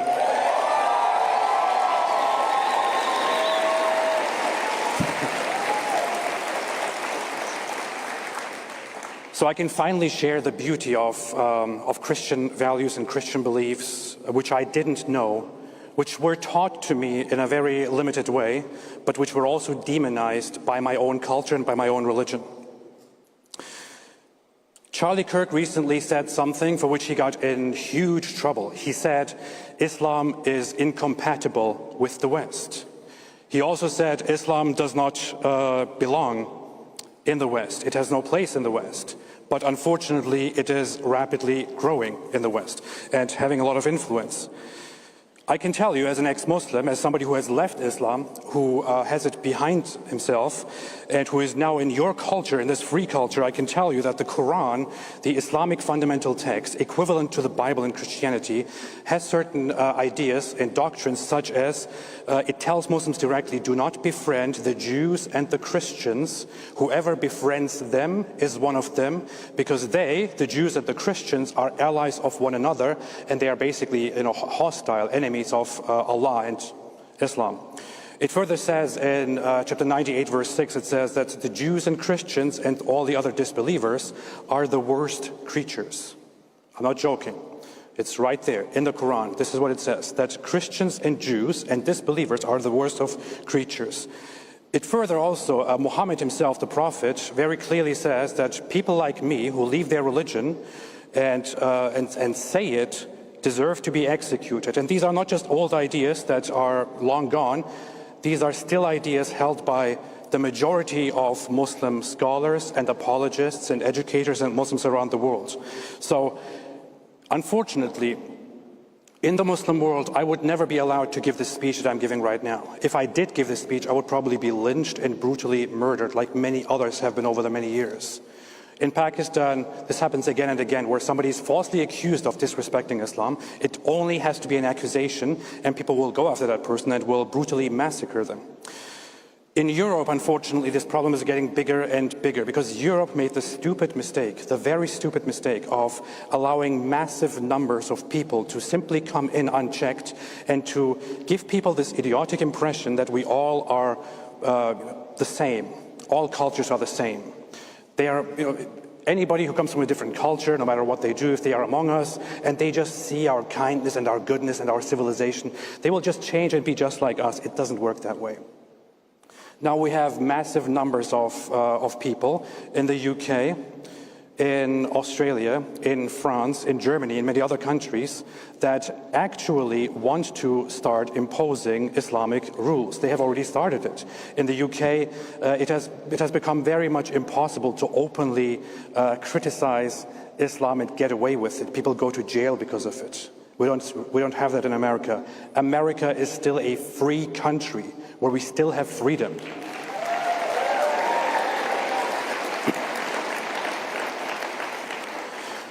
But the issue is, it wasn't always like this in Europe.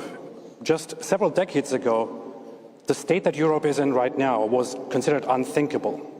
The same thing can happen very quickly if you do not watch out. In America, it can become similar quite quickly. We have, for example, a rising candidate for mayor in New York City, Zohran Mamdani. What do you guys think about him? Zohran Mamdani has said things such as that the end goal is to seize the means of production, which is an explicitly Marxist communist slogan and idea. He has condemned a statue of Columbus and said that we should take it down. He has called for defunding the police. He has been seen wearing terrorist rags and aligning with Hamas propaganda, for example. Hamas, by the way, right now is a very heated topic, but is the very same organization that openly praised Osama bin Laden, who explicitly took responsibility for 9/11. This is the organization, and we have their allies here in the United States, unchecked. Meanwhile, we have another state in the Middle East that some people, and I don't want to say any names today, that some people have an obsession with and that they likely would rather attack: Israel. Israel is often targeted by the very same people who will stand up and defend certain countries, like the Islamic regime of Iran, which very explicitly has it in their policies and every day says, death to America, death to Israel. The Islamic regime of Iran explicitly and officially calls America the great Satan and Israel the small Satan. On July 4th, on our day, on the day of America, a clergyman in the Islamic regime of Iran openly and publicly declared that Donald Trump and Benjamin Netanyahu are two people who should be executed. These are his words, executed. I want to hereby, in solidarity, send all respect and greetings to those people of Iran who are not on the side of the Islamic regime and who are fighting for their freedoms.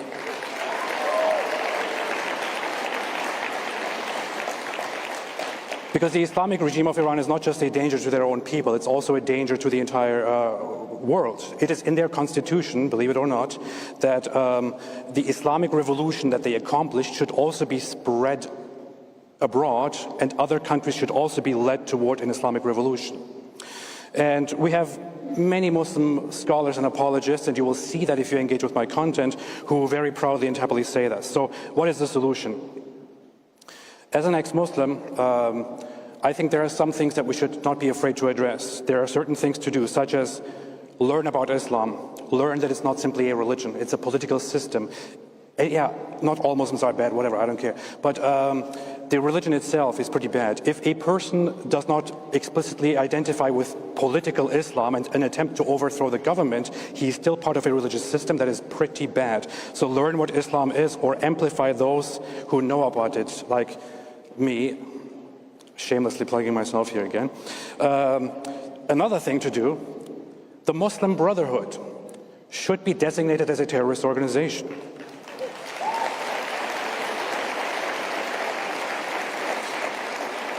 Islamic influx and influence should be limited. There should be a prioritization of deporting explicitly Islamist organizations and people. I'm an ex-Muslim, I'm warning you here, my time is up, I see it, and I don't want to kind of, mess up my first speech here at Turning Point USA, so I just want to thank everyone who is here, all you wonderful, beautiful people. I want to thank Charlie Kirk for this opportunity. I want to thank Turning Point USA. Big applause for Turning Point USA, please.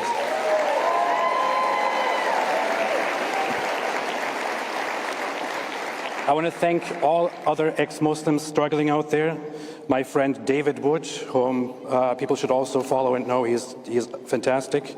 All who give their lives. Recently, Salwan Momika, an activist in Sweden, was brutally murdered for daring to burn up the Quran in a protest. So I want to remember him. I want to thank you all. I want to thank God. And God bless you all, and God bless America.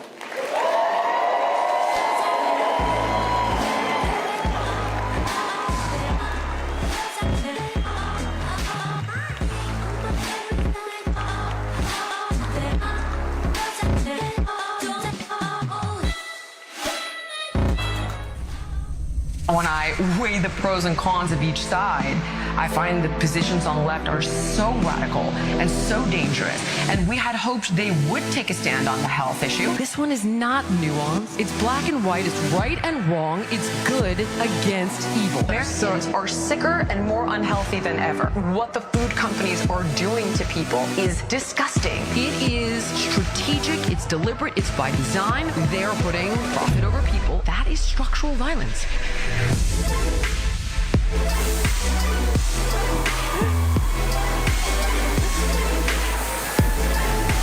Hey! You guys hear me? I don't think so. I said, can you guys hear me? There we go.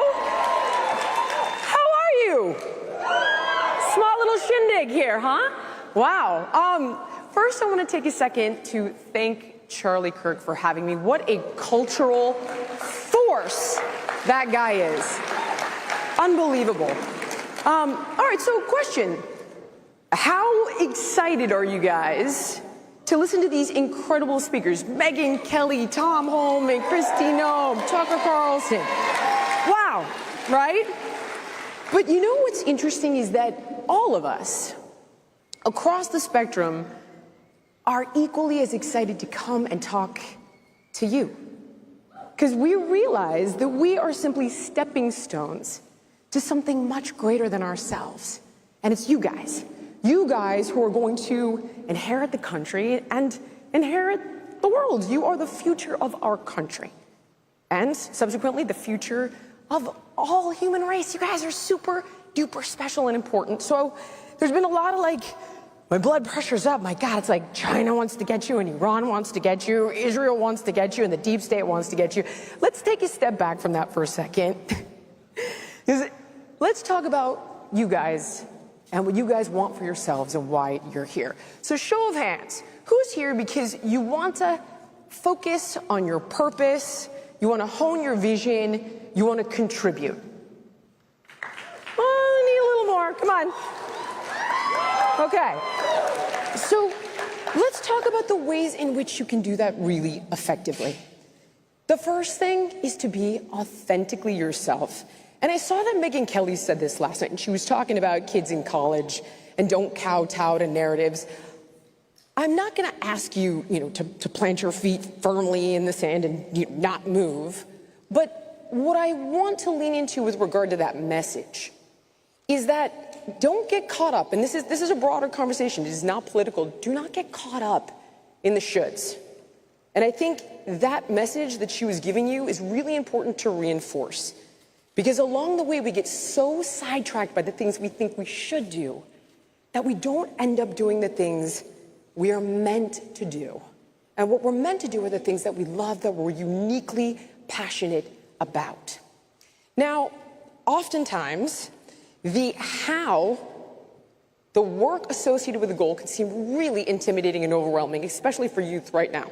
We're hearing it all the time, like, I can't afford a house, interest rates are insane, you can buy policy, democracy isn't working for me. We've heard it a million times, but you guys are smarter than that, you're entrepreneurial, and you'll use the tools that our generation doesn't really understand and doesn't know to outthink all of this, and to take the country and take your lives to a better place than we've all achieved, hence the concept of us being stepping stones, and I want you to believe that. And the more you focus on this long-term goal, the more the how will be tolerable. It's been said that if you have a why to live for, you can tolerate the how being the work associated with the goal. What do you need? You need discipline. What do you need discipline for? You want a healthy, strong body. When you're feeling strong physically, you're feeling strong, you're feeling empowered in every facet of your life. It's true that your health is your #1 wealth. That's important. I think we can put that one aside now. I think we've established that. I don't think anyone's going to disagree with me about that. I want to talk to you about diet for a second. And I'm not talking about food. I'm talking about the information that you're taking in.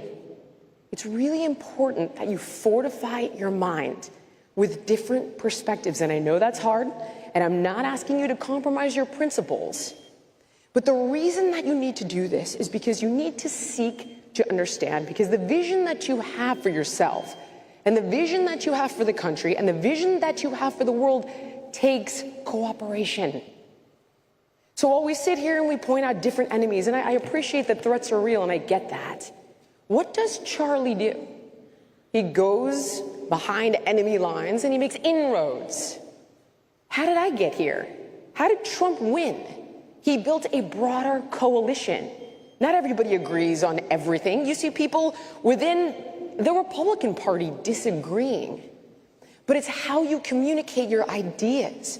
You're not just fighting to win an argument, you're fighting to win people over. And you do that by truly listening to understand. And it's so easy, right?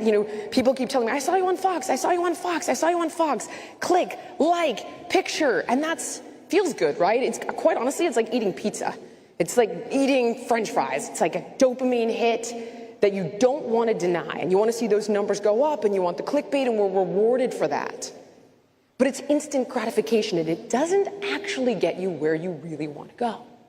If you look at the people that are exceptionally successful, it is people like Charlie and people like Trump. Whether they like him or not, he is the most powerful man in the world. He got there somehow, and he built a bigger coalition. Huge, sweeping red wave. How did I get here? I didn't vote for him the first 2 times. Because he continued to speak his message until it broke through, until I varied my information diet.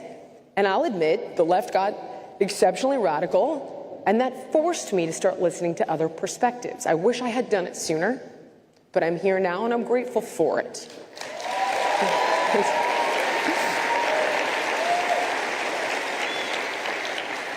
So while I love going on Fox and I love sitting with Jesse or Sean or Gutfeld, and I take it as a huge privilege and it's extremely enjoyable, it's a really good way to become intellectually lazy because it's an echo chamber of your own ideas.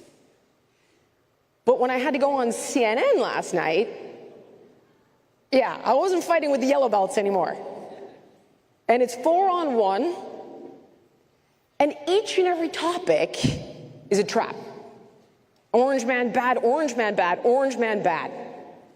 But by putting yourself in that environment, not only are you sharpening your intellectual skills, are you learning what's important to the people you disagree with, you're learning how to fight more effectively, how to communicate more effectively, and you're learning what's important to the, quote, other side.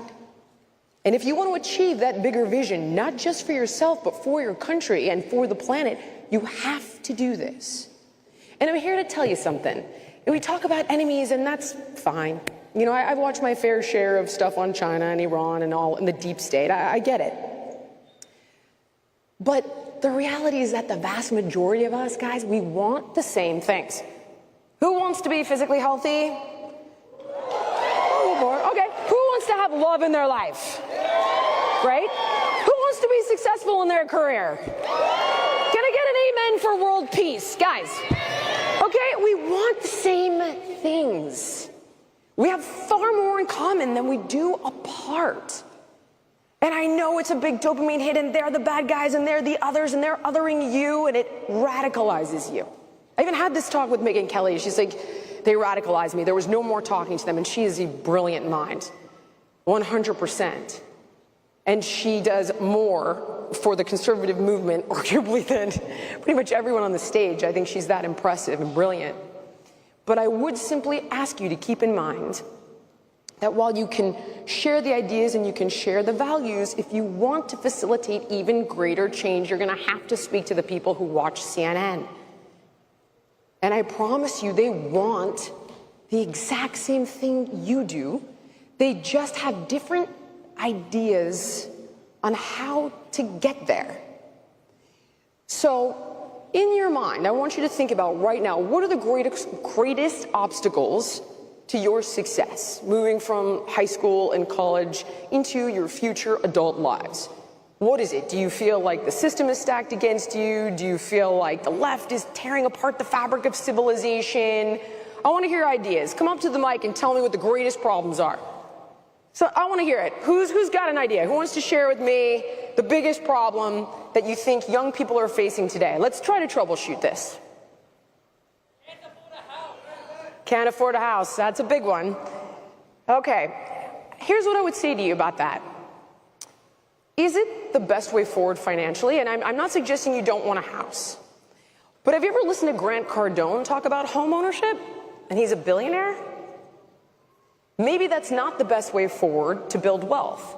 Maybe you build wealth without owning a home, and then later, when you have an excess of money, you can own a home because it's a liability and you have the money to spare. I'm not here to talk to you about real estate. The point that I'm making is, how can you think differently? How can you go outside of the box? We do get caught up in narratives, and it's important for you to be aware of that. It's important for you to vary your information diet so that you're aware when you're being brainwashed a little bit. But is that one? I mean, is it? I just did an hour-and-a-half long interview with Grant, and he laid out for me all the ways that we invest our money that end up not working for us, that doesn't make money, that it becomes a liability.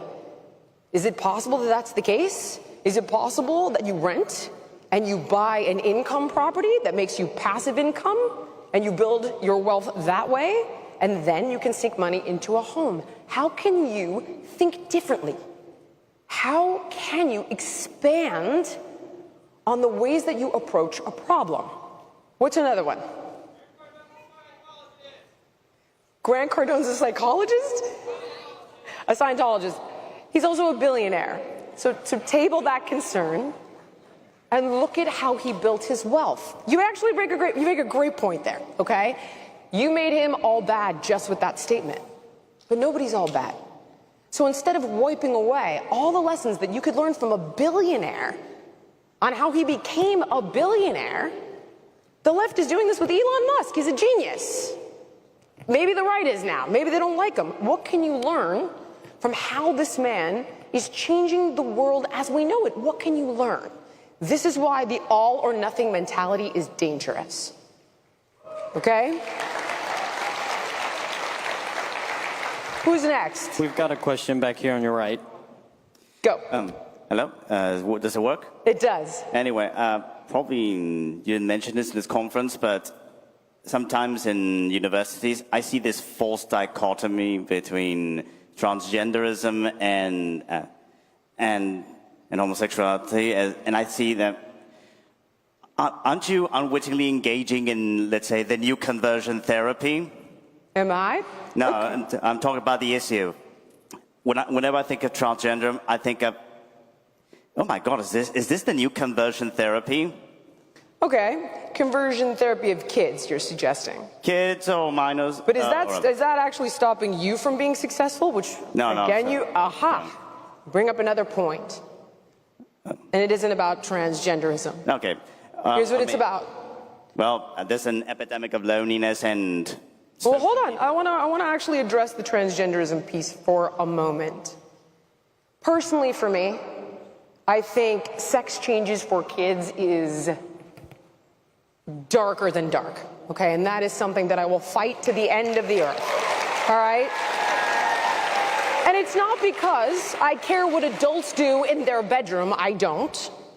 It's because when you give off-label cancer drugs and castration drugs to children, it irreparably harms their body, and they cannot comprehend the consequences of the choices they are making, like sterilization, sexual dysfunction that is permanent, impairment of brain and bone development. So that's something I'm going to fight for.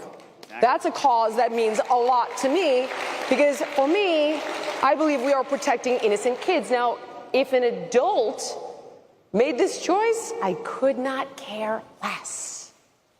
And the reason I don't care, and I appreciate that it might go against your religion, and I understand that, but here's what I would say. While you're trying to build a path to a better life and build more wealth and more affluence and more love, what do you care what that guy's doing in his bedroom? It's gonna waste your time. Focus on the things that really matter so that you can make an impact. So that when it comes down to fighting for things that are serious, real problems, very serious stuff, you've got the energy and the bandwidth to make a dent.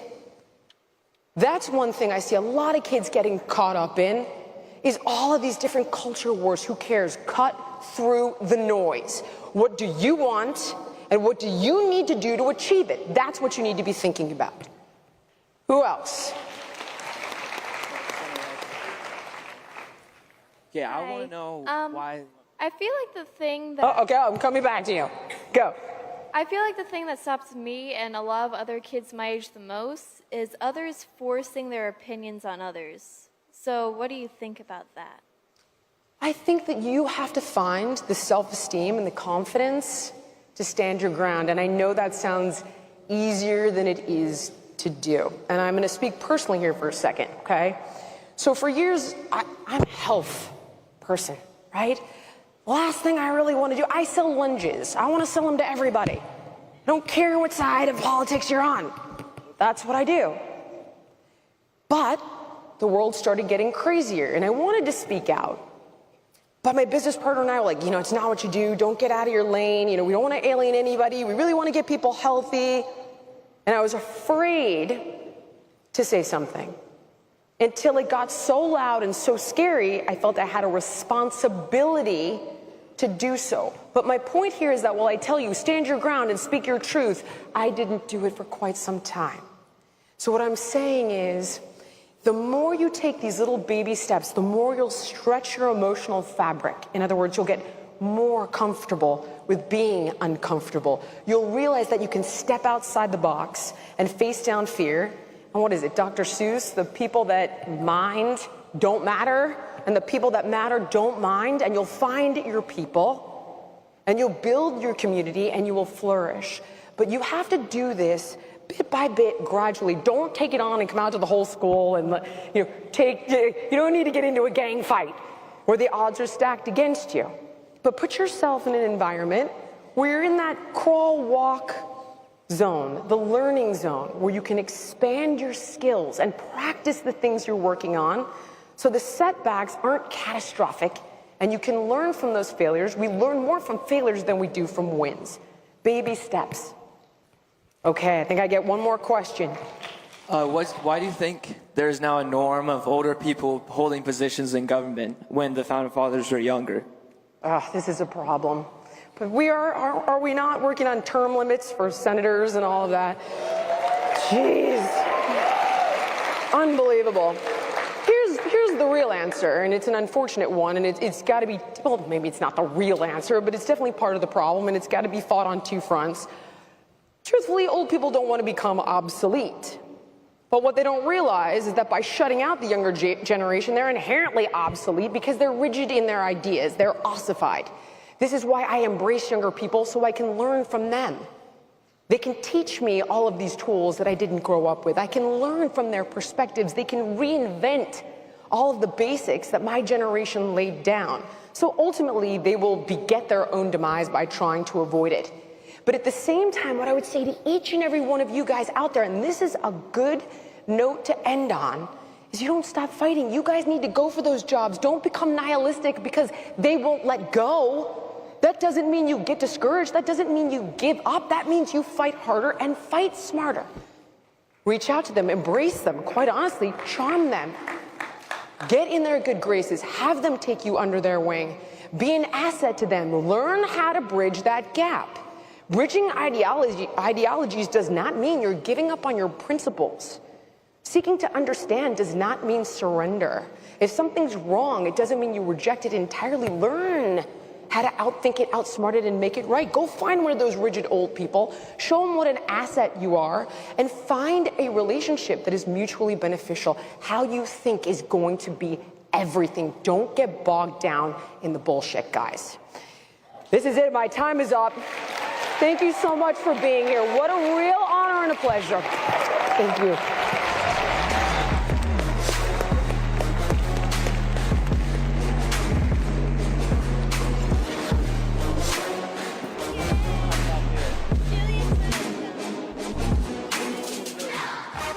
Private student loan debt in America totals about $300 billion, but $45 billion of that is labeled as distressed. Why refi refinances distressed or defaulted private student loans that others will not touch. They provide you with a custom loan payment based on your ability to pay. That is whyrefi.com, YREFY.com. Just call them at 888-YREFI34 or log on to YREFI.com. Do you have a co-borrower? YREFI can get them released from the loan. You can give mom or dad a break. If you can even skip a payment every 6 months up to 12 times without a penalty. Can you imagine being debt-free and not living under this burden anymore? The first step is to contact YREFI. If your private student loan debt is keeping you up at night and ruining your life, it doesn't have to. Just call YREFI. I think very highly of YREFI. We're working with them on a lot of stuff. They're helping sponsor our campus tour. We're all in with them. That is YREFY.com. Over $30 billion in private student loan debt. If you guys have student loan debt and in distressed fashion, call YREFY.com. That is YREFI.com.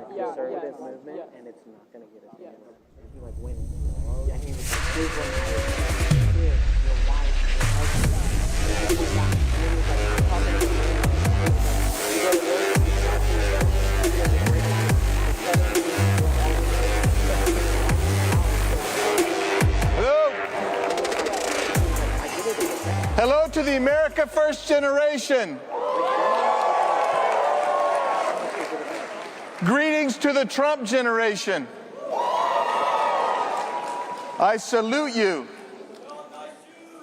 You're the generation chosen of God for a time such as this. This is the new American golden age, and you're going to usher it in. You're the ones. You are in the front, the vanguard of the great column of Americans who want our country back. Every generation of Americans has their opportunity for destiny. This is yours. Every American is here, represented in you. You're in your place.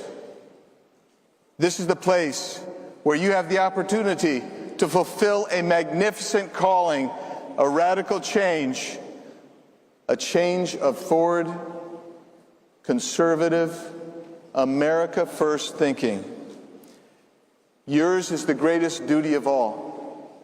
The greatest duty of all is to save freedom.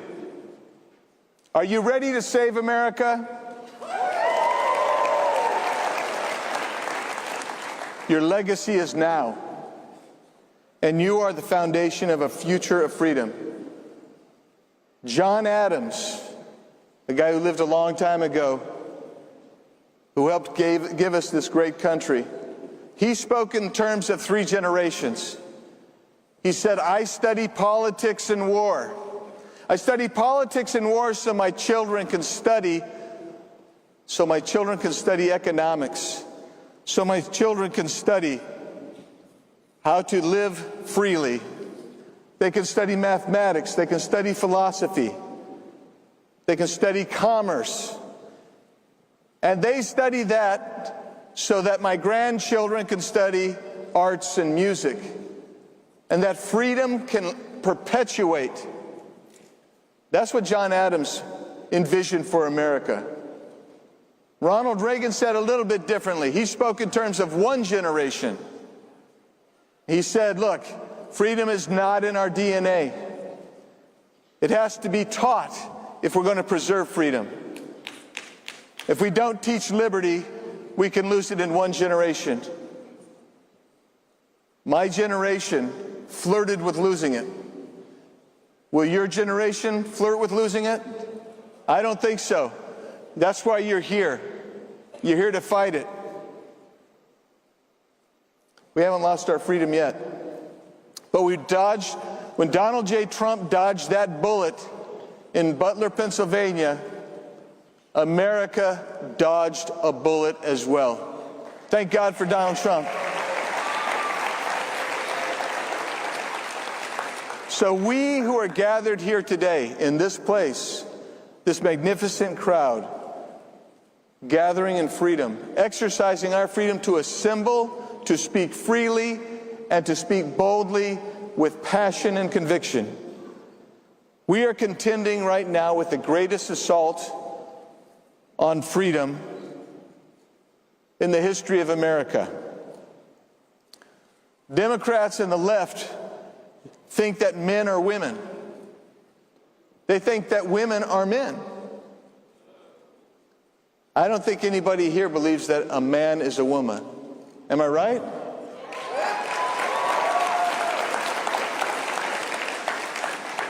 Do you think men should be allowed in women's sports and in their locker rooms?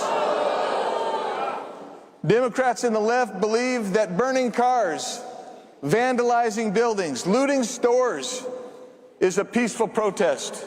Is that what you think?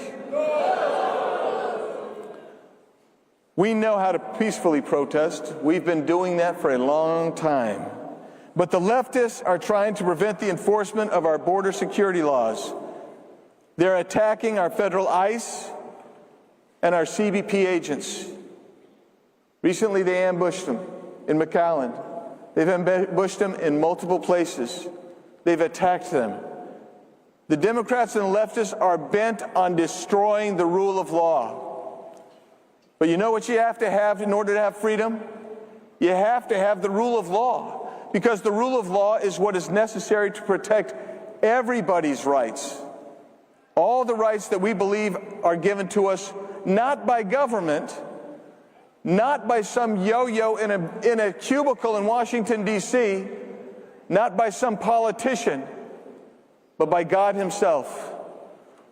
Our rights are inherent in each of us. That's what we're trying to protect. The Democrats and the leftists have made our cities and our neighborhoods unsafe. They've attempted to destroy them. They're doing it because they seek power over you and I. And again, they want to curb our rights. They are trying to teach people that they're the ones that give you the rights, and then they can take them away. Well, President Trump, Turning Point, you who are here today, you're the ones who are really making the difference. You're making the difference for a new generation. We are going to enter Trump's new golden age. Do you want to enter that golden age?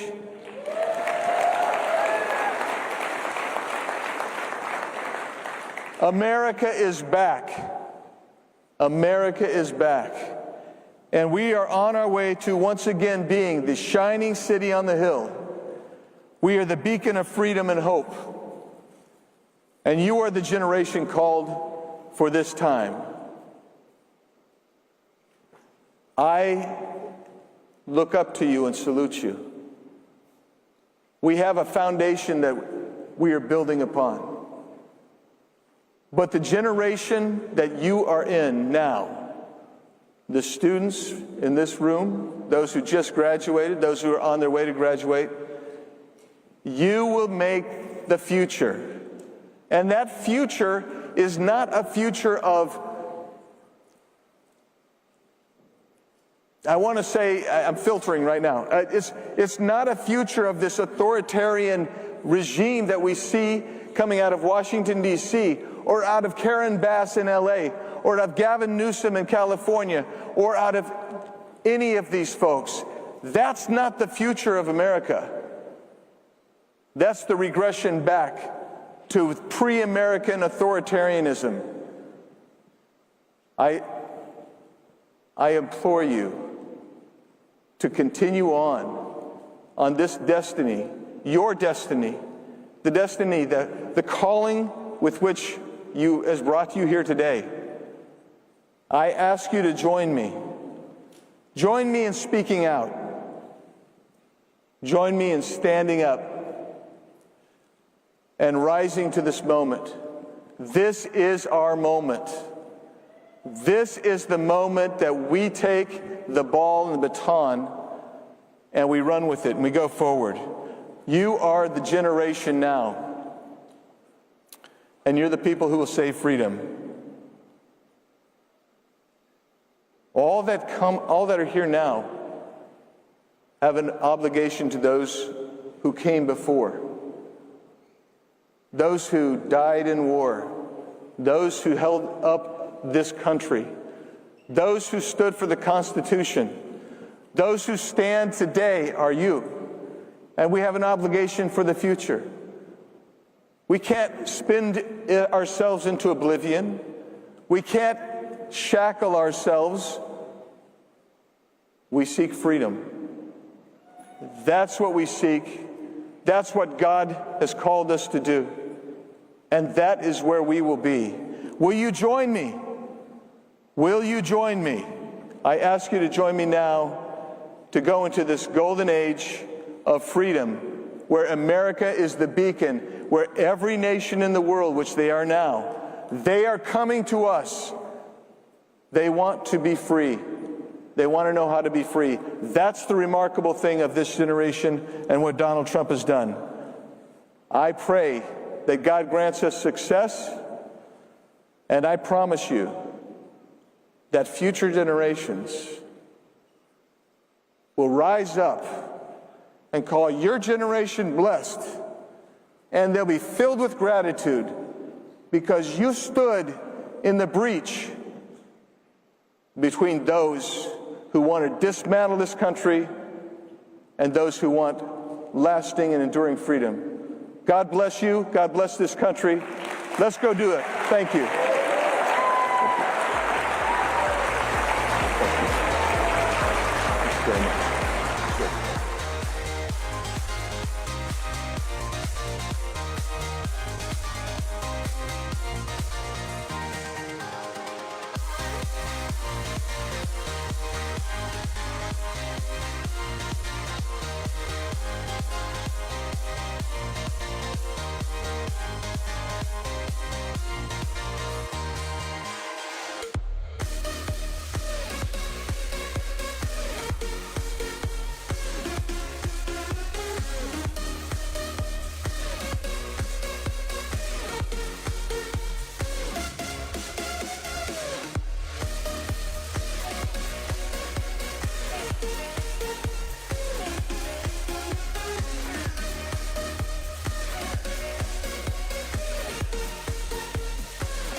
We need to become unafraid. We need to become uncancelable.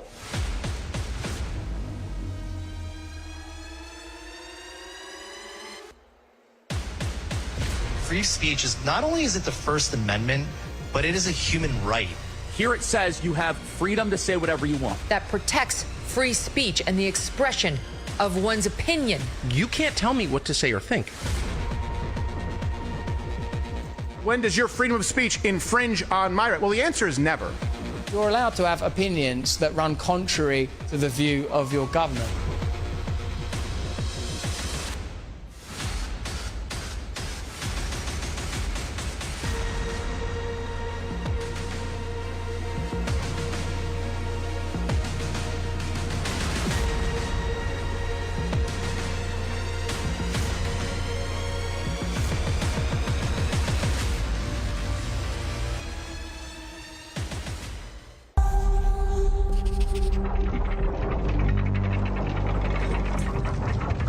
Every machine begins with a vision, a blueprint, a purpose, a spark. We're active in about 15 campuses, and we're growing very, very quickly. And keep in mind, this is not just a flash in the pan movement. We're going to become an institution to give them the power and the confidence to stand up and let their voice be heard. In 2024, that vision came to life. Not by accident, but by design. Against the noise, the chaos. Are you going to stand by and watch this man destroy the democracy? Said that there were very fine people on both sides. You're not going to get COVID if you have these vaccinations. There will be a bloodbath if this and the outcome of this election is not to his liking. The truth doesn't flinch when the system lies. You are here as a grassroots response to the top-down revolution happening in this country. I want our Turning Point USA students to receive a round of applause. These are the freedom fighters of America. Our movement was forged from conviction, and it's being built by the youth. What can I do to save the country? You answer that question every single day, because you are doing the work to save this beautiful republic. You are doing something that is bigger than you. Turning Point USA is the engine driving this movement, engaging young Americans at every turn, on campus, online, in every battle. We've designed a media machine fueled by a new generation of young creators who are bringing order to the chaos. Parents are being held hostage. They did not sign up to co-parent with the government. We want a divorce. As I've seen so many videos of yours where you're just taking them down. If I agree with you on the premise, it is a pure joy to watch that. From TikTok to YouTube, podcasts to the public square, our voices are the gears shifting the culture and rewriting the narrative. We are drawing people outside of the campuses that were working men, that heard that we were in town and they just How'd they hear? Social media. Our decentralized, uncancelable content network has generated billions of views and influenced millions. We've built more than content. From campus tours and national events to education, faith, and school programs, every part working together in sync. One young man who actually told me he was on the fence, but it was Charlie Kirk and Turning Point USA who have been in and around this campus that ultimately pushed him over. Young men are becoming more conservative than they've been in 50 years. And the unthinkable happened. Gen Z woke up and joined the fight. I used to be a Bernie Sanders supporter. You're an inspiration. Awesome, thank you. You are why I do what I do. That was my first ever conservative event. Really, without you guys, I might still be a liberal. I would not have been here. Thank you, Charlie.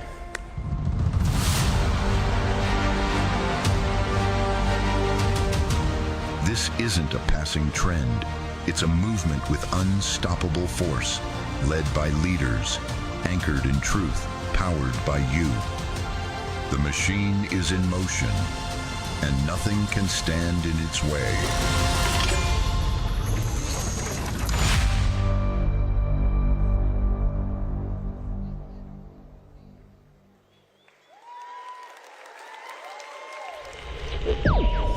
I Identity politics prevents you from actually saying you're an American because you've created the oppressor versus oppressed paradigm so that no matter what, America is always going to be the oppressor. I don't see anything good coming of it.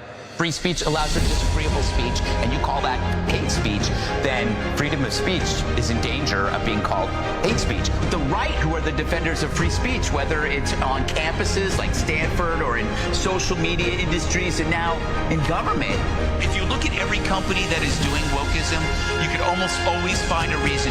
Follow the guilt. You didn't see the news. You were seeing manufactured narratives from a select group of progressives. That's done. Ladies and gentlemen, Greg!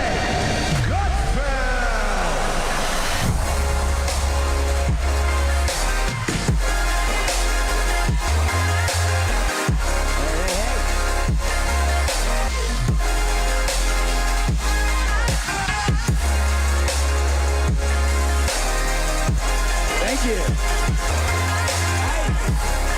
Good to see you. How about Greg Gutfeld, everybody? Thank you. You know, I expected more pyrotechnics. You know, as you see, we're downsizing. At I Turning want Point somebody USA. to lose a finger when I come out. We, isn't Greg the best? I watch him almost every night, I'll tell you. Stop it. Stop it. You crazy kids. I wonder if, has anybody here ever seen Red Eye? Oh. I was just wondering how old you were because that was the first show.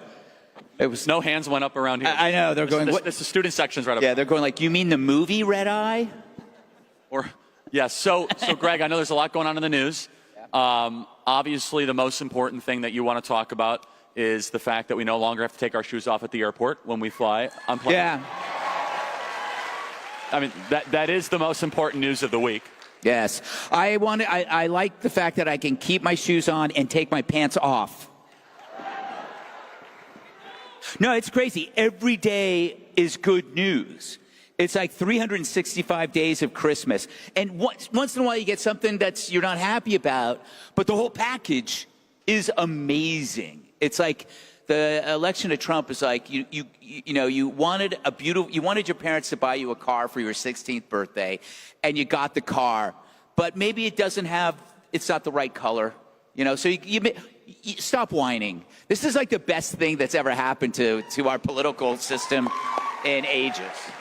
And Greg, you made a really good point backstage, which is, look, there's disagreements in our movement and people are fighting back and forth, but you look at this as a positive of an attribute of a movement that has strength. This is a party, this is a movement that is so transparent that even their cover-ups are transparent. They're not even trying. It's like everything that you've seen is one collective wink. It's like, dude, yeah, we get it. Epstein was probably a honeypot operation, but it's like a CIA thing. It sucks. But the way I look at it is that, again, with the Christmas analogy, you got everything you wanted. You're not going to get everything, but you're going to get to see how it's made, and what's going on. You may not know who's stopping that, but what's important for you to know is right now the Democrats, this is all they have. All they have is the conflict that's going on the other side. So they are you'll notice certain alignments happening where all of a sudden CNN is now covering Epstein. Didn't do it before.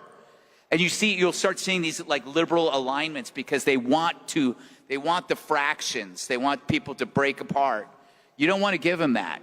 So even when there's certain things that are happening that are upsetting to you, you have to step back, look at the big picture. Don't lose sight of the changes that you're experiencing and how together, I have to take umbrage with Tucker Carlson.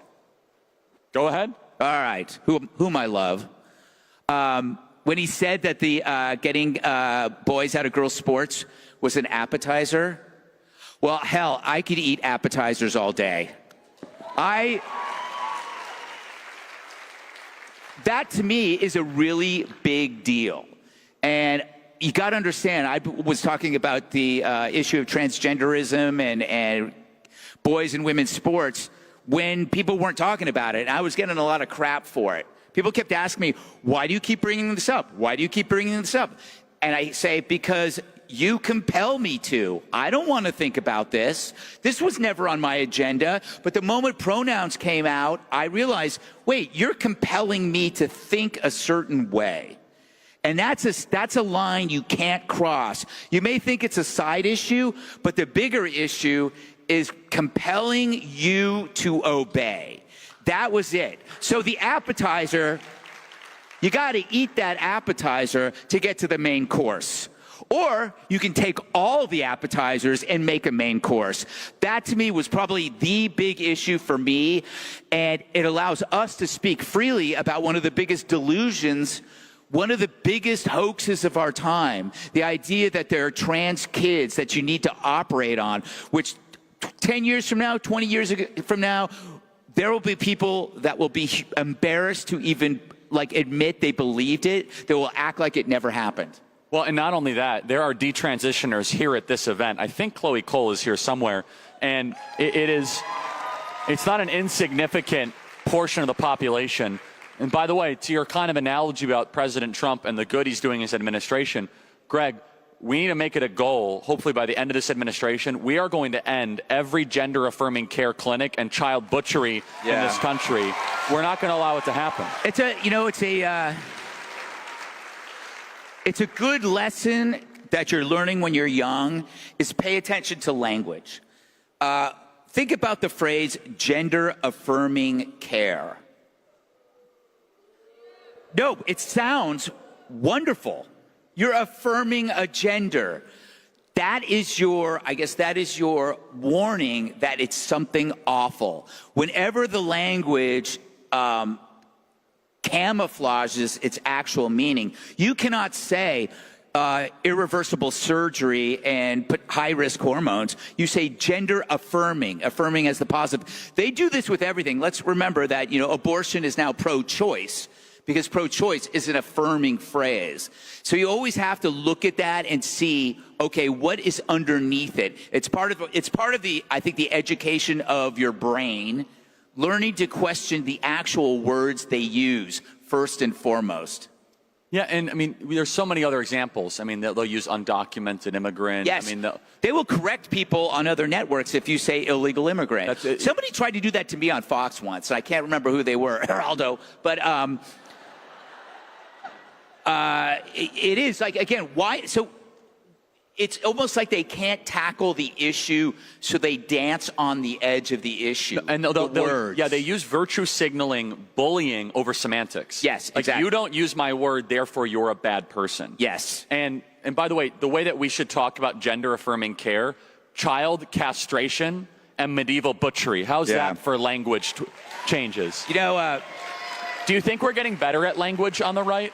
Well, I think the great thing is that we're no longer afraid of sharing the risk, and people like you, Charlie, and Trump, people have to be the tip of the spear. A lot of people were too you take the issue like trans. You don't want to be bullied online by people if you say what you feel.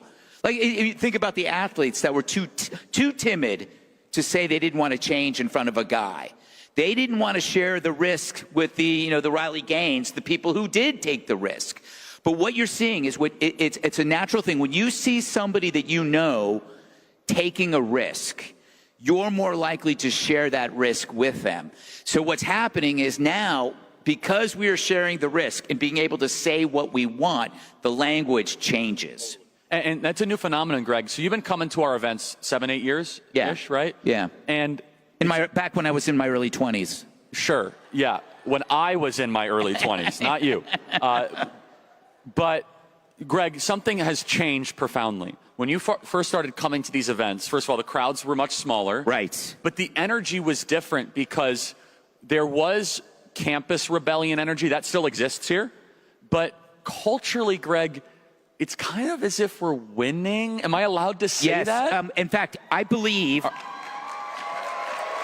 We talked about this, I think, the first time I was here, and I had written about this, 20 years ago, about the ability to flip the script. You guys hopefully we'll never grow up in a time where everybody on the right was seen as evil. I mean, you kind of do now. But when I was growing up, in every movie, in every TV show, it was the person who believed in law and order, the conservative who was seen as evil. The person on the left was seen as hip and cool. This has completely flipped. A lot of it has to do with humor. Now, who are the humorless people? It's a complete flip. The least funny people on the planet are liberals. They're literally, it's hard to take a joke when you are the joke, and they cannot see that they're the joke. Meanwhile, the best thing you can do when you're in conflict with anyone is to have fun. While I watch, Charlie, when you do those, when you talk to people, you're never angry. You don't. It's not like you're judging the person. You're just having fun. It's an example that a comparison I use with when fans of Obama talk about Obama. They talk about him in solemn terms, in serious terms. That's so true. When people who like Trump talk about him, they're laughing. I stole this line from Michael Malice. Whenever Trump says something, I go, we don't deserve him. No matter what he does, you can't help but smile. And when you're defending him, it's fun. When you're not defending him, it's even fun. I mean, it's like, for example, he just did he posted on Truth Social about stripping Rosie, what's her name again? Rosie O'Donnell's citizenship, which is impossible. We know it's impossible. We know it's hilarious, but it makes news, and you see all the people on the liberal blog, social media, pulling their hair out. You know, autocracy. He wants to strip Rosie O'Donnell of her citizen. No, he doesn't. He's just sticking his finger in your eye, and we love every minute of it. So let's go a step further. I want to analyze the psychology of humor a little bit more. Is it fair to say that those that can't take a joke are insecure, and that the left is actually full of a lot of people that are hyper-credentialed, over-educated, in an upper-middle-class environment, but deeply down are very insecure? Yeah, I mean, you kind of described what they appear to be, but you want to know what's underneath it. And I think about that a lot. And I think about, when I was in high school, I was a liberal. And I think one of the things I liked about it was that we didn't have a name for it. It was virtue signaling, but it was easy status. If you wanted high status from a teacher, you push a liberal perspective in your debates or in your term papers. So the idea, excuse me, I had a burger.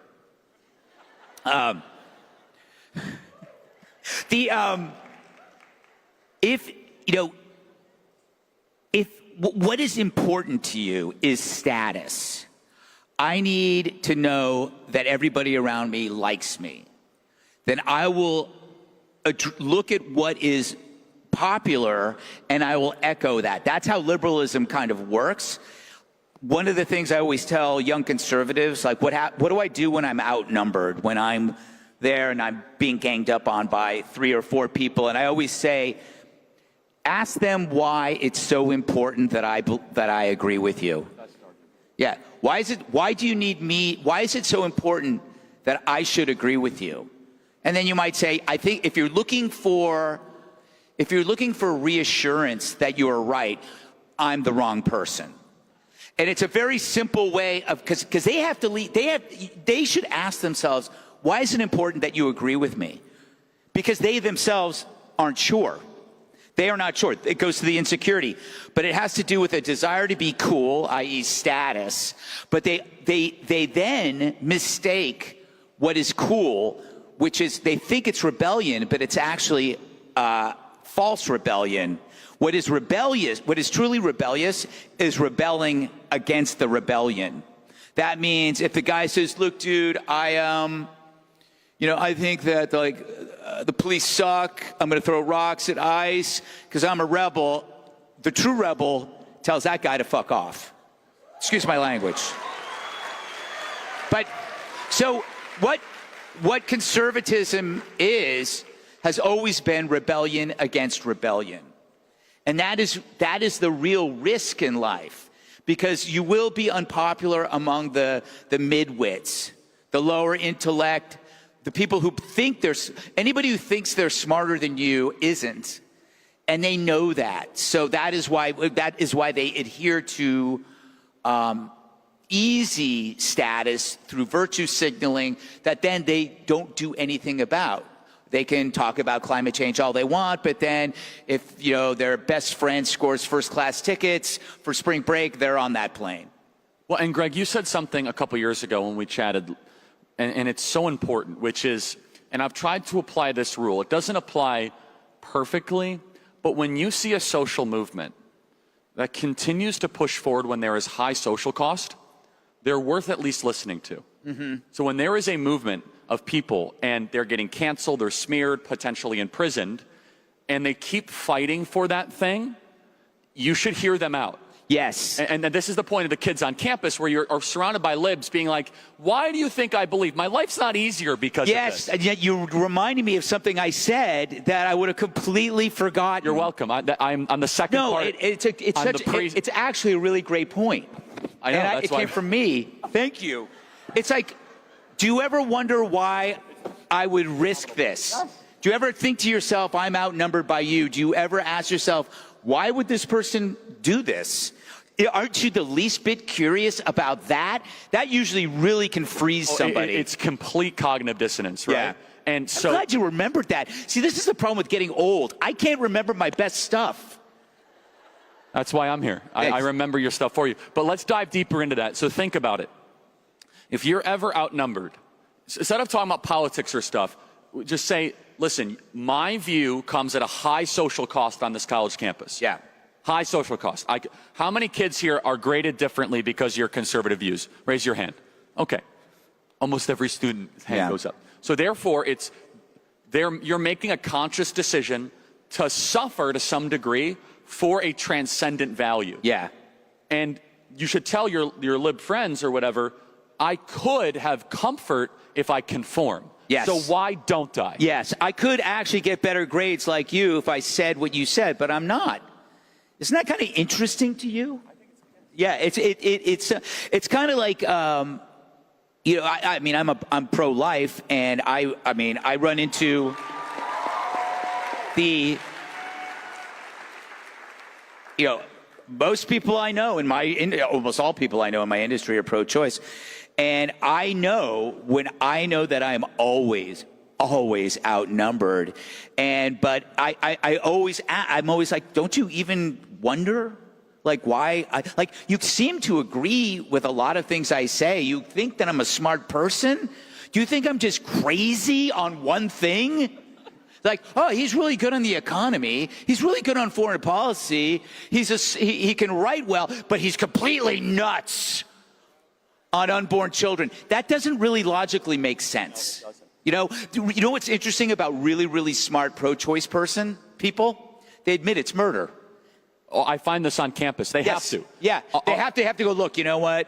I'm not going to argue what it is murder, but I'm still for it. That was that was like the liberal comedian way of dealing with it. I think almost every smart comedian, when they talk about abortion, will not deny that it's murder. And then everyone laughs at the comic club. I guess that makes it okay. Yeah, it's like, at least you're being honest. But this is another important point that Greg is making, that if you have earned social trust with people in your circle, defending that view that might be seemingly unpopular can convert that whole social circle to be a conservative. Yes. Because they'll think, wow, this is a good person. It's not just being right, it's also character. Yes. Right? This is a really good point. And for example,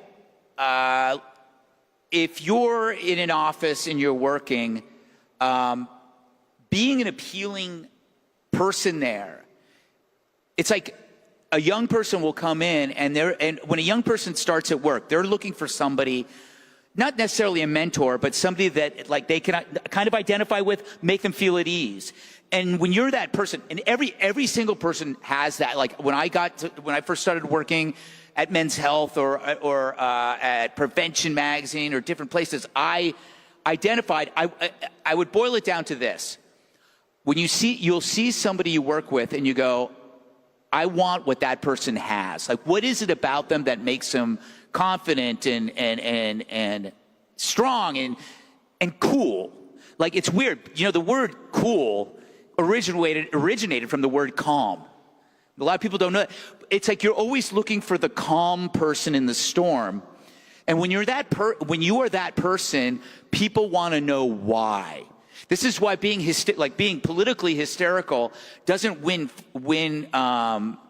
followers. It's like, Charlie, if you're calm, people are interested. So, but getting back to the point about character, if somebody sees that everything that you're doing is working, and then they find out that you have an opinion that they detest, like the perfect thing is Trump. It's great when the most successful person in the group, they find out is a Trump supporter, and they go, "My God, you're an idiot!" And he goes, "Yeah, I'm an idiot. Have you seen where I live? Have you seen my family?" So they have to all of a sudden start reconfiguring the way they think. Did you see that HBO, the part of with that show White Lotus or something? Yes. There was like a 3-minute clip. I don't watch the show. Where they found out that the women found out that their old friend who they love and they adore, all of a sudden she's very quietly doesn't deny. Didn't say she didn't deny she voted for Trump. Yes. Yeah. And anyway, from a drama standpoint, it was so beautifully written. Yeah, it was nice, and it's like I think that they're coming to grips with the idea that they kind of they went too far in the world of demonizing. You're making me think of something about when I've lost friends, people that you probably know, like people that I've worked with over Trump, and whenever somebody, and I'll see it in interviews, they'll ask, "What happened to Gutfeld?" And they go, "Oh man, he knew where his bread was buttered. Oh, it was his way to climb the ladder." It's like I watch people try to figure out why. Why do I support Trump without ever actually honestly asking why everybody does. It's like only I think the belief is only dumb people do, but when a smart person does it, it's because they're selling out. And what's so funny is if they stopped coping, yes, and started understanding, yes, which is what I did, they would actually be in a better place. Yeah, remember, I knew Trump before he ran. I liked him. I did not support him when he ran in I'd say 2015, but a lot of it was a coping thing. It was a personal issue with me, and I suddenly realized what is going on here. I had a sunk cost that I'd already. When you express criticism for something over and over again, and you realize you might be wrong, you don't want to let go. It's the sunk cost. It's like being in a bad marriage or a bad relationship. You think about all that effort you put into it. So that made it hard to say. But what was great and what was wonderful is that when he won, I said, "Great, he's my president. Now I can start clean." And what the reason why I was having issues with him was I fell into the trap of taking him literally, paying attention to words and not deeds. And then when he became president, it was like that. And I started using that as a mantra on my show. It's deeds, not words. It's not about his tweets. It's about, is your life getting better? And that's what completely, that framework changed me. And it made me see that I had been obsessed with something so stupid that ended up I really liked, which are his tweets. and so the Trump phenomenon, I want to touch on two final things in our time remaining. The Democrats are trying to figure out what they're doing. I mean, look, Donald Trump controls the Democrat platform. He just has to do something. They do the opposite, right? So the Democrat platform is completely controlled by Donald Trump. Yes, exactly. So, no, they will do, if he told the Democrats, "Don't punch yourself in the face," they will start smacking they'll just break their own noses. You know what it is?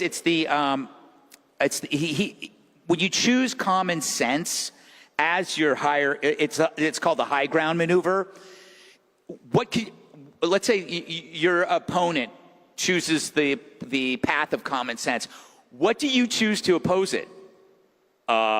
not common sense. That's what they're doing. They do, because there's nothing, if you choose, common sense is the higher ground, there's nothing around it to stand on. So you're stuck doing really stupid things. You're on every 80 or 90, 20, 10 issue, you're choosing the bad guy. You're choosing the Maryland dad, you know? You're choosing gangs, you're choosing pot farmers, because you can't match it. That employ child labor. Yes. So, which I'm for, by the way. Those kids need to get strong. You know what I'm saying? It's underrated. Their little hands are really good with fixing watches. Clip that, please, and put that up there. Greg endorses child labor.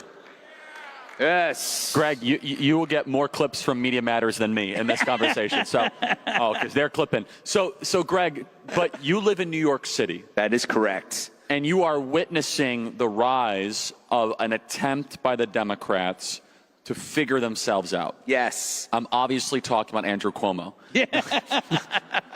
No, but so, Mom Donnie.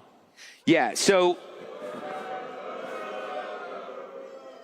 God, you guys just misunderstand the guy.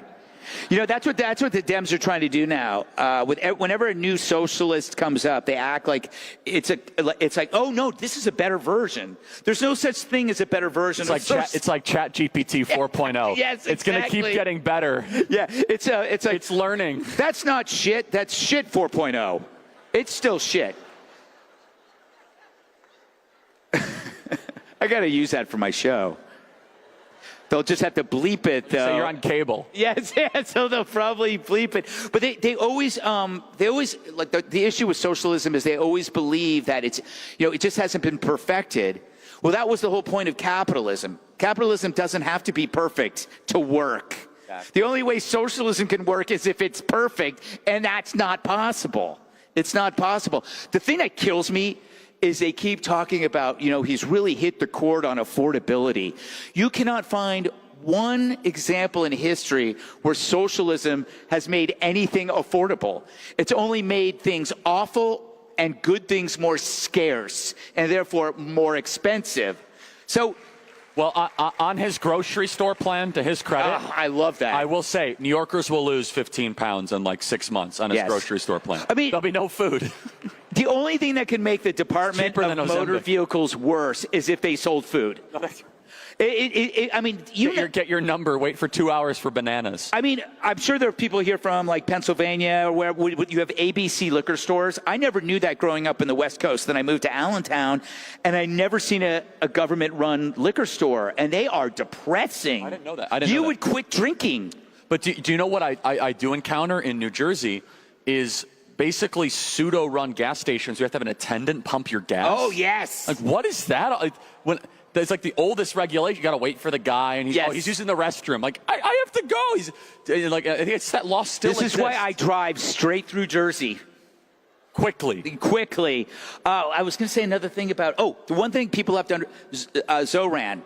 The one thing that people are overlooking is that he says police officers should not respond to crime, that they should send people who are trained in it. So when you have a subway maniac who throws a woman in front of a train or one setting them on fire, you shouldn't send the police. You should send a social worker.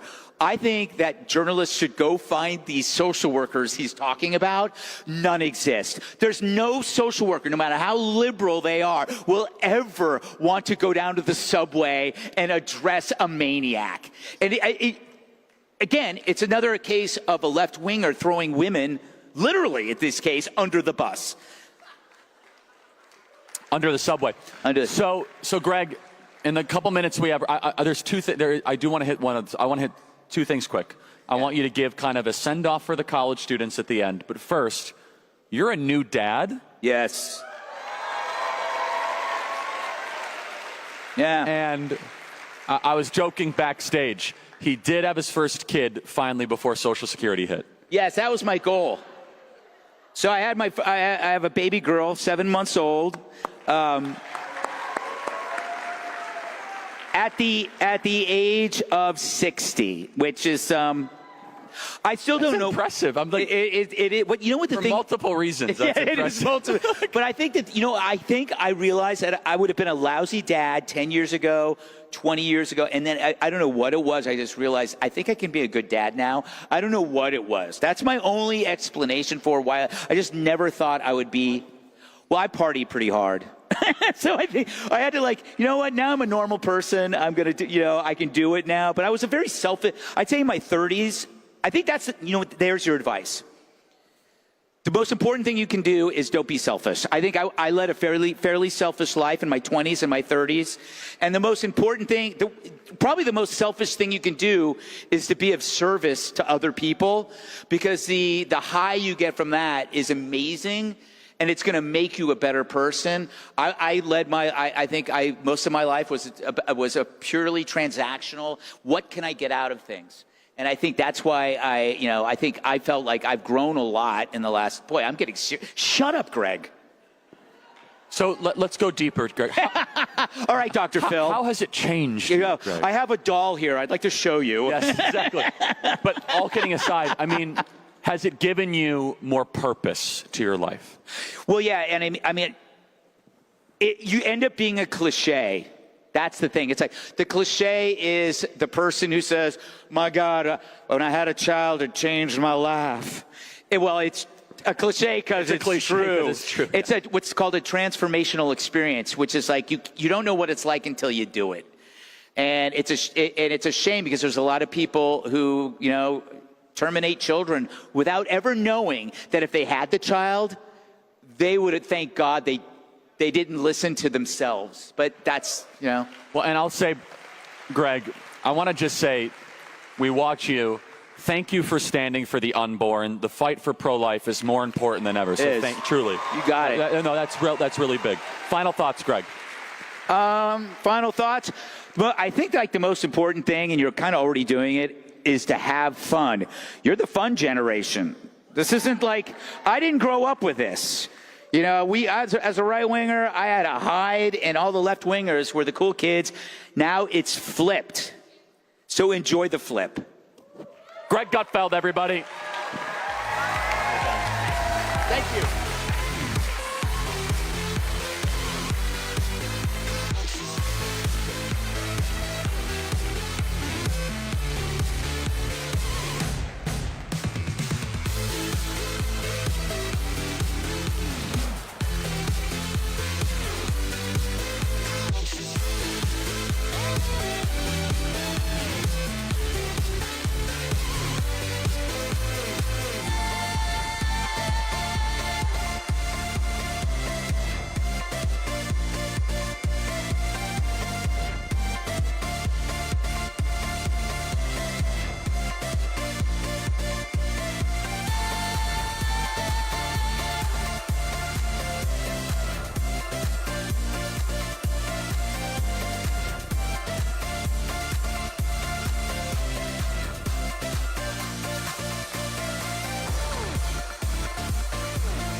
You want to sit in on my exclusive interviews with speakers here at SAS? You can be part of them. It's just down the hall. I'm going to be interviewing people like Pete Hegseth, Tucker Carlson, Tom Homan, Steve Bannon, Kristi Noem, Jillian Michaels, Brett Cooper, and more. All you have to do is become a member of Charlie Kirk Exclusive at members.charliekirk.com. Watch every episode completely ad-free. Join our weekly question and answers live on the show. Get merch discounts and more. But you can also sit in on my exclusive interview here at SAS. The time and location will be on your SAS agenda. So go to members.charliekirk.com. That is members.charliekirk.com for up-close and exclusive access to my show. It's all happening here at SAS. Follow the QR code on the screen to become a member.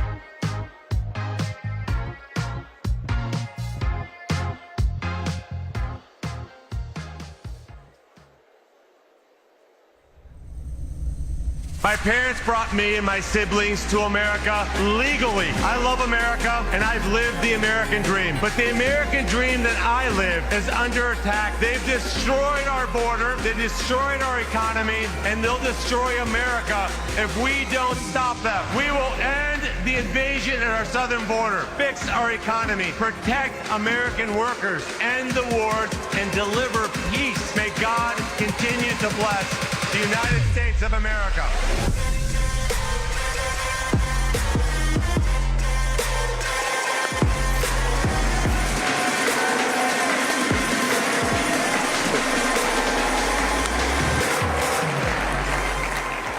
You guys love this country? All right, I'm going to tell you guys, I'm going to start with a little story here. Now, by the way, I'm not a boomer, so this is not a boomer story, but it may feel like a boomer story.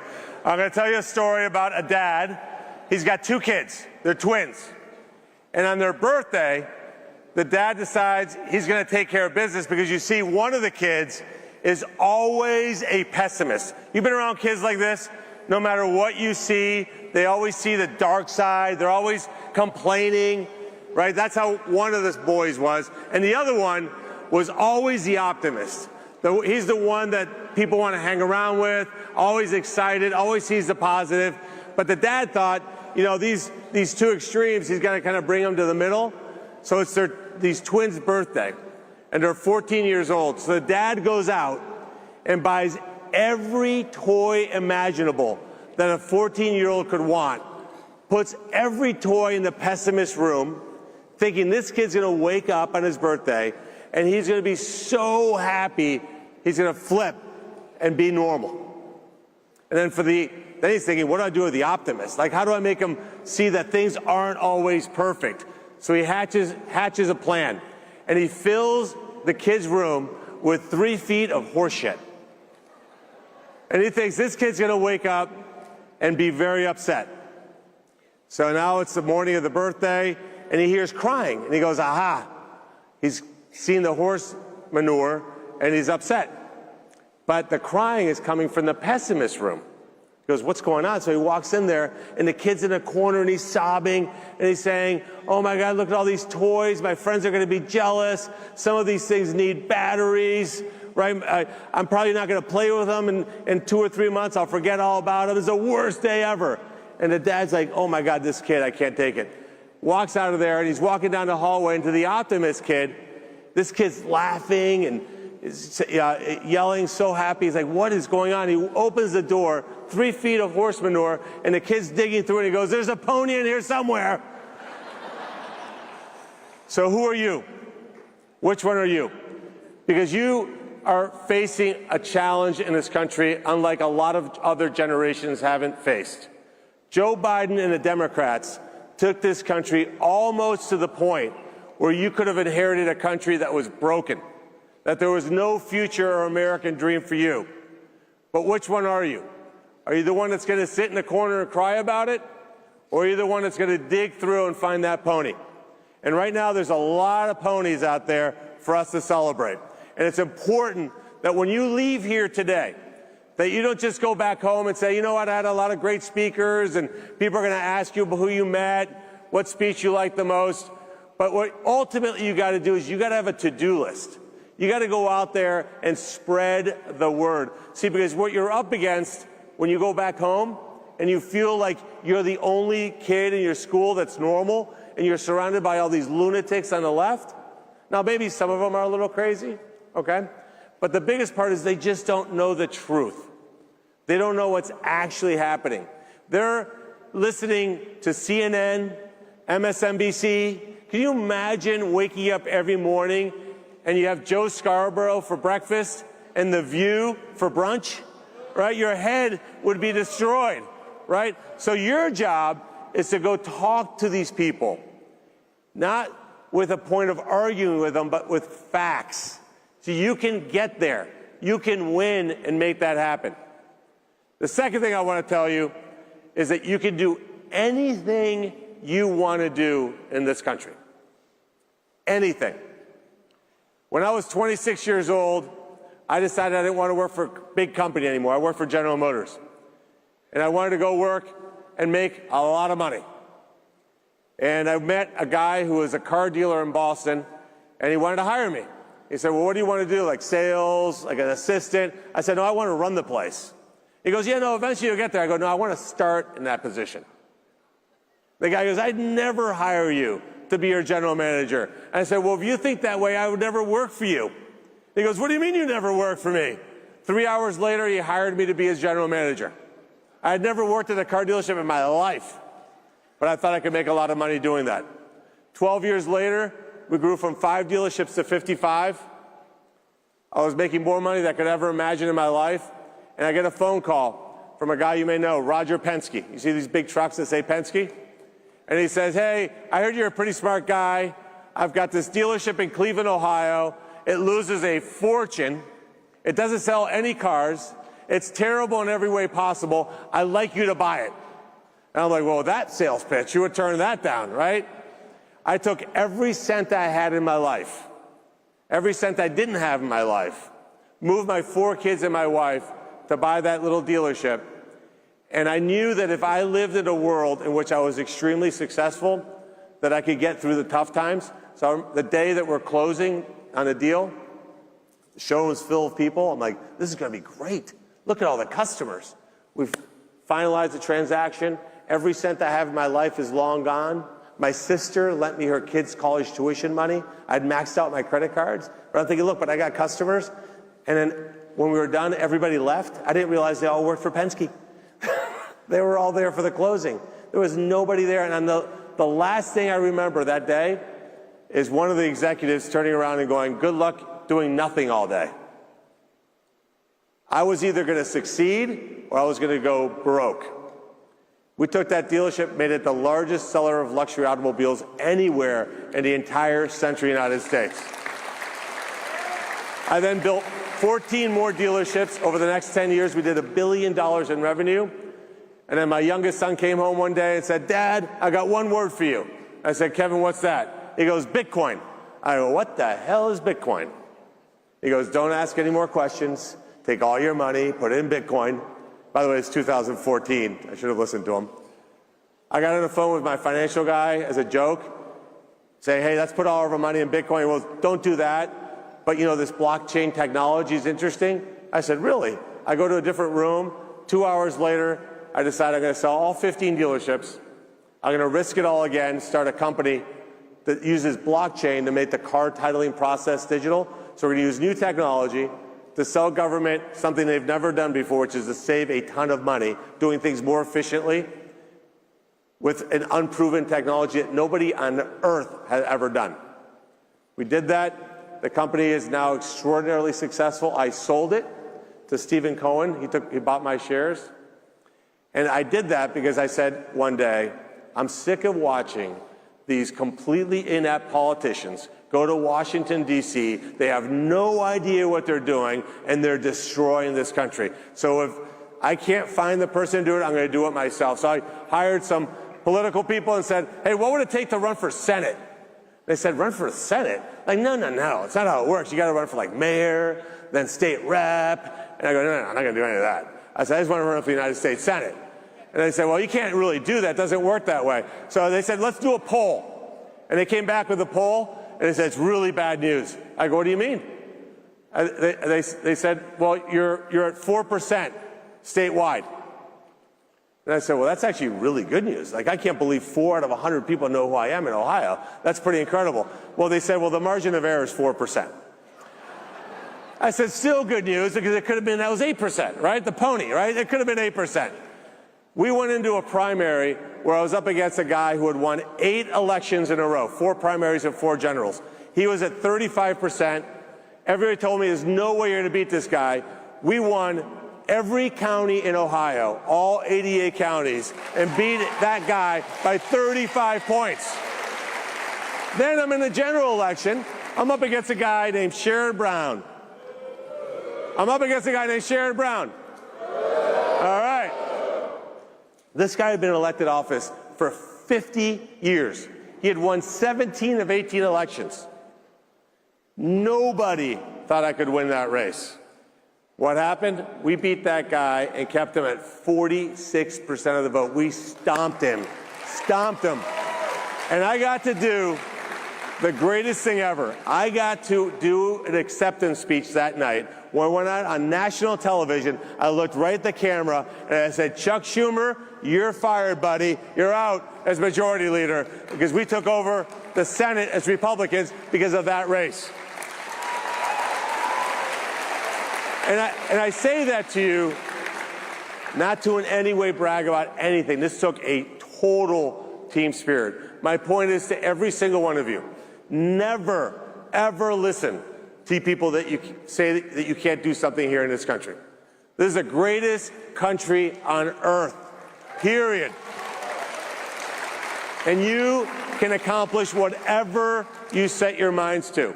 Never be boring. Never be ordinary. Never do what other people are doing. Chart your own course and make a reality for yourself.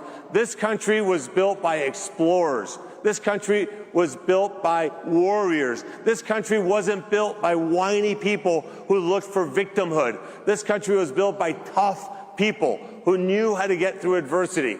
And look, the greatest thing, I'm going to give you another example.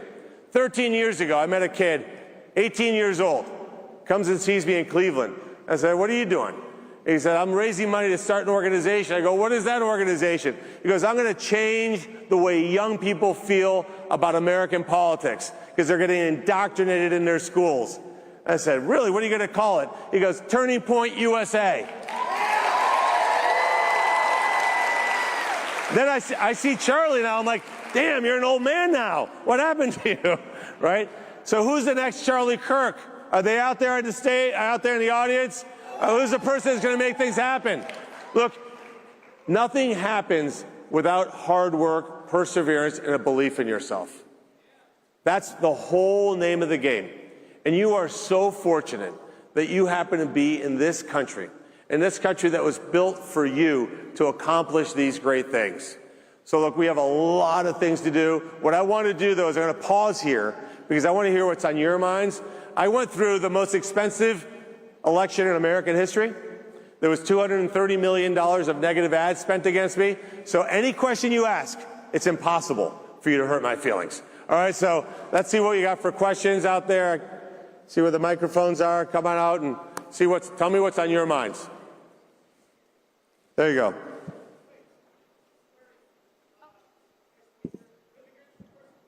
Go ahead.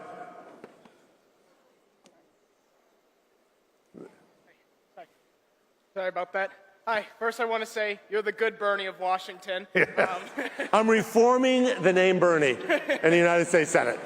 You're the bird.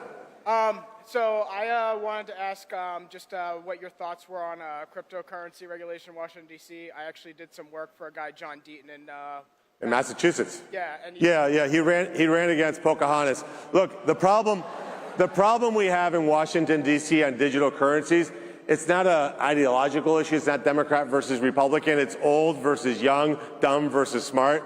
The reality is we got to give certainty to the financial system. Look, how many of you guys have a checkbook? Raise your hand if you have a checkbook. Right? Not many of you. If this was 20 years ago, it'd be everybody. Right? You want to be able to transact without middlemen. That's what digital currencies allows you to do. And we've got to create that technology right here in the United States of America. And we're going to make that happen in the next couple months. Appreciate it. Thank you. To your right. The real question is, since you went to U of M, are you an Ohio State fan? OH! Ohio! Hey, look, the only saving grace, I went to Michigan because I wanted to be in the car business. The only saving grace is that Sherrod Brown went to Yale. So it was like in the scheme of things. Look, and by the way, he's a full-pay student at Yale. But look, obviously I support Ohio State. And by the way, who was the national champions last year? Just saying. Just saying, Ohio State. How did that work out, Notre Dame? All right. Hey, Bernie. My name is Barrett Lemaster from Centerville, Ohio. Nice. And I'll be attending Miami University this year. I want you to tell us how you're going to work with our future governor, Vivek Ramaswamy, to make Ohio the best state in the country. Oh, look, here's what you're seeing. You're seeing a movement, and President Trump started it. Look at President Trump J.D. Vance, Vivek, myself. These are people totally out of politics that are going there to serve this country to make it better. It's what our founders envisioned.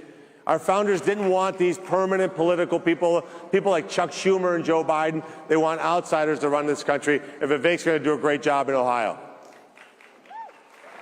How do we retake Massachusetts? Oof, Massachusetts. Look, I lived there for 12 years. I had a dealership in Massachusetts. I said I would never set foot in that godforsaken state again. Look, it's going to require a total movement on your part to have people see the light. Look, Martha's Vineyard is the epicenter of Democrat politics today. People in Martha's Vineyard who think that they are smarter, more intelligent than everybody else. The heart of the Republican Party is working class Americans. So look, if you live in Massachusetts, come to Ohio. I don't know that it's possible for you to make that happen. Look, I'm out of time. Thank you for making this happen. Let's go out there and get something done. Thank you, Turning Point. Appreciate it. Thank you. Thank you.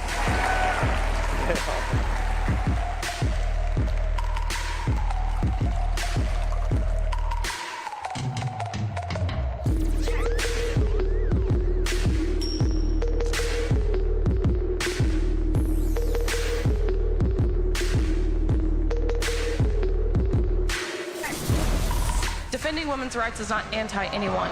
Believing in biology is not bigoted. And following the science that there are only two sexes and that there are very real and important differences between the two sexes is not hateful, it's fact. Be bold. Say the controversial thing. Call out injustice when you see it and never, ever apologize for speaking the truth. We cannot become complacent. So you don't have to be a closeted conservative anymore. You are the majority. There's a lot of things that scare me, but a man in a dress will never be one of them.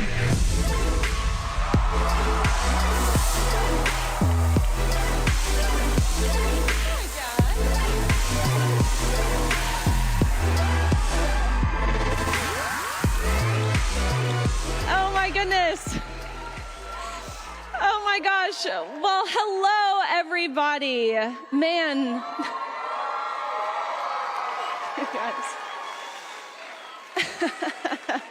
You guys are so sweet. Man, how inspiring it is to look out and see this. See so many people, so many young faces especially. Maybe the intention for us being here, of course the speakers on this stage, maybe the intention is for us to inspire you all, but I look out and it's this right here that inspires me. So thank you guys very, very much. Yeah.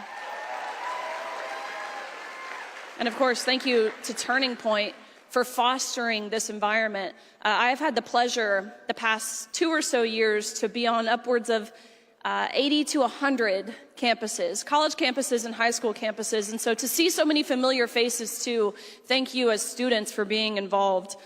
Look, of course, I'm not here to deliver a political message, if you will, because the issues I talk about, they really shouldn't be political ones. But I will say, and I imagine many of you share the same sentiment that I do, the past 173 days or so, my pillows felt a little bit better at night. I sleep a little bit better. The air feels a little bit clearer. It really has been win after win after win with Donald Trump back in the White House.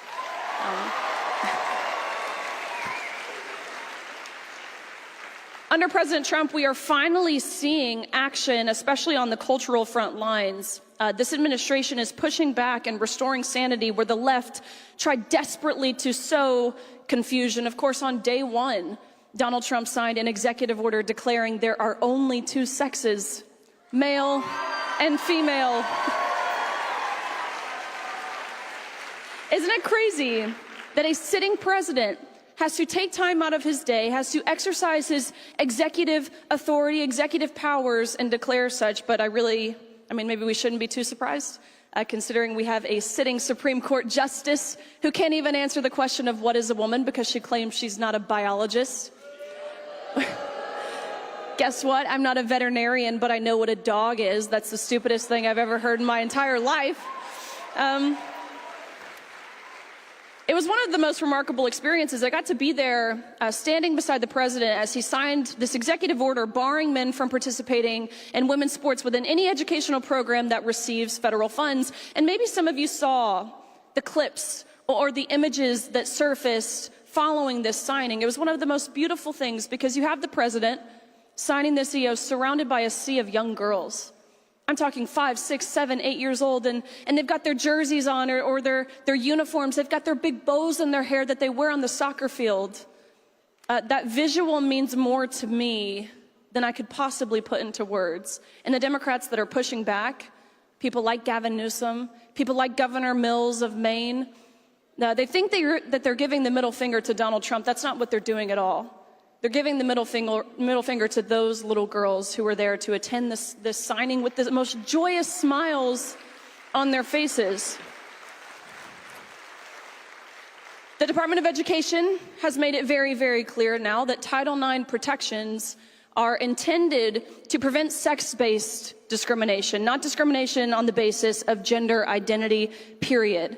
That means that girls don't go in boys' locker rooms and vice versa. It means that boys don't go into girls' sports and vice versa. We're seeing DEI bureaucracies dismantled, woke nonsense being defunded in our military, and healthcare, and corporate America, and the media realm, and academia. Real accountability is finally being returned to our institutions. We saw a huge win on that front just this week with the announcement from University of Pennsylvania. Again, this has been one of the biggest perpetrators. University of Pennsylvania has been one of the biggest perpetrators in the abuse and the mistreatment and the emotional blackmail of women over the past few years. But because of President Trump, because of how he flexed the fact that he will withhold $175 million from this institution, which maybe, I guess, is enough to make anyone find their spine. UPenn was willing to come to the table and say, look, we will abide by the law. Again, that federal law being Title IX. We will reinstate and restore all records, titles, honors taken from deserving women by a mediocre man, and we will issue a personalized apology to every single woman who was impacted by our decision.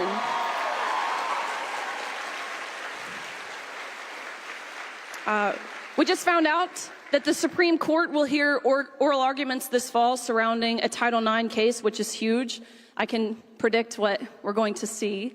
I imagine we will see a 6-3 ruling. I believe the votes are there, with a scathing dissent written by these liberal justices.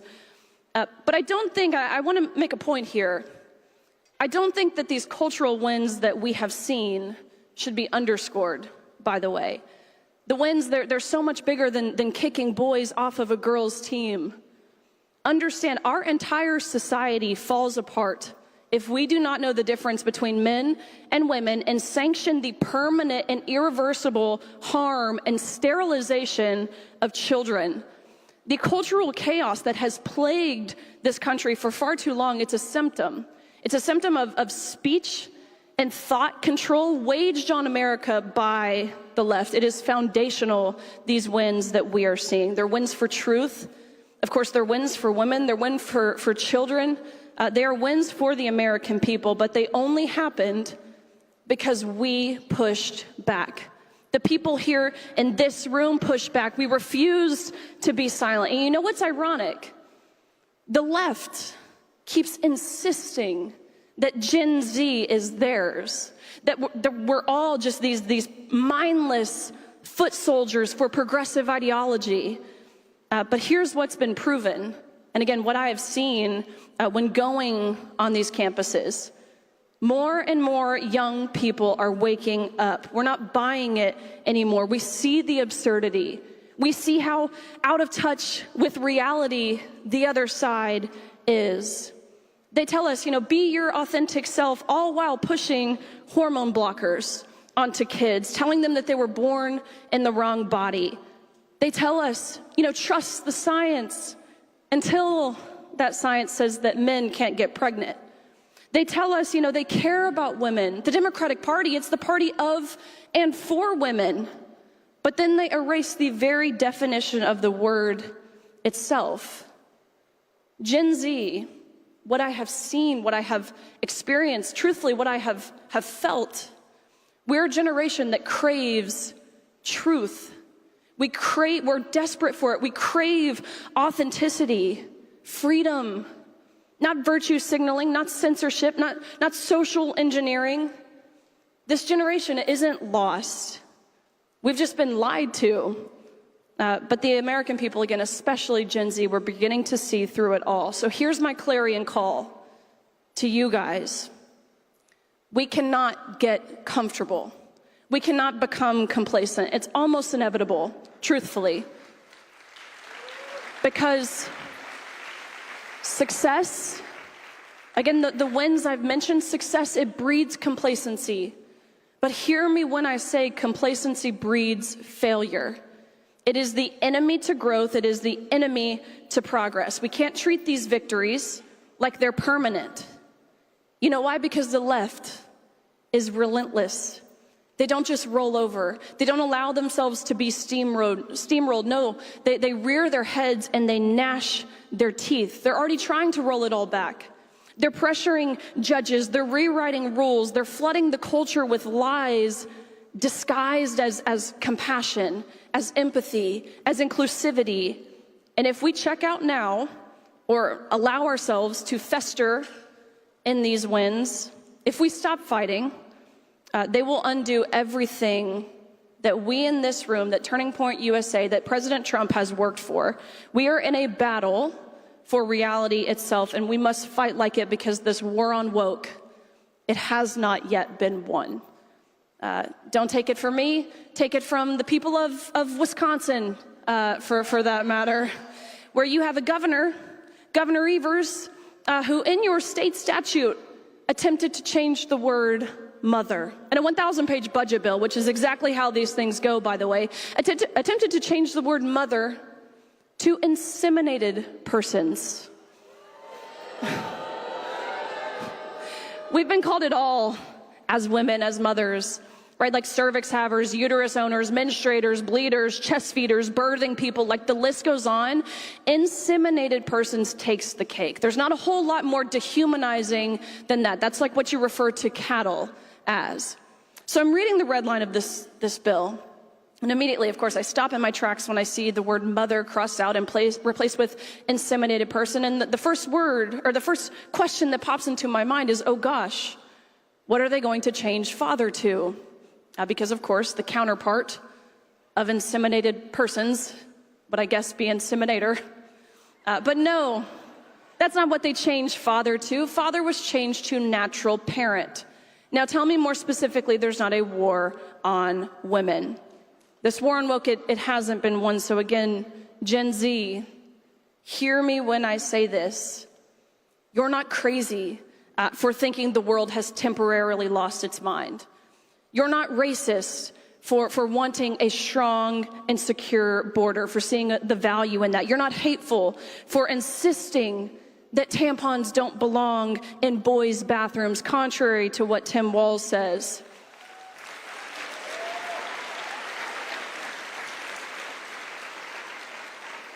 I know it can still feel like we are the minority, even with Donald Trump back in the White House, but we're not.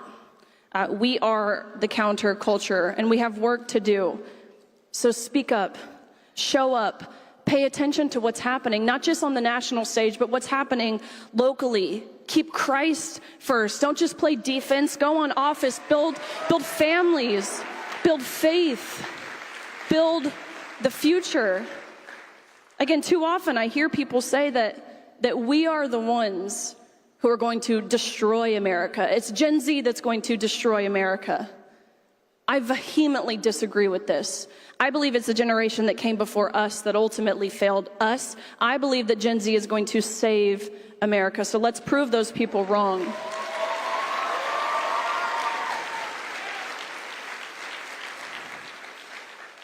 Last thing that I want to speak pretty plainly about now that I'm 30 weeks pregnant and will welcome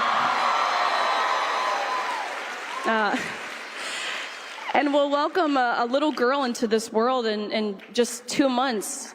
Now that I feel her kicking around. Now that I've heard her heartbeat at that very first appointment. I've seen her little tiny hands, her little tiny feet.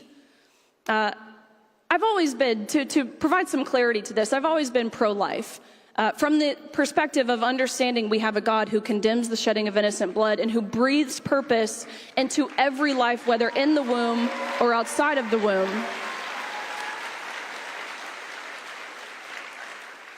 That being said, being pregnant since conception, it has made me radically pro-life. It has made the thought, the idea of abortion hurt deeply and really viscerally. Abortion, it says that life in the womb is only valuable if it's wanted.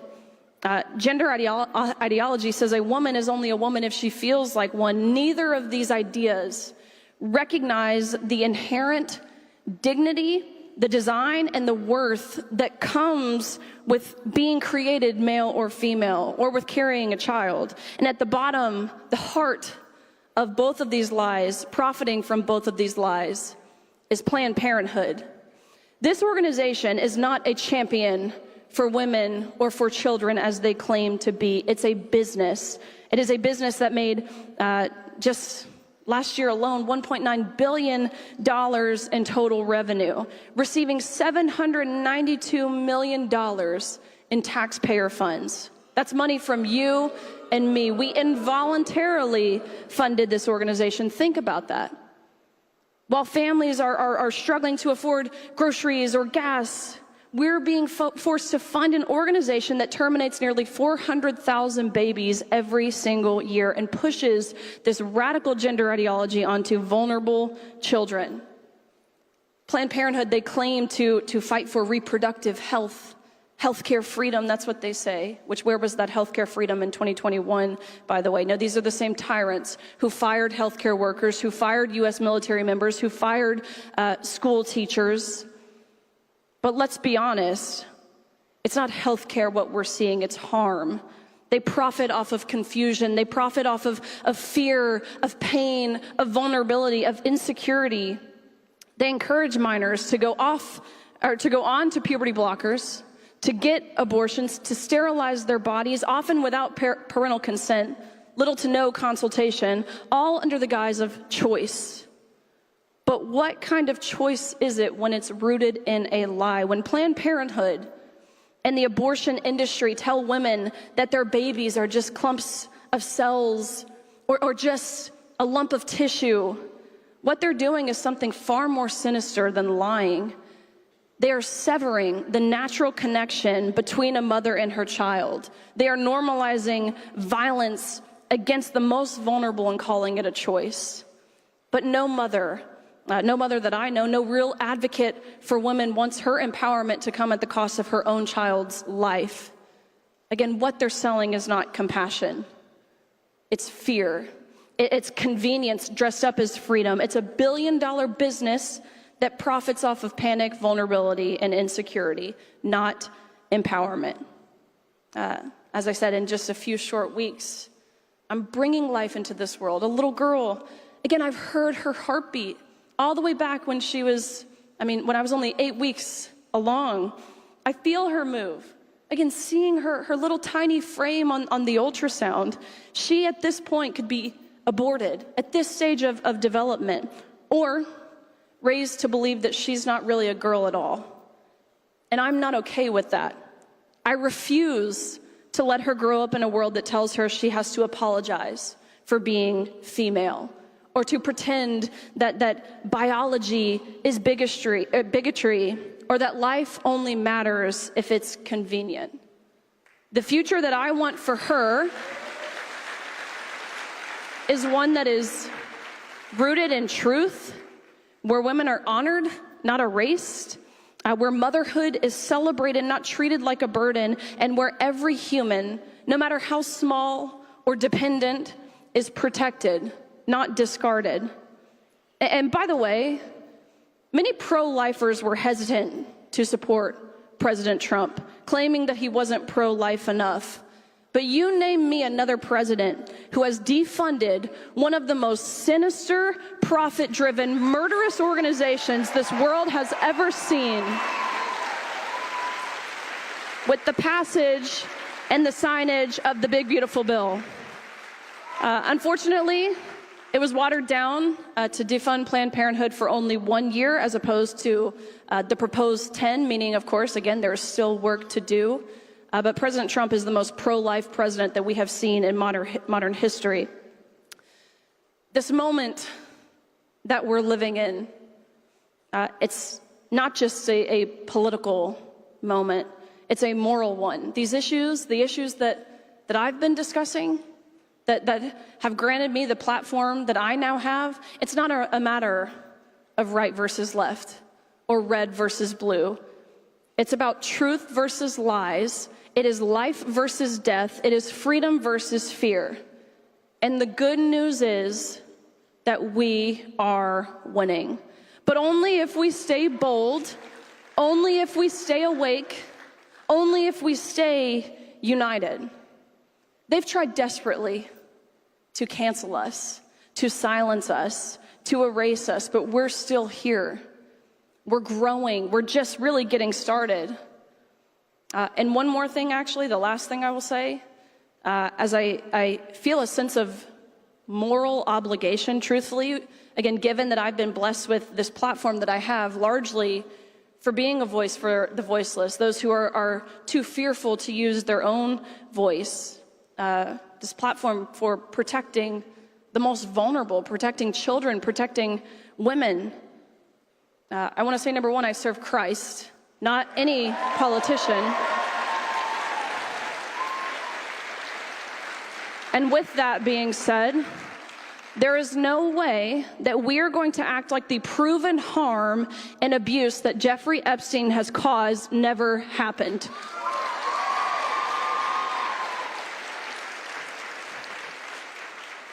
His victims deserve so much better than that. There is no line to walk when it comes to sex trafficking, especially the exploitation and sex trafficking of minors. Again, it's this right here. This is the future. And to see this, it makes me feel more hopeful than anything I've seen or felt in the past 173 days thus far.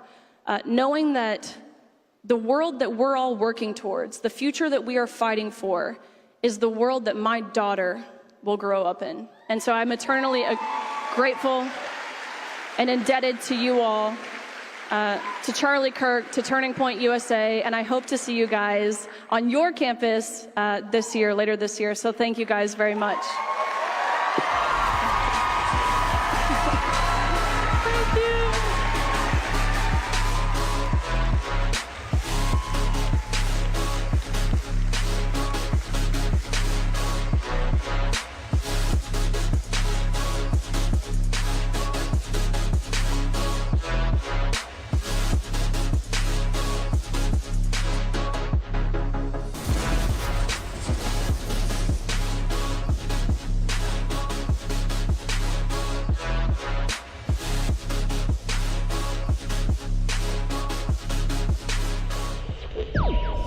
Because when you are driven by something that is bigger than yourself, these daily wins and losses matter less. Our values, our faith, our families are the bedrock of our lives. They are the constants that keep us grounded amidst the chaos. They are our anchors that remind us who we are and why we fight for what we do. It is about staying true to yourself and leaving behind something meaningful for those who matter most. If you are driven by your principles above all else, you will build an incredible, meaningful life, and I can't wait to see it unfold for all of you. Ladies and gentlemen, please welcome Brett Cooper!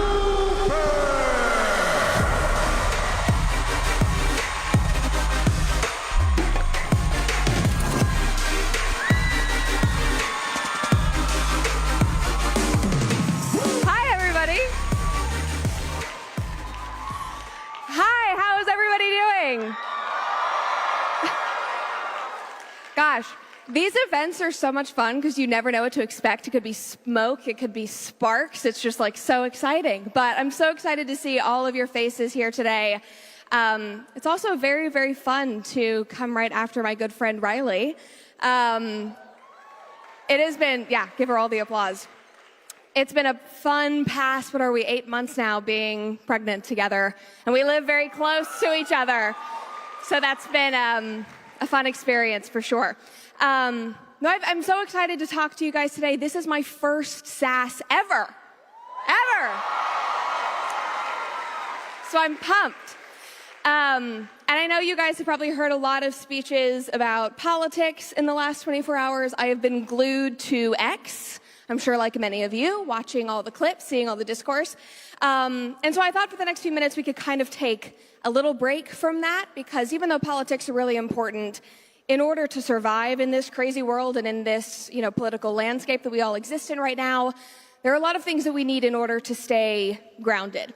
I've been excited to talk to you guys about that specifically because you guys are all students. You are young, you are hungry, you're obviously very impressive. You have taken time out of your summer breaks to be here, which is incredible.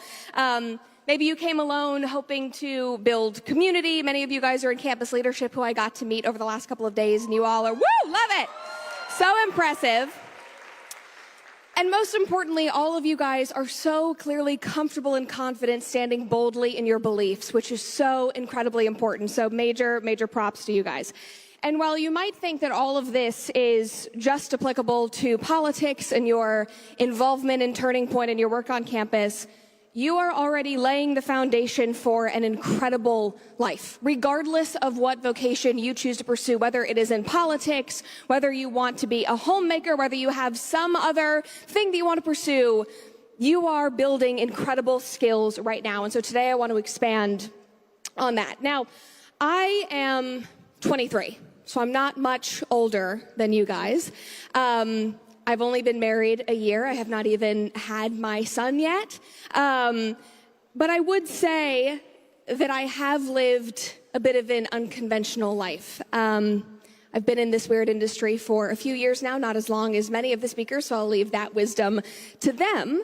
But I've packed a lot into these 23 years. And if you don't know much about my story, I would say that my life in getting here today can kind of be summed up into 3 buckets, which I would say, number 1 is intentionally choosing not to waste my youth. Number 2, saying yes to huge, incredibly scary opportunities. And number 3, finding strength in resilience. And these are all things that you guys can start doing today. Because let's be honest, a lot of people choose to waste their 20s, even their teen years, for those of you guys who are in high school. For a lot of young people, for me, for many years, I felt like I was just on autopilot. Like people choose to treat this decade, this period of their life, they're like an extended adolescence, especially as they get into what should be adulthood. It's like this blurry phase between, being a child and being adult. We see it on social media all the time. Like, I'm just a baby. I'm not going to adult today. Like, it's all of these young people just like infantilizing themselves and not wanting to just take life by the horns. And unfortunately, this is what our culture has come to promote and glorify. And people just assume that their 30s are going to be where their life really starts. That is where they'll get serious. That's where they'll settle down. That is when they will finally figure out their career and find something they're passionate about. They'll just stumble around and have fun for years, and somehow, some way, success and fulfillment and happiness will just show up in their 30s. Because the 20s are just all about having fun. But that's really not how it works. Your adolescence does not have to be and should not be a waiting room. Your teen years and your 20s are not a decade to delay real life. But the problem is, as we just talked about with our culture, most people don't see it that way. Like, our culture loves to promote this idea that young people should just have fun and avoid responsibilities and ignore adulting, whatever that means, and just screw around, literally, like just hook up to numb whatever you're going through, party all the time, scroll for 6 hours a night to avoid the existential dread of, being an adult. But that is not how it has to be. That's not how it should be. Because in all honesty, based on what I have learned and observed, your young adult years should be your launch window. And if you don't use this time that you guys are all in right now intentionally, you will miss it. You only get to go through this once. Because right now, because I'm in there with you, we are in the most flexible and forgiving and underestimated season of our lives. This is the time for you to try everything. It's the time to use your youth to your advantage. I don't care if you are in high school. You should start networking. Look around at the adults in your life who you admire and respect and spend time shadowing them and asking questions about why they do what they love and why they love it so much. And instead of going home and binging a new show or starting to play a new video game or whatever you're going to do in your off time, like find an internship in a field that you are interested in. Start building a community of people around you who are smart and capable and push you. Start exploring what you love or what you think you might love and you end up hating, because I'll tell you, I thought I wanted to be a marine biologist for years. I took a class in chemistry and I was like, oh, I will never be a scientist. I could like barely make it through math. And I was like, this is never going to work out for me. I also thought at one point that I wanted to be an attorney. And then I read a legal brief for the first time and I spoke to an attorney and I very quickly realized that that was not going to be my future. When my husband Alex was in high school, he thought that he wanted to go into medicine, maybe be an orthodontist. And then he followed an orthodontist around for one day. And that was enough for him. And he realized advertising actually sounds really great. And he went on a different path. So if you have the chance, you should be exploring all of this before you decide where you want to go to college or what you want to study, or even if you want to go to college in the first place, because you don't have to, if that's not the path you choose to pursue. You can be like Charlie. You can forge your own path, and you can start doing that now. And if you're already in college, you should be actively using these years to think about your next steps. Like, how can you use these 4 precious years, the professors, the connections, the safety net that you have while you're at a university, to your advantage? Because I'll tell you from experience, graduation comes really fast, and adult life will hit you like a ton of bricks. So you should be prepared. But right now, in your teens and high school, in your early 20s, you have energy, you have time, you probably don't have a mortgage yet, you don't have a family to feed or a business to keep afloat. You can pivot fast, and you can also fail. You can fail publicly and confidently and still rebuild. Which takes me to the second point that I wanted to talk to you about. Because you can take, at this age, you can take huge, massive swings, say yes to huge opportunities, and still confidently rebuild if everything comes crumbling down. And this is something that I needed to be reminded of exactly a year ago. Now, I think I have only told this story once, and it was in January when I was launching my new show. It was at like a tiny, tiny little New York City comedy club where I did this like pop-up event. But last summer, Alex and I were at dinner with my best friend and her parents. And I was going through it. If you were watching the comment section, you might have had no idea, but social media is not real. And I was going through it. We had just gotten married. We had bought our dream property. Everything should have been honky-dory and great. And yet, objectively, I was so unhappy. I felt like I was stuck in this rut. I felt like I had no control over my life. And truth be told, I was way too scared to do anything about it. I felt like I had no out. And so after I literally spent this entire 3-hour dinner lamenting and being anxious and sounding sad, literally drowning myself in chips and queso, we were at a Mexican restaurant, my best friend's dad turned to me and said, Brett, do you realize that you're 22 years old?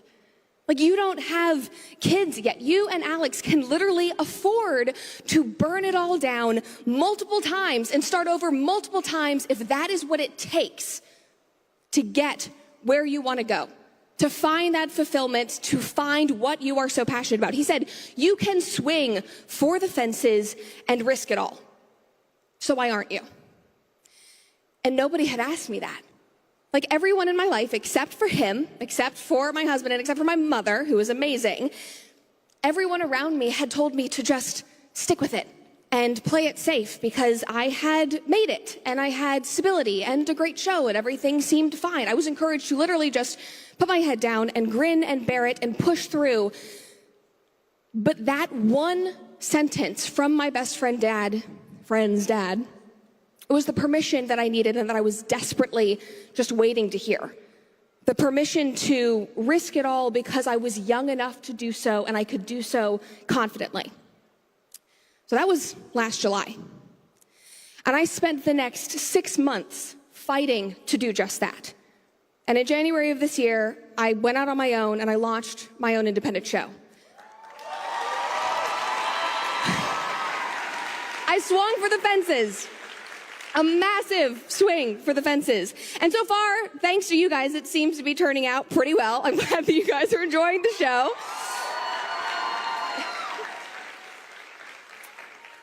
But love you too. But no, I'll be honest, like last year, guys, it all was worth it, but it was the most terrifying and taxing year of my life. There were times when I literally just wanted to say, screw it, I'm throwing in the towel, I am stopping, I'm just gonna stop advocating for myself and my family and my future, I'm just gonna coast because this is uncomfortable and I don't wanna deal with this anymore. That would have been the comfortable option because everything was sort of fine. But by that point, number one, there was kind of no turning back. I'd already set the gears in motion. And I also knew what I needed and wanted to do. And I would have never forgiven myself if I gave up. But again, it was terrifying. And I'd love to say that this was the first time that I had to learn this lesson and that now I'm like good to go and I won't have to hear this ever again. But it is not, because grabbing your youth by the horns and taking huge swings and big risks, it is not instinctual for most of us. And for me, I'm starting to realize that it's kind of something I need to do every couple of years to stay in shape. I need to push myself, throw myself off a ledge in order to, grow as a human being. Because 4 years ago, I can't believe it's 4 years ago now, when I was a recent grad and I was sitting in a, similar position as many of you guys, I'm sure. It was when I went to YWLS for the first time as a student. First ever Turning Point event. I had to swing for the fences for the first time. And it was after 10 years of being a child actor in Hollywood, and I was embarrassingly kind of going through a pre-quarter life crisis. And I knew that I loved acting, but I also knew that I didn't want it to be my career. I knew that I didn't want to be in LA, and due to the politics and all the vaccine mandates, it was pretty clear that Hollywood did not want me either, which was fine. That was okay, but I had to redirect. I had to literally tear up the entire plan and the entire future that I had been actively working towards as an actor for over a decade, literally since I was 8 years old. That's when I started working professionally. And I didn't really cope well with that fact. I look back on it and I'm kind of ashamed. I kind of just floated around as a recent grad for about 6 months. I toyed with law school, and then I actually withdrew on the first day of my orientation because I realized it was such a bad idea for me.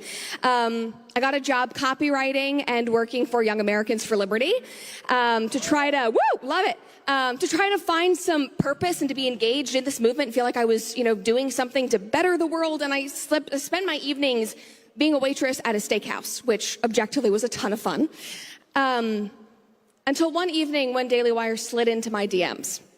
And they had seen my TikToks, and they wanted to explore starting a show with me. And obviously, I was excited, and I was honored, and you would think that I immediately jumped in and was like, yes, I'll do whatever you want.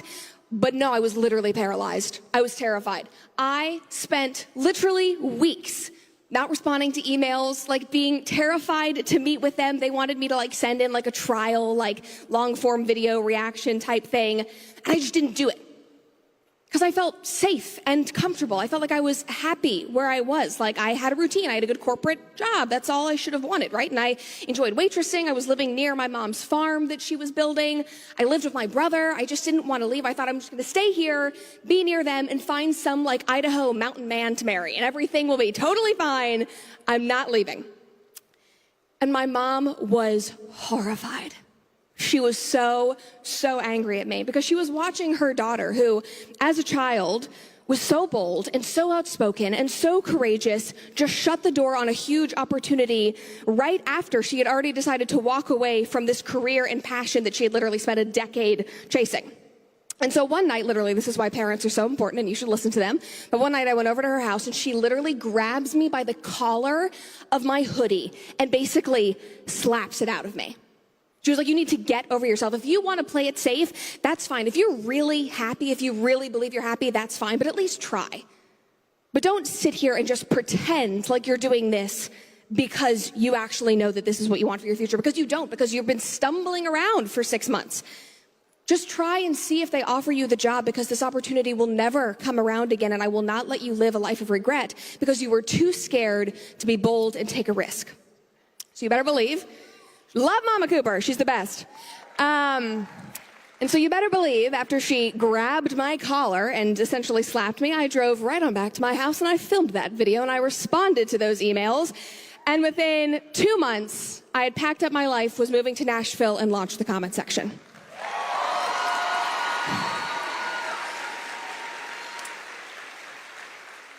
And it was genuinely like a huge risk. I had no idea what I was getting into. I had no idea that you guys would love the show. I had no idea that we would skyrocket to 1 million subscribers in 4 freaking months, which is still so insane to me. I had no idea that my life would change overnight. I had no idea that I would walk into the office one day and come face to face with my future husband. I had no idea. And so I'm so glad that I took that risk. And it all happened because I made an intentional choice to swing for the fences and take a risk and say yes to an opportunity. To not let myself get comfortable in my 20s or in my current circumstances just because everything seemed to be going well enough and because I had time to figure it out if it wasn't right. And truth be told, because I was, 18 years old or whatever it was, I did have time, but it was how I was choosing to use that time that mattered.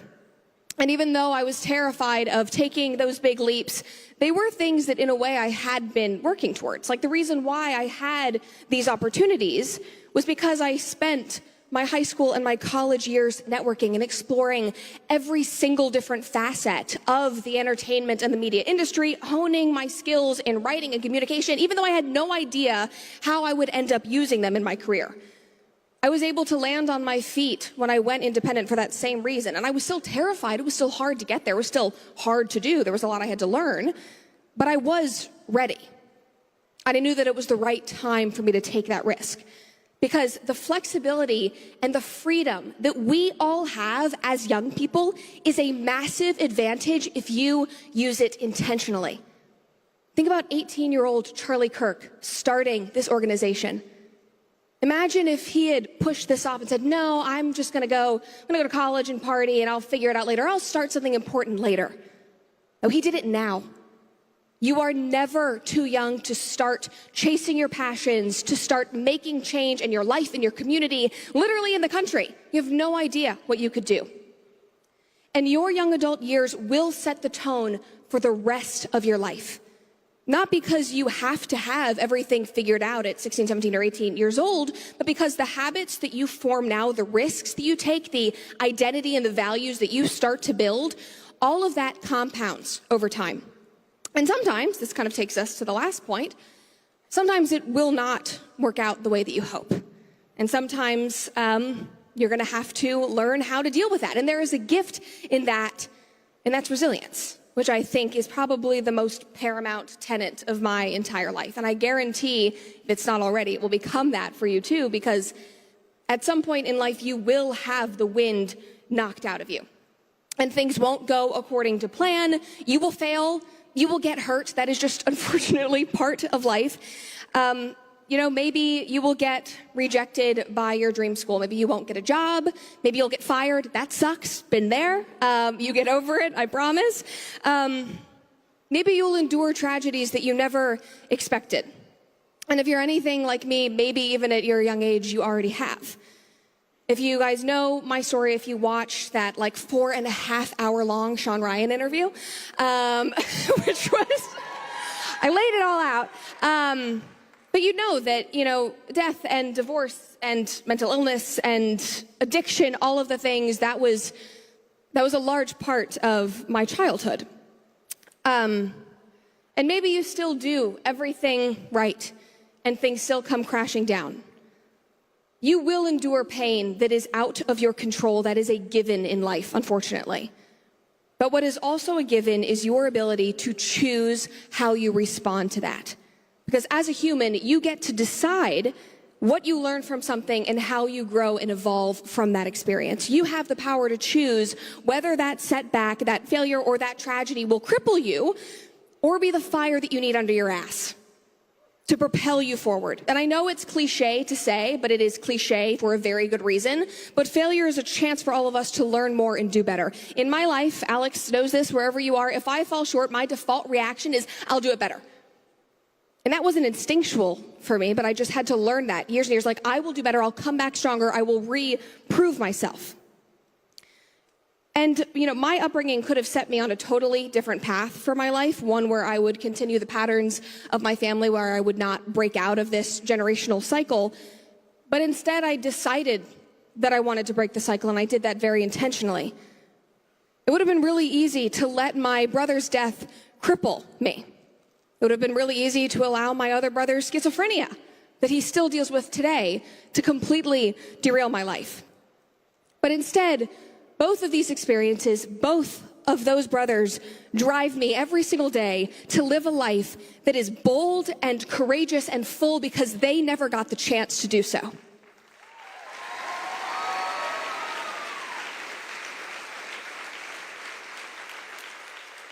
And all of that is resilience.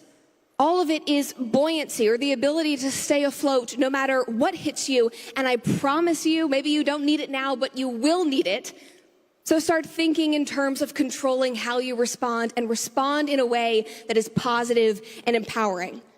Because we will need that in every part of our life. You will need it in your career, you will need it in your personal life, and we will need it in politics, especially in politics, because often things don't go according to plan there either. But as long as you guys wake up every day and choose to keep going, choose to keep moving forward positively, to make every moment in your youth, these precious, incredible years that we should be so grateful to even have, to make those count, to choose to take huge risks and swings that challenge you and scare you, you will be forging an incredible life no matter what path you choose to pursue. And so that is my hope for all of you. Those are the three things that I think have driven me, that have pushed me, that have made it so that I can be here talking with you guys, that have made it so that I could take that leap in January. And I'm so grateful that you guys helped me land on my feet. So thank you for that, and thank you guys so much for having me. See you later.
I came to Christ in brokenness, but in our Lord and Saviour, I can see the hope and redemption that was promised us, and that will be my path. We are at a point where you could live in a reality where the information you gain access to is completely and totally controlled to a degree. We already do live in that reality. This is what globalism truly means, that your nation doesn't belong to you. Your nation belongs to them. This is what we mean when we talk about centralised power. Globalist governments worldwide and big tech giants collaborate in order to shut down free speech and independent media, and to create a totally curated sphere of reality in which dissent will be almost impossible. Ladies and gentlemen, Russell!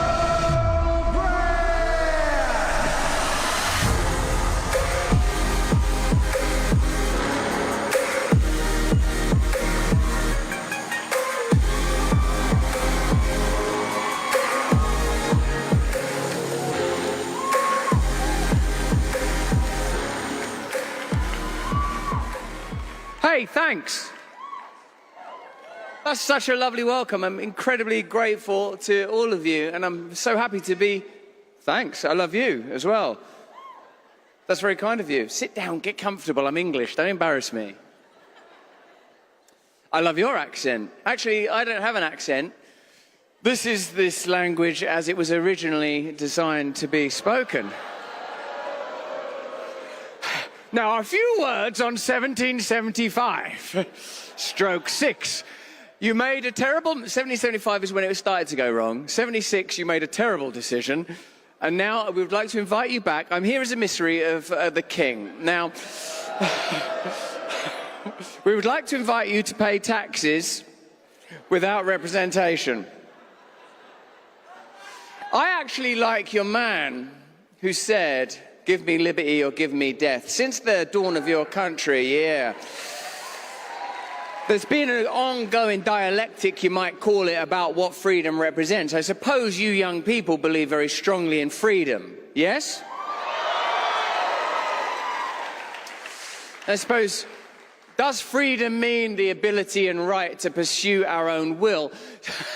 Does it mean freedom to pursue our petty desires?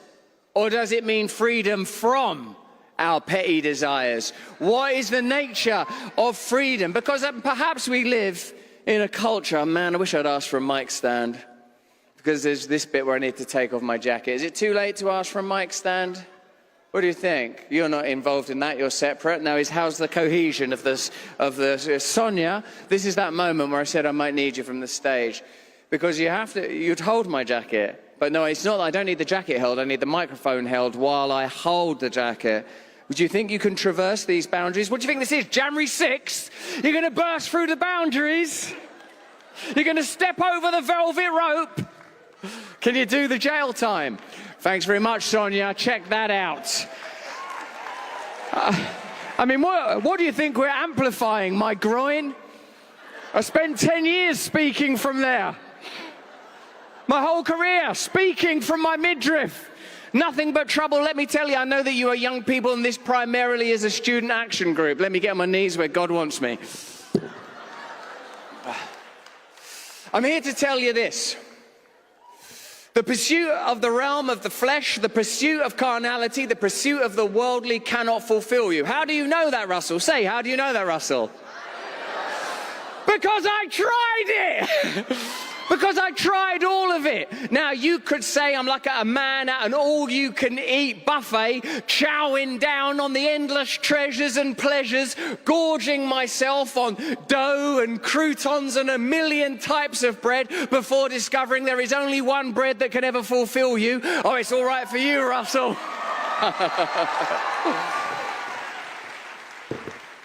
Because I've known worldly pleasures, I've known what it is to worship the engraven image, I've known what it is to worship the false idols, I've known what it is to bow down at the false altars and the high poles, I've known what it is to worship the transient, I know what it is to worship the self, I know what it is to feel weak and vulnerable. And when we do some questions, because I've decided, I reckon that probably, you know, look, I've got 16 minutes and 28 seconds to talk to you beautiful young people, you young people who hold in the very palm of your hand and at the center of your beating hearts the future of the greatest nation in the world. I want to hand over half of my allotted time to taking questions to you. So if you have a question for me, I believe there are microphones situated, but I particularly want to appeal to any of you that feel that you are suffering, that you are in pain as a result of addiction or loss, if you feel bewildered in this world, if you feel exiled here, if you feel like you don't fit in or you don't belong, if you feel that this country and this culture continually issues to you edicts and idols to pursue that don't fulfill you,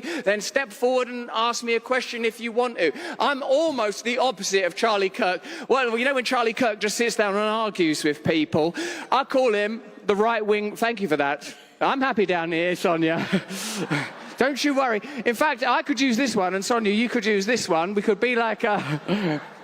Look at this, she loves the limelight. No, I don't think I want that one hovering above me like a Triffid, like a H.G. Wells' War of the Worlds thing. Get that thing out of here. I'm happy. Also, by the way, I know how it works. I'm only mucking about. I'm a professional fucking comedian. Get that thing out of here. Let the false poles fall.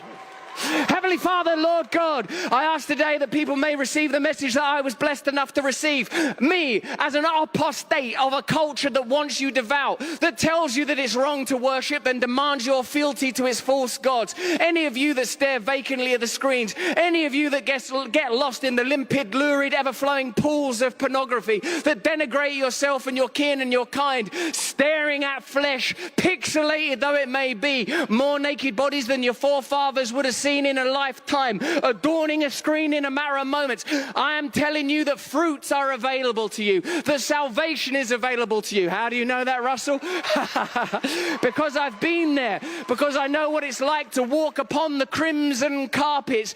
Whilst one of our great forefathers may have parted the Red Seas, no coincidence surely it is that it's a red pathway that we walk along to hell, as glistening baubles and idols are placed before us in the form of the screens that we hold in our hands even now, and that we have given up a perpetual and perennial present available to us on the crucifix when we allow ourselves to die, that he may be reborn in us. We're invited continually to worship the false counterfeit light.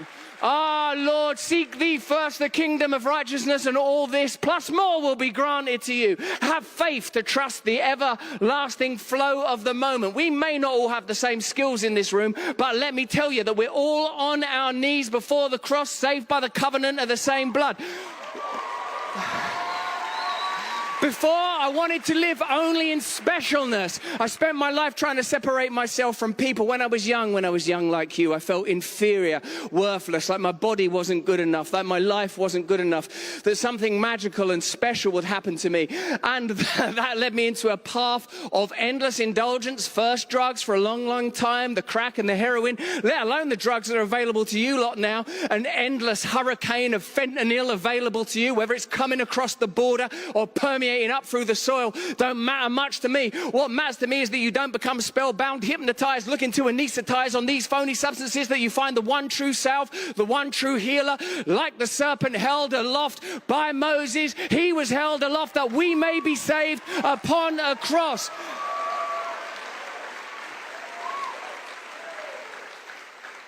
Prove me wrong. That's what Charlie does, isn't it? Prove me wrong, Charlie Kirk. I call him the right-wing Rain Man. He's on the edge of beautiful autism, a fantastic mind. I chatted to him earlier. I love him. He's a brave person.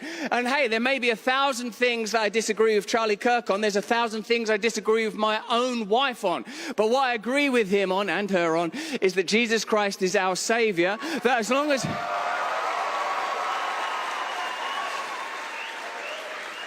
And that you in particular, more than me, must be particularly vigilant not to bow down by any altar other than him. You know, like I read in Luke, the first piece of scripture that hit me hard after I turned to this faith, after I was saved. You know how there's bits of scripture that we all have illuminated for us by people that walk the path ahead of us. And there might be some things you find for yourself that resonate with you just because it feels like the Lord is reaching through time and space, through the manifest from the unmanifest to you, particularly speaking to you like the Spirit hovering over the water of your consciousness, that you might feel his presence, that you might feel the light that he lets there be within you in the present moment where you can only feel it. And where I felt it was Luke 10:18, when I read about the 72 returning from their missions, from their early discipleship, where they had been healing and where they were perhaps somewhat hubristic and excited to have been doing great things.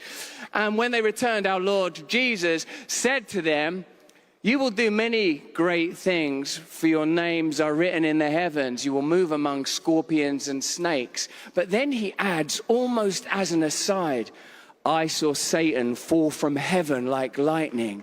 Why is it that that gets said there? I asked myself in a moment of reflection and gentle self-interrogation. And of course I realized almost instantly, for the word will speak to you and through you and with you and create circuits that lay open within you, providing you solutions that are inaccessible through reason. For what is the peace that passeth all understanding, but the peace that's accessible to us beyond this material world, where we will know much suffering, where all things are terminal, where there will be death, where there will be disease. For surely Isaac did die eventually. Isaac did die eventually. So Abraham made a very, very good decision when he put the creator of all things ahead of even the worthy idol of love of your kin, of love of your son, of love of your friends. For surely the flesh will die and decay, except as how it might be resurrected through and unto him. What is it then that Satan fell from heaven like lightning? Why does it get mentioned in that moment where understandably the disciples were somewhat excited, having been healing and casting out demons. I mean, if I cast out even a single demon, I'd dine out on that for months. I'd love to move among scorpions and snakes, but I've been in Hollywood, so maybe I have a little bit. Because whatever gifts he has rendered unto you, they belong to you in so much as you serve him. Even if you're excited about the good you're doing. And I pray that a lot of good is being done at Turning Point. I hope that you are turning away from the values of a culture that does not value you, that sees you as a blob, as a consumer, as a recipient of vaccines and bad food and bad agriculture, little more than a cog in a machine to serve elites. I hope that you are finding within him and within yourselves a great fire and a great fuel. For when I see Satan fall from heaven like lightning, I recognize the Lucifer in me, the one that wants to be in charge, that wants to set up my own kingdom, that wants to run my own life, that thinks that I could compete with Christ. Man, maybe it took me such a long time to surrender to him because I wanted to be him, because I thought that I was the center of the world. Well, now I know that I'm not. Now I know my place. It's here with you on my knees before the cross in eternal praise of his greatness. Let's take some questions from you fantastic young people. We'll start with the young lady over there. And I'll try and be as quick as I can because I know we're tight for pressure, because Riley Gaines, she may swim fast, but by God does she talk a lot.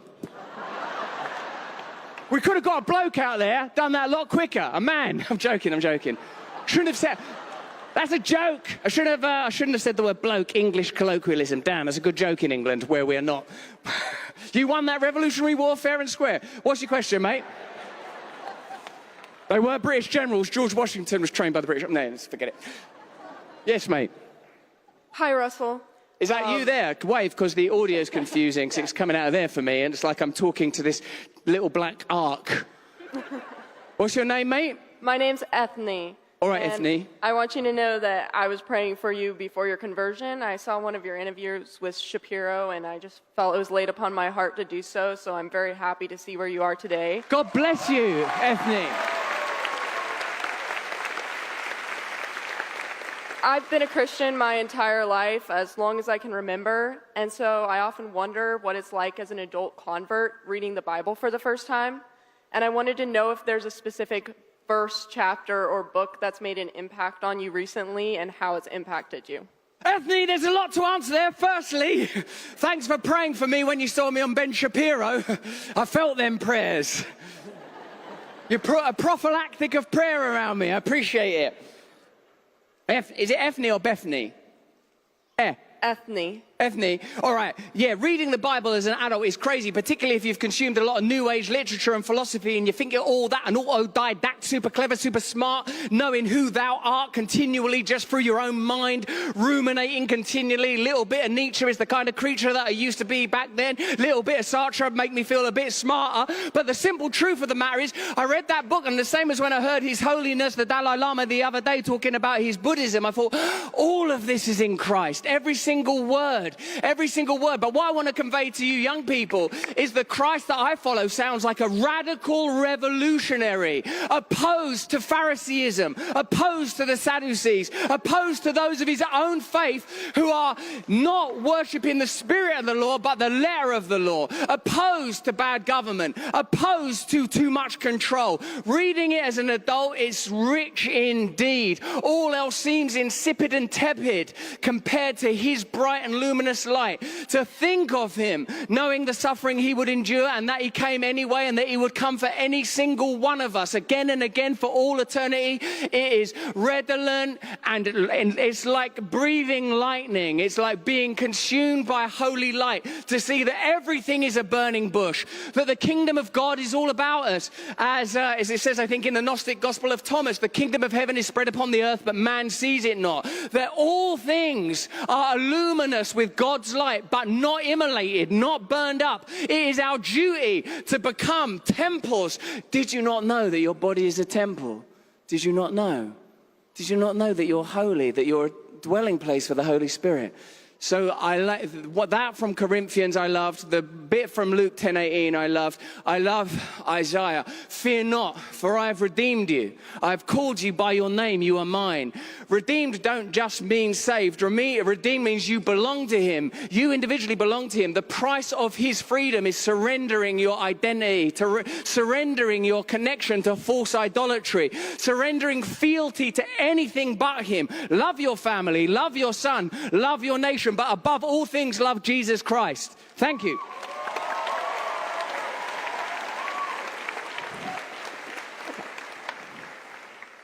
Are we alternating sides? Yeah. Is that Hi, the system? Russell. Hello, My ma'am. name is Sage. Hi, Sage. Sage is the color of your top. Sage is the type of wisdom that you are already communicating. Okay. Thank you. It's also a type of spice. Yes. Or herb. Herb. That's everything I know about Sage. We'll do the question. Okay, so I'm going to be totally honest. I'm mentally ill, Sage. I'm going to be honest as well. I don't know. All I know is I can't fit in with these systems, Sage. I'm struggling, Sage. I have been a Christian my whole life. God bless you. It's not a competition. I have one stronghold that I have been always struggling with. I started smoking weed when I was 13. Repent! And yeah, that's basically where I'm at. What was your light bulb moment? Because I know you have dealt with all of these physical, fleshly desires. Sage, all addiction, and by the way, how interesting that your question ended up being about the ultimate herb. All forms of worship are the inappropriate substitute for the adulation that we owe to He that saved us. Why do we smoke weed? Why do we eat food except for when we are hungry? Why do we revere the graven images? What is it? What is it we are looking for? What is it that every drug addict, every man prostituting women, what is it that we are looking for? The intimacy and salvation of Him that made us to love Him. The word dependency, did you know, means hung upon. They say the great Saint Francis of Assisi would sometimes get this, stand on his head like a landscape painter to get a different vista of the town of Assisi and look that upside down. The stone masonry and towers didn't look permanent but delicate and tender. Once Sage, looking through a telescope, I spied 3 of the moons of Jupiter, black and white and far away. They looked delicate as they hung there.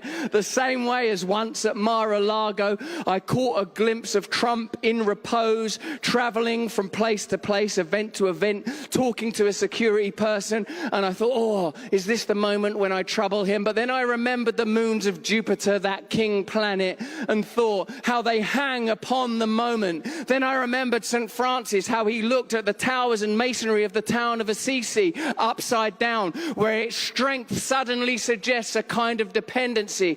There is only one God, and that God is outside time but works through time. There is only one God. That God works around and through space but is outside of space. That God is manifest here.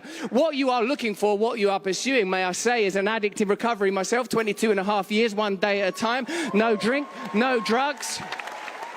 Now, for several years, no pornography, and a covenant with mine eyes to look upon you with honor and respect, and to remember that our mutual duty to one another here is to serve and to love one another, that we should never reduce another person to an object, whether that's someone that we're attracted to sexually or somebody that could help us financially, to see the Christ in everyone, that the Christ in us may rise to the surface. There ain't no drug that can do what you need to do. There ain't no crack, no heroin, no fellatio. There's nothing that can give you the highs that you crave deeply and at depth. All of it is part of your calling, Sage, and you must accept your calling. You must accept it. That's what we're here to do. That's what you are here to do. Each of you called by name, each of you in a new discipleship. Don't even be distracted by patriotism or by partisanship. You are here as part of the family of Christ. You are here in your own kingship, in your own sonship, in your own daughtership.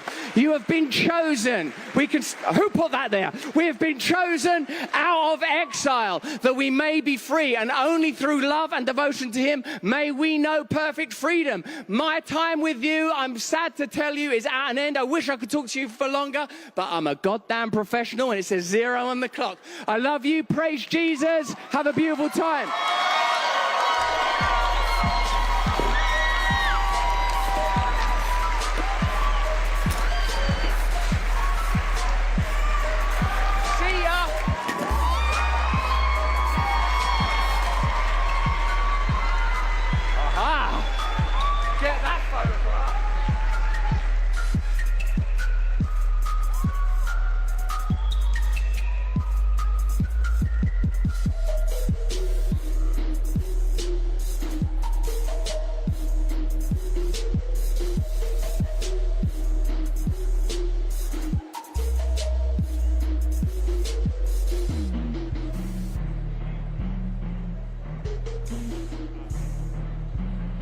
Do you want to sit in on my exclusive interviews with speakers here at SAS? You can be part of them. It's just down the hall. I'm going to be interviewing people like Pete Hegseth, Tucker Carlson, Tom Homan, Steve Bannon, Kristi Noem, Jillian Michaels, Brett Cooper, and more. All you have to do is become a member of Charlie Kirk Exclusive at members.charliekirk.com. Watch every episode completely ad-free. Join our weekly question and answers live on the show. Get merch discounts and more. But you can also sit in on my exclusive interview here at SAS.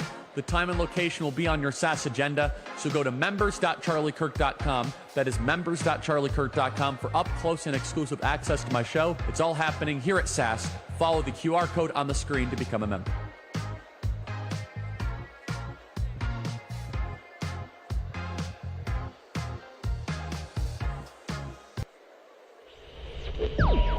Every time you enter this country illegally, you violated a crime under Title 8, United States Code 1325. It's a crime. Because when 95% less people coming across the border, how many Americans aren't dying from fentanyl overdoses? How many women and children aren't sex trafficked in this country when you had a border lockdown? But I love this president because he loves this country. I love this president because he wants to secure the border. I love this president because securing the border saves lives. For the billions of illegal aliens that have been released in this country in violation of federal law, you're going home, and Tom Homan's going to make sure that happens. My gang's bigger than your gang, and we're going to take you out of the country. We're going to port you out of here. Ladies and gentlemen, Tom Homan.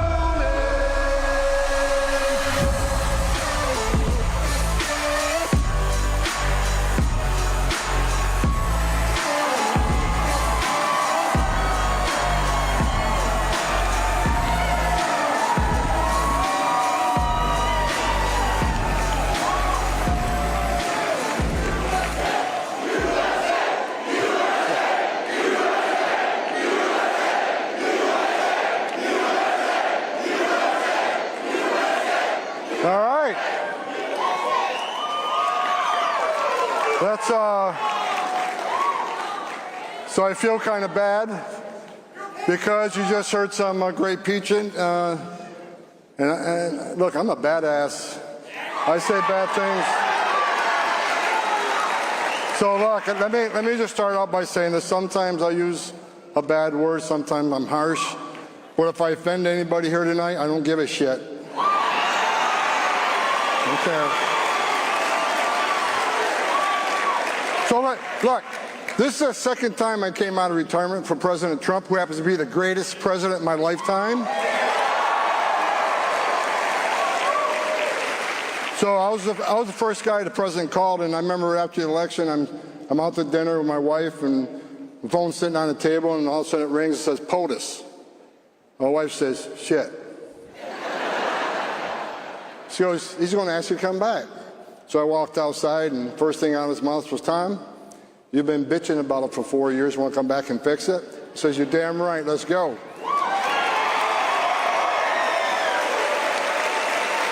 So look, Joe Biden took the most secure border of my lifetime under Trump 45 and unsecured it on purpose. The first president in the history of this nation who came into office and unsecured the border on purpose. Wasn't an accident, wasn't mismanagement. So where are we at today? Tonight, as I'm talking to you, we got the most secure border in the history of this nation. in their history.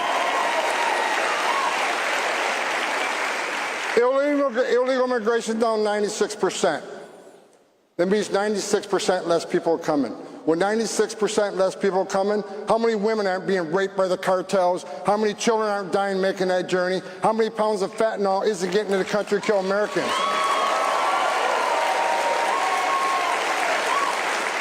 How many women and children aren't sex trafficked, unlike the last administration? President Trump's policies are saving lives every day. And look, I wake up like a kid in a candy shop every day because I'm working for this guy. And you know what? Every day is an adventure because I knew he's going to let us do what we do to not only secure the border, but remove millions of illegal aliens that Joe Biden led in this country.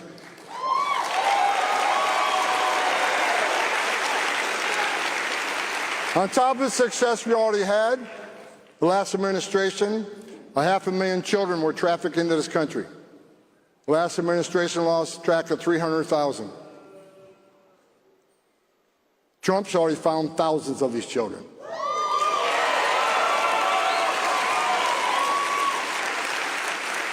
Some of the children were with family members, but some of the children were in sex trafficking and forced labor. Matter of fact, one person we found, one male, had custody of over 20 migrant children, many females. And this administration allowed that to happen. President Trump and myself are not going to be satisfied till we find every single child and save them.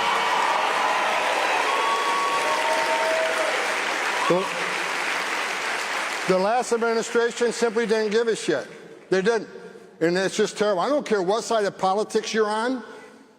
When you got a child trafficked in this country for forced labor and sex trafficking, all hands should have been on deck. Under President Trump, all hands are on deck. And look, I always get asked the question, why did they open the border up? Why did they do that? Why did they release people? Let me tell you the secret. They played the long game. Let millions of people cross the border, and let's release them. Let's put them in a hotel room at $500 a night, give them 3 meals a day, give them free medical care, and give them work authorization. That brought the whole world to the greatest nation on earth. We left thousands of empty ICE beds at $127 a night, empty. Thousands of them. They released them to NGOs at $500 a night. Why did they do that? Because they knew if they're in ICE detention, they get a hearing within 40 days, 90% lose their case, they get sent home. That is not what they wanted. They're playing the long game. Let's release them in the community. Wait 3 or 5 years. Pardon me? Are you an MS-13 member? It says so. Hey, that's okay. That's okay. I got a question. No. I got a question for you. Why don't you come up here and hand me that picture? Bring it.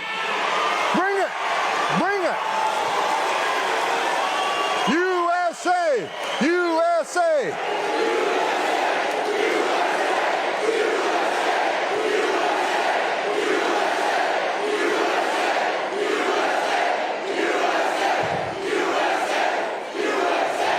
All right. You got morons like this all over the country. This guy wouldn't know it's like to serve his nation. This guy ain't got the balls to be an ICE officer. He hasn't got the balls to be a Border Patrol agent. This guy lives in his mother's basement. The only thing that surprises me, you don't have purple hair and a nose ring. Get out of here, you loser.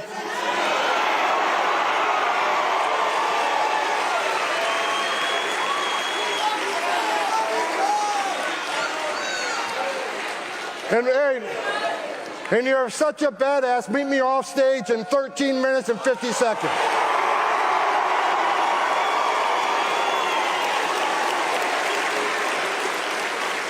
I guarantee you he sits down to pee. Guaranteed. So,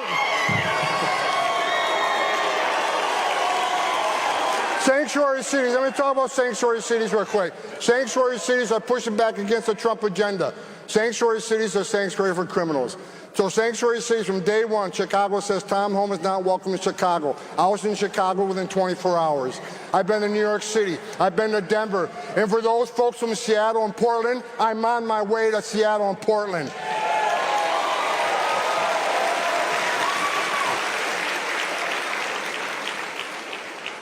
Assholes like this guy think they're going to vilify men and women of ICE, and they're going to intimidate or scare us. I'm not going anywhere. Either it's the men and women of ICE. We're going to do the job that President Trump gave us to do.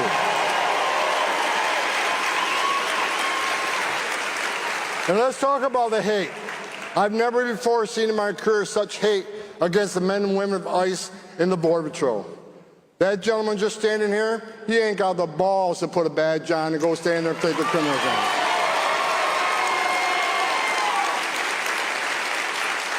The men and women of ICE have a dangerous job already. I was one of them. I was the first director of ICE that actually came up to the ranks. The 20,000 men and women that worked for me, I never asked them to do anything I didn't do myself because I was one of them. I wore the green uniform. I was a Border Patrol agent. I know what it's like to stand on a dirt trail at 3 o'clock in the morning. A sensor goes off. What's coming north? They don't know. Is it just an illegal alien looking for a better life? Or is it a heavily armed drug smuggler? They don't know, but they're going to stand there and take it on. These are the bravest men and women this nation has.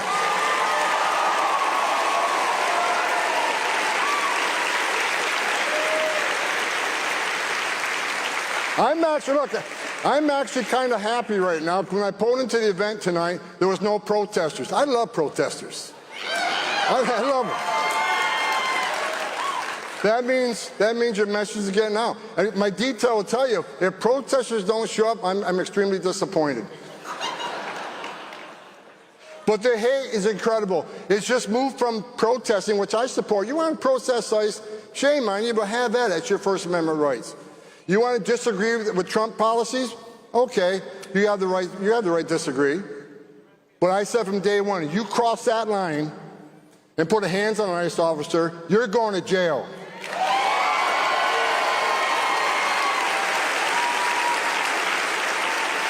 You impede an ICE officer or Border Patrol agent, you're going to jail. You put hands on them, you're going to jail. You harbor and conceal an illegal alien, you're going to jail. I don't give a shit who you are.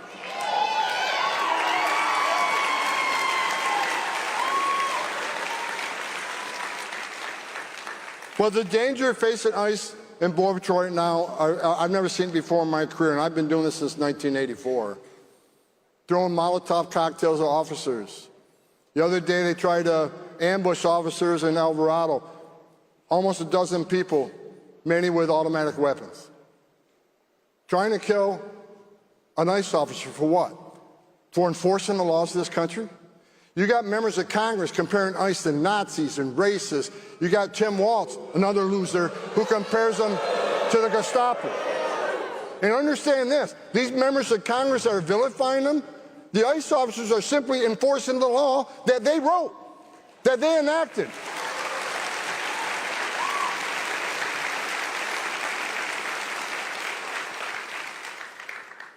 If ICE officers are racist for enforcing the law, what's that make members of Congress? They wrote the damn law.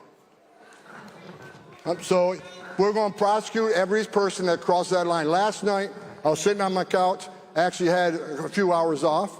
I got a tough boss, he don't give me a day off. Last night I'm sitting on the couch, my phone rings, POTUS. He's watching TV and he saw the stones being thrown at ICE vehicles while they're departing an operation. He said, Tom, I'm sick and tired of this. We need to take action. I said, I'm with you. So he sent a tweet out last night. ICE officers will use whatever means necessary to arrest every one of those people that throw a rock. The games are over.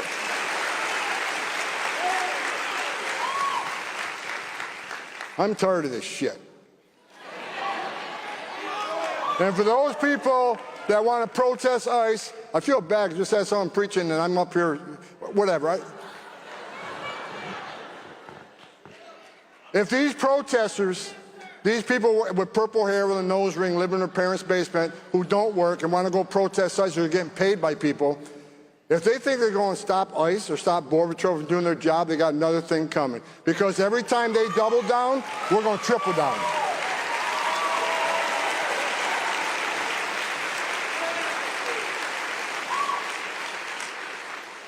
I had 1,000 protesters at my house about a month ago.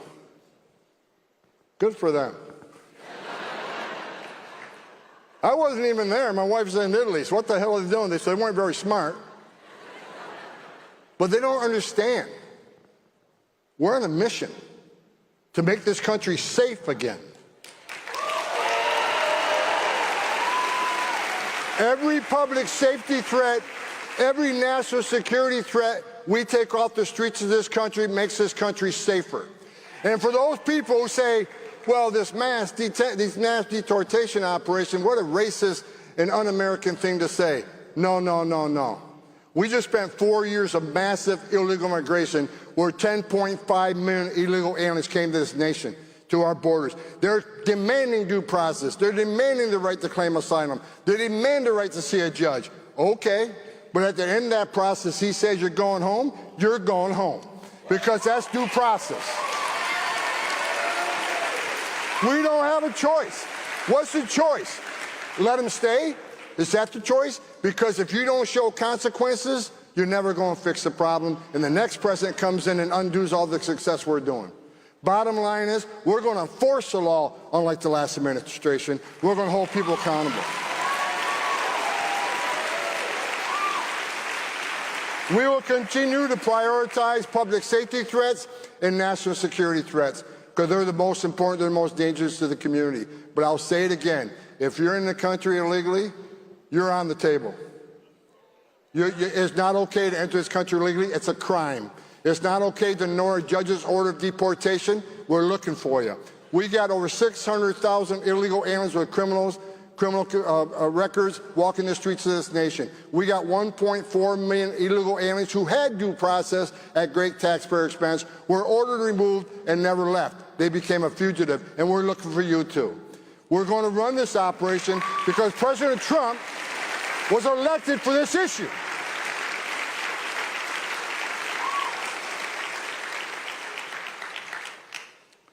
Let's talk about President Trump for a moment.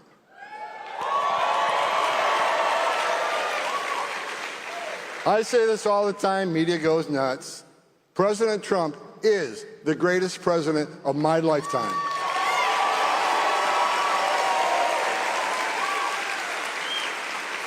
Under his leadership, we got the most secure border in the history of this nation, and we did that in 7 weeks. President Trump did in 7 weeks what Joe Biden couldn't or wouldn't do in 4 years. President Trump, I was at the RNC, I made a statement at the RNC, said I think President Trump's going to designate the criminal cartels in Mexico as terrorist organizations. And you know what? He damn well did it. They are now designated terrorist organizations.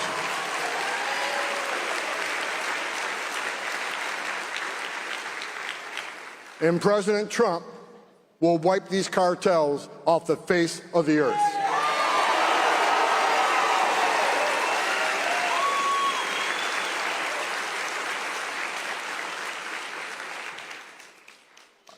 On a personal note, the biggest hero of my life was my father, war hero from WW2. Well, I spent hundreds of hours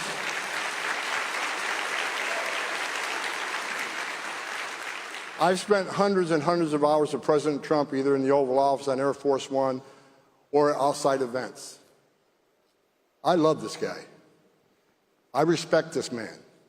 He loves this country like I've never seen anybody love it before. He wants an American flag on every front porch. He wants the laws enforced. He wants law enforcement to be respected again. To me, that makes him one of the greatest presidents ever.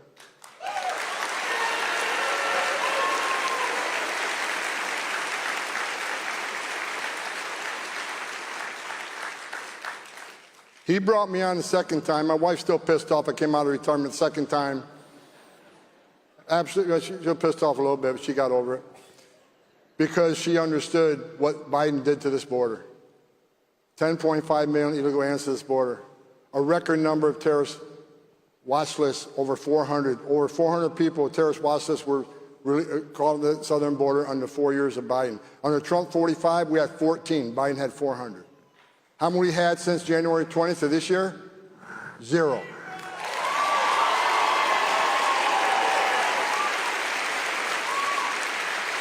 How many releases have we had? 0. Let me give you the comparison here. So yesterday I was looking at the numbers, and under Joe Biden, on an average day, 1,800 gotaways that we knew about. 1,800 people cross the border. We don't know who they are, where they came from, or why they're here. 1,800 a day. You know how many there was yesterday? 11. 11 from 1,800.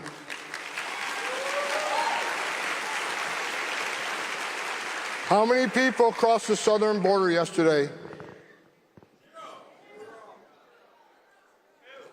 0. It was 15,000 under Biden some days. Yesterday,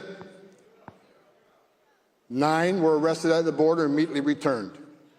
9.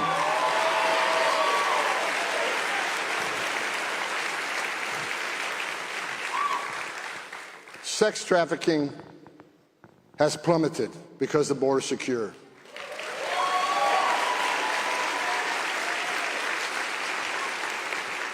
Fentanyl overdose deaths have plummeted in this country because we have a secure border.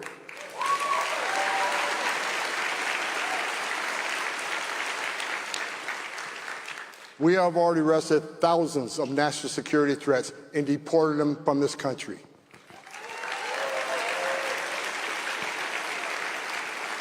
And the men and women of ICE have already arrested and deported 150,000 illegal aliens, most of them in conviction.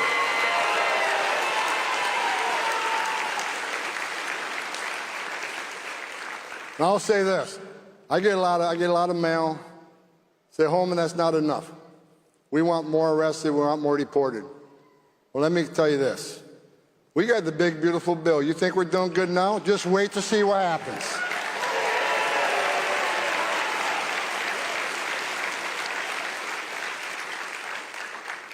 And for the haters, let me leave, I got 1 minute left. Let me leave a little message for the protesters, the haters, the criminals, the ones that want to threaten ICE officers, threaten their wives, threaten their children. They're doxing not only the officers, they're doxing their spouse, they're doxing their children. They're being bullied in churches and schools throughout the nation. I get death threats all the time. You know what? I'm sick of the assholes. You want some? Come get some. Because I'm tired of them.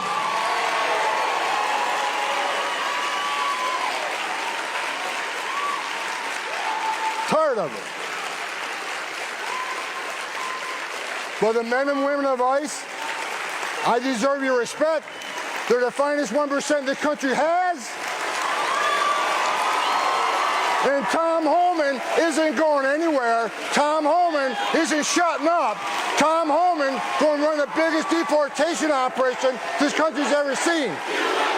Take it to the bank.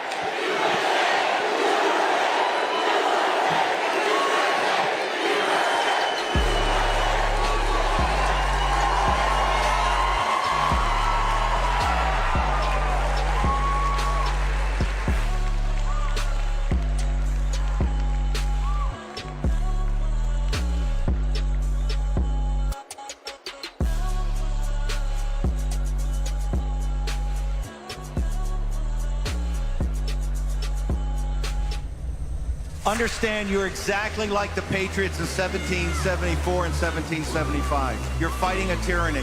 You represent the best of the American people. You are the sovereign will of the American people, handed down generation to generation through every patriot's grave. This is not about revenge. This is not about retribution. This is about saving this republic. The only way that they win is we retreat. And we're not going to retreat. We're not going to surrender. We're not going to quit.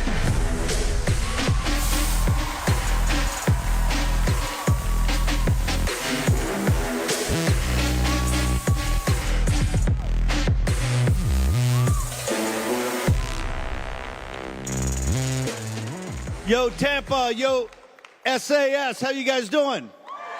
We ready to win? Are you ready to win? Are you tired of winning yet? We haven't even started winning, right? Okay, love you guys too. You know why I love you guys?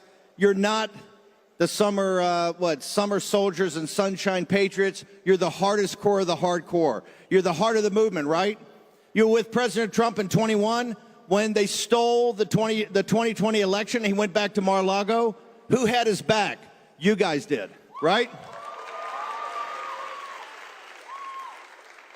We have to, particularly after last night. Last night, I think, was one of the most historic. Were you guys all here in the audience last night? Was that historic? Laura Ingraham, Megyn Kelly, Tucker Carlson. Those were historic speeches. Make sure in your diary, the notes you keep, particularly tell your kids and grandkids, you were in Tampa in 25 when that Friday night, you had 3 of the greatest patriots in this country come down and lay it down, right?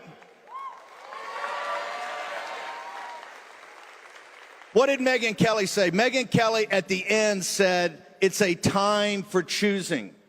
It's a time for choosing. And we just had, I think all of you just read the president's latest Truth Social? Have you read it? Okay. So here, let's have a partners discussion. We know, or we're told, that there's going to be a special prosecutor sometime named, I don't know, I believe in the next week or two. And that is going to go back to the very beginning of how the deep state tried to stop President Trump all the way to Crossfire Hurricane. Remember that? In the summer of 2016, where they tried to stop him from being president and install Hillary Clinton. And with Hillary Clinton, Merrick Garland as Supreme Court Justice, the country would have been gone. Donald Trump had the greatest come-from-behind victory against a headwind of the deep state trying to stop him. And this is one of the reasons this special prosecutor is going to look into it. After he won, what did they do immediately?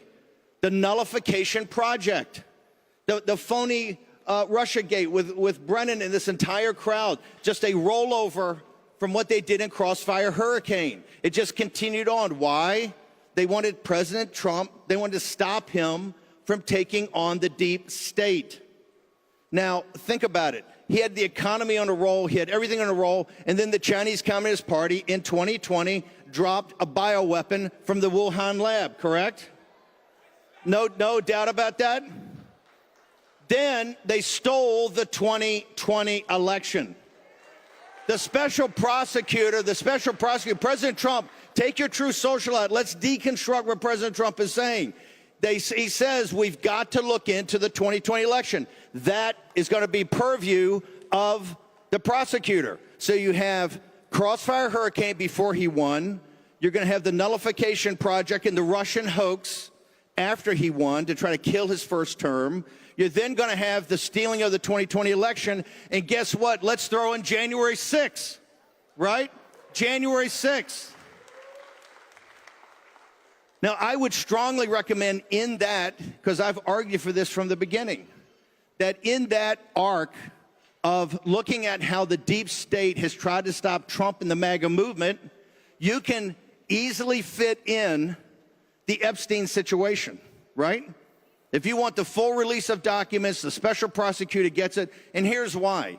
Epstein is a key that picks the lock on so many things. Not just individuals, but also institutions, intelligence institutions, foreign governments, and who was working with him on our intelligence apparatus and in our government. This is why it's a time for choosing now. We have to decide right now and back the president and say, hey, look, all of your great work, you just heard Tom Homan, you're about to hear Kristi Noem, of closing the border. How did we get 10 or 11 or 12 or 20 million on Biden's watch? That was a plan they had. That wasn't random. That has to be investigated and people held accountable like all these other things. This is why the Justice Department is clearly overwhelmed with what they're working on. The FBI is overwhelmed. We only have 2 guys at the FBI. We have a handful of people at the Justice Department. The special counsel or special prosecutor can take on many projects and add people to it. You have to get to the bottom of how the invasion took place, why we now have to put up $170 billion in the latest bill to do this. We have to have a time for choosing. Here's my recommendation we do. I call them the Tampa Resolves. And it's very simple. Coming out of Tampa, it's like the revolution. They had the Virginia Resolves, and they would make these commitments to themselves before the Declaration of Independence. Number one is very simple. The deep state must be destroyed to free the American people. Is there any question about that? Is there any question about that? We have to destroy the deep state, and this is elements of the Pentagon, the Justice Department, the FBI, the CIA, certain elements that work under DNI, those 17 intelligence agencies, also parts of the State Department, the USAIDs of the world.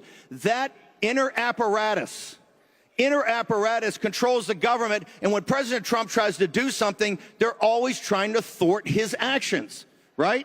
You see the leaks. When Homan's sending these brave men and women into Los Angeles to do these raids, like the raid about the children trafficked to the marijuana farm to work, they're lying in wait for him. They're lying in wait for the agents. They got weapons to shoot. How does the protesters? Because somebody inside leaked it to them. Somebody inside leaks it to the media. That's the deep state every day. It must be destroyed. We're not free. The second resolve is quite simple. You don't give the deep state the consent of the governed. Therefore, it's your responsibility to destroy it.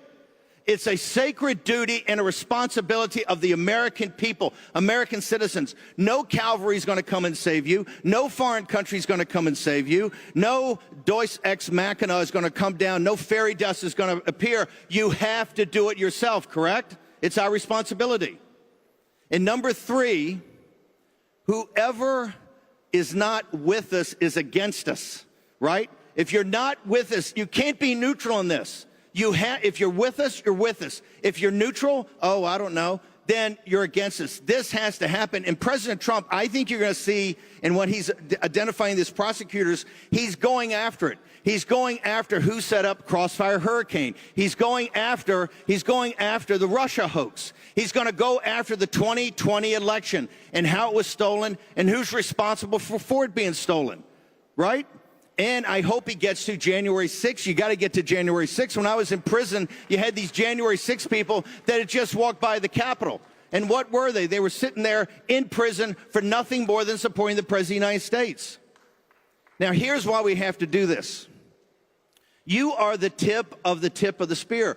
You helped President Trump, assisted him in winning the 2016 election and come from behind. You won the 2020 election with 11 million more votes than we got in 2016. No president's ever done that. He had 74 million votes, and they still stole it from him. In 24, remember, on that morning, MSNBC and people are laughing at you and mocking you. They thought Kamala Harris up until 7 or 8 o'clock at night, when it was quite obvious that some of the exit polls are correct and President Trump was going to win a sweeping victory. They're all smug as they've always been. They thought they were going to win until the last second when President Trump won a sweeping victory. This is what you've delivered. Your victories backing President Trump are unparalleled, not simply in American history, in all history. So now we have to get down to it. Because President Trump, and I'm a big believer President Trump's going to run again at 28. We'll figure this out, right? Until somebody can prove to me you can get low propensity voters without him on the ticket, then President Trump's going to the ticket.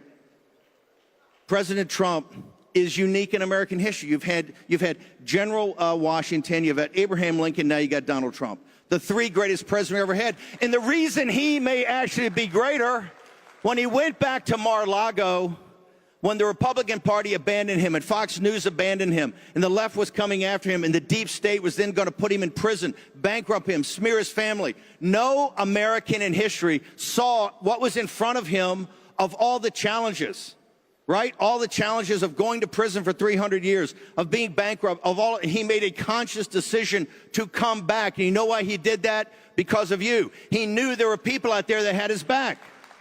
This is why This is why we had the greatest victory come from behind victory ever. 24 will be studied in the history books forever. Now, that coalition is built upon people like yourself with this foundational element. Of course, we got the tech bros and other people. That's fine. We'll figure this out as we go. We're building a coalition bigger than FDR's in 1932. That's what we have to continue to build. The only thing that can stop us is ourselves. You know what can stop us?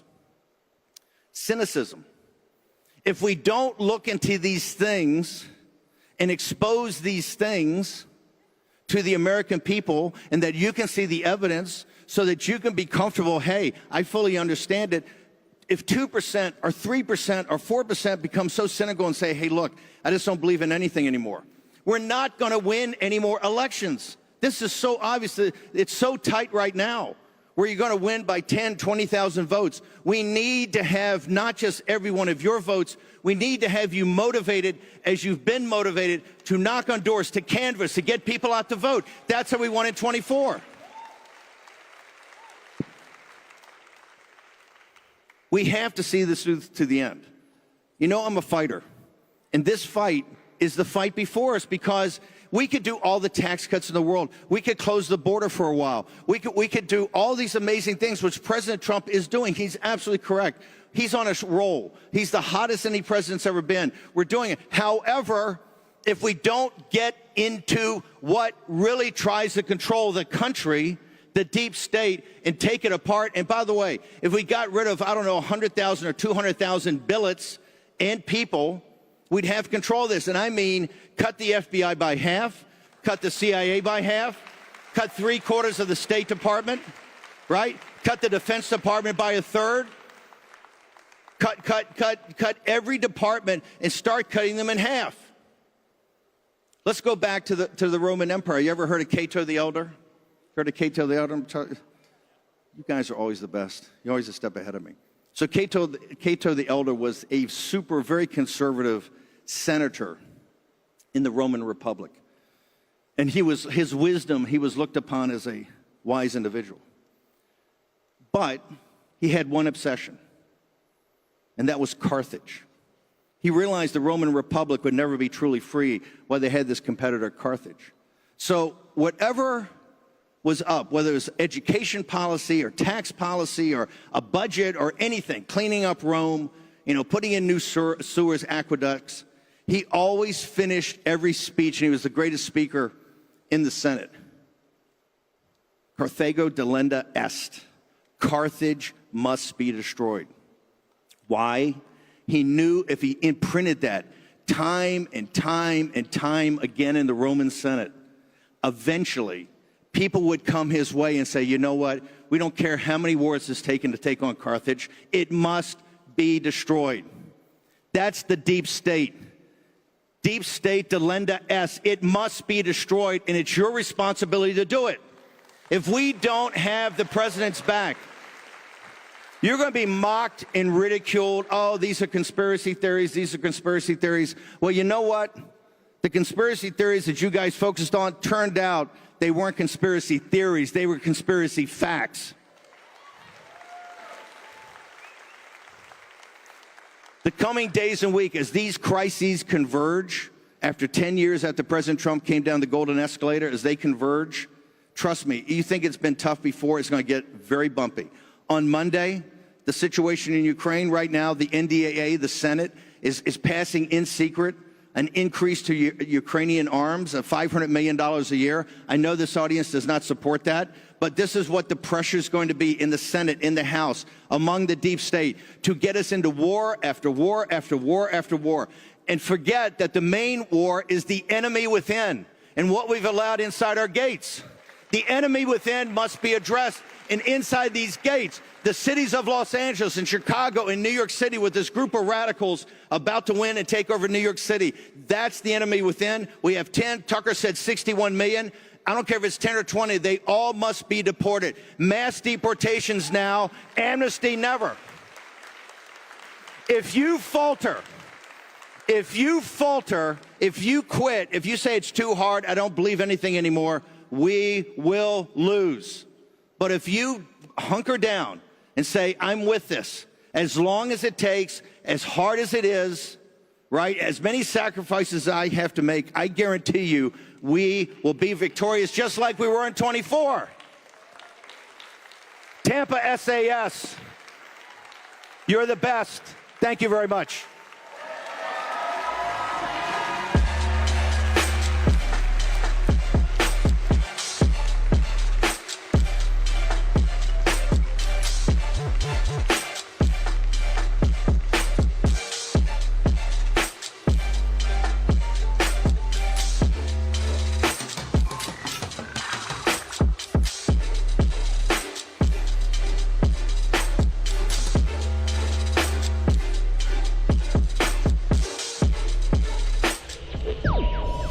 I left that party because it is led by an elitist cabal of woke warmongers.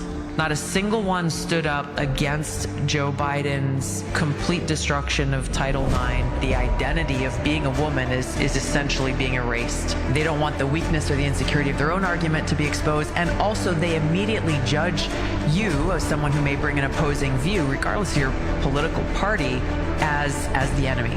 The vast majority of Americans, regardless of political party, are sick and tired of this. Thank you for standing in this fight for our freedom.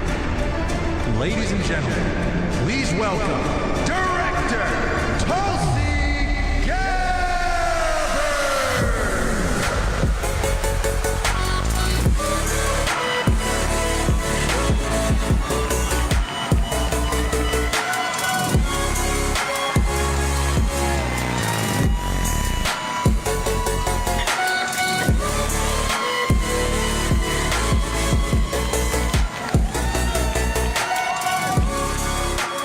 Aloha. Man, is it good to see you all. This is the best way to end the week. Good to get away from DC, but seeing all of you, and I've been sitting back there listening to the incredible speakers and the questions that you're asking. Russell Brand, I don't know if I took a breath the whole time he was talking. I love you too, man, wherever you are. Thank you. Thank you. It is truly awesome and energizing to be here with all of you. I hope that you are feeling energized and inspired by all of the incredible speakers, Brett Cooper, Riley Gaines, everyone coming through here. But I just want to tell you that you inspire me, seriously.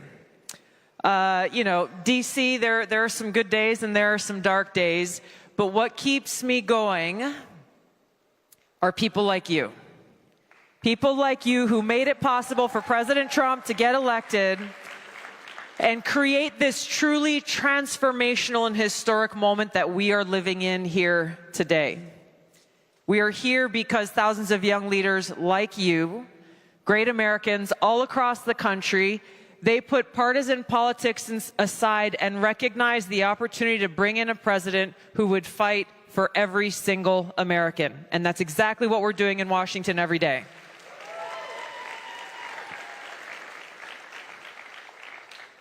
When we look back, and I feel like, you know, it's been, what, 6 months-ish since President Trump has been in office, not even 6 months hardly.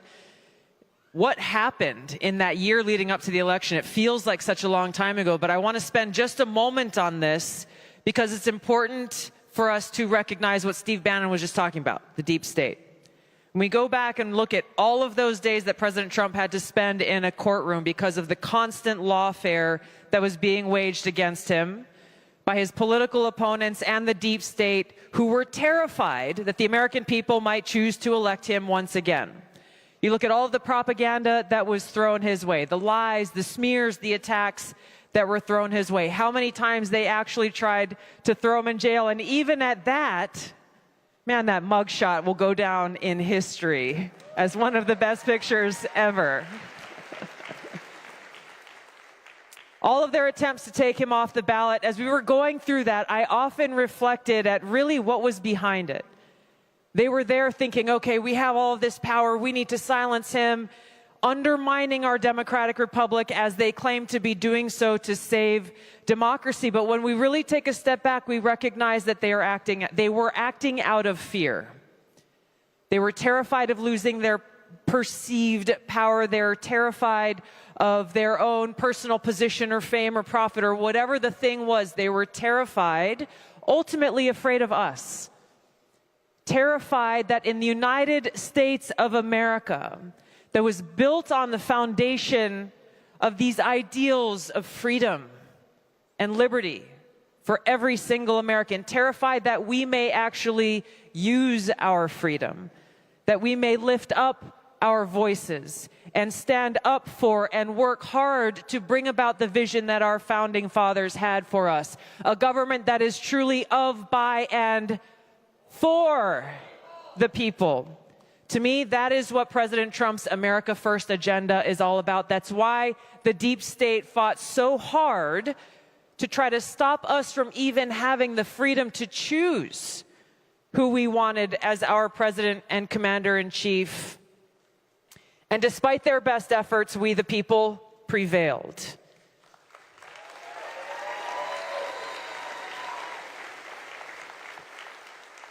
And this memory of this, which every one of us played our own role in bringing about, is so important to keep at the forefront, because the deep state has not gone away.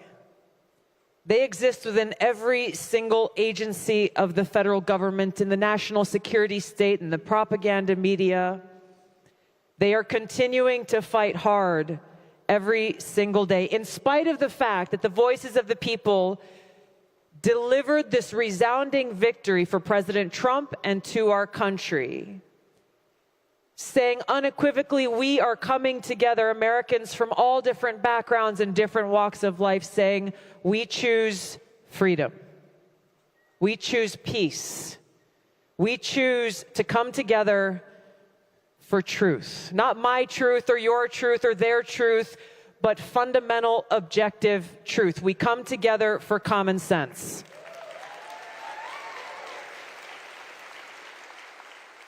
And with President Trump's election, we, the people, have brought about this revolution that brings us back to our founding principles, that brings us back to our founding documents, our Constitution. This is the oath that we all swore, the oath to support and defend the Constitution against all enemies, foreign and domestic. And by the way, it is the same oath that every person who goes and works within the intelligence community takes. Every employee swears this oath. It's important for us to keep it front and center because it is foundational to who we are. That we remember what we are fighting for. When we talk about freedom, we are talking about freedom of speech. Remembering that it wasn't that long ago that we had parents speaking up for the safety and well-being of their children at Board of Education meetings who, under the Biden administration, were then targeted as domestic violent extremists. We have to remember how, and these are documents that we will be declassifying and releasing very soon, about how on day one of the Biden administration, meaning January 21st of 2021, his national security advisor issued a memo essentially laying the groundwork for who they would be targeting as domestic violent extremists. And one of the documents that was ordered, one of the directives that was given in this memo, was to the Director of National Intelligence to come up with a document that went into very specific descriptions of what to look out for when we are looking for domestic violent extremists. And so what you'll see there are detailed descriptions of what we would later see the Biden administration target. Those who were complaining about or unhappy with COVID-19 mandates and policies. Parents who were afraid that their children might be forced to get the vaccine when they went to school against their parents' wishes. People who were expressing anti-authority views. I could go on in this list of people, groups, thoughts, free speech, they were labeled as domestic violent extremists, and then use that label to go and then force these tech companies, some of them were willing, some unwilling to censor Americans' free speech in the name of going after domestic violent extremists. We have to expose their tactics and the playbook of the deep state so that we, the people, can make sure we never allow this to happen again.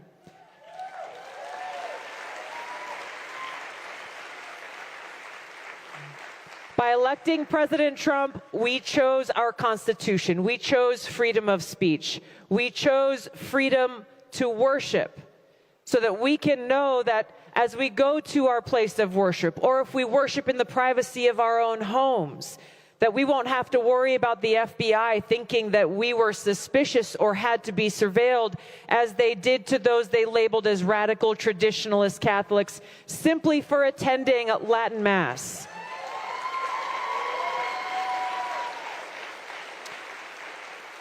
By electing President Trump, we chose freedom. Freedom to exercise our right to bear arms. There's already work being done, and there's more to come there to undo the damage that has been done for so long that has undermined that fundamental right. By electing President Trump, we chose our right to privacy and the protection of our civil liberties as guaranteed under the Fourth Amendment. Under President Trump, we chose our Declaration of Independence. I'm smiling because I think it was on Thursday, I was there and delivering the intelligence brief to the president, and towards the end of it, he had a couple of guests who were coming in to join him for lunch. And just seeing the pride and excitement that he shared as he wanted to show them the Declaration of Independence that he put on the wall right next to the Resolute desk in the Oval Office.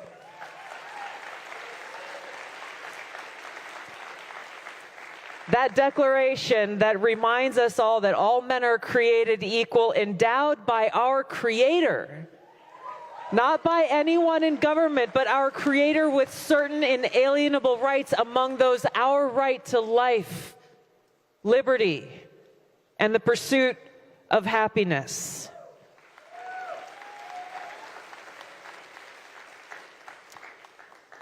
So the historic moment that we live in, it's important sometimes to step away from the noise, to recognize what happened in order to create this opportunity that we have, and therefore to inform the great work that we have ahead of us.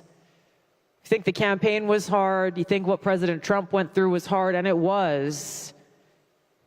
The road ahead will not be easy. I can attest personally that in my work as the Director of National Intelligence, the deep state is fighting us every step of the way. And it exists within every single federal agency. And so I feel the same frustration that I see many of you expressing on X or in different platforms about why aren't things going faster? Why aren't we getting results more quickly? I feel this frustration every single day. We are pushing hard. Know that they are pushing hard back. It's okay. We're not going anywhere. We're here to fight for you and to fight for the red, white, and blue that's behind you. We can't do this alone. It will take all of us who love our country and who deeply cherish our freedoms to stand united in this fight.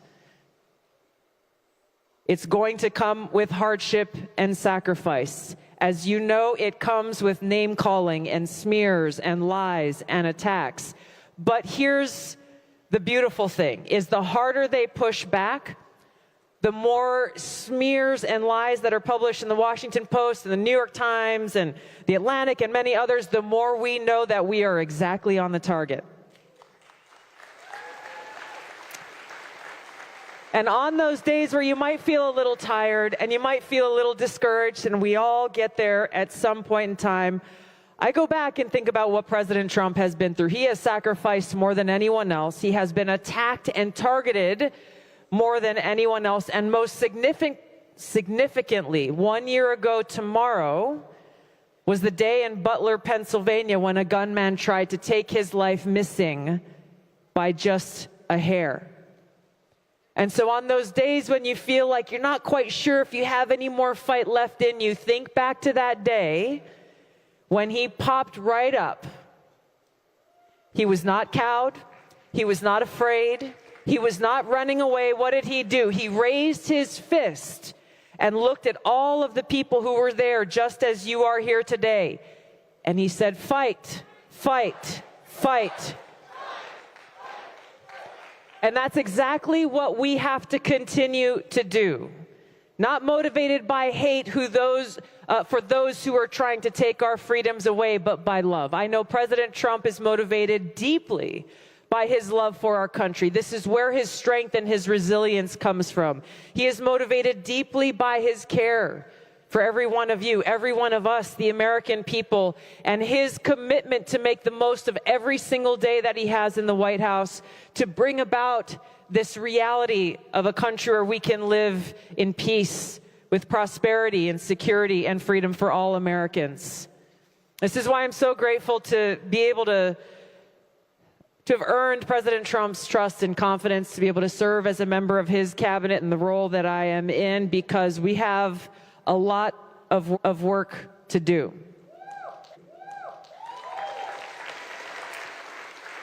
So the thing I want you to go home with is not a single one of you should underestimate the power of your voice and your energy and your work and your role in bringing about this historic change that we have all embarked on together.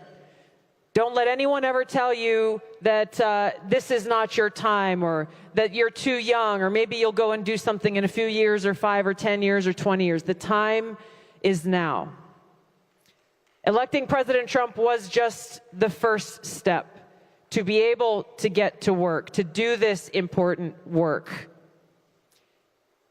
It is tough, but it is our purpose that drives us. I'm grateful to have experienced from a young age that I found I was happiest when I was doing things for others, when I was trying to be of service to others, trying my best to be pleasing to God with my life by making a positive impact and being of service to God's children. And that's really what motivated me to choose service as a path for my life. I didn't know what form it would take or where it would take me, but I knew that this is what I wanted to do. And it's taken me through elected office in different arenas and through the military, now for over 20 years, and now as Director of National Intelligence. But I first started when I was 21 years old. And so for any of you who are thinking of running for office, maybe you're being told some of the things I was told. I was 21 and people said, oh, okay, you have a bright future, but you're too young. Maybe you should go and take some more college classes and I don't know, wait around until somebody feels like you're qualified to go. But I knew that the most important qualification was my desire to serve, to have that positive impact in my community. So I didn't listen to any of them, and I ran and got elected at 21. They told me the same thing when I ran for Congress at 31. Tulsi, you're great. You got a bright future. It's not your time. Come back in 20 years. I had come back from multiple deployments at that point in time, understanding and feeling to my core the cost of war and knowing that I needed to be in a place to make a greater impact.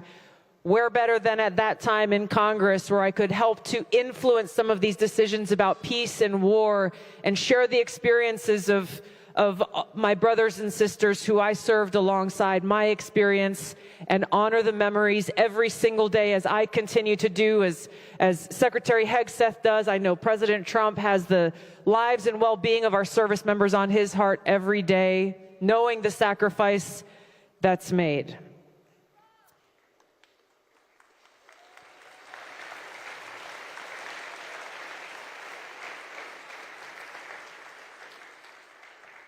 We must remain undeterred. For me, I have always turned to my faith in God in those difficult moments and these challenging times.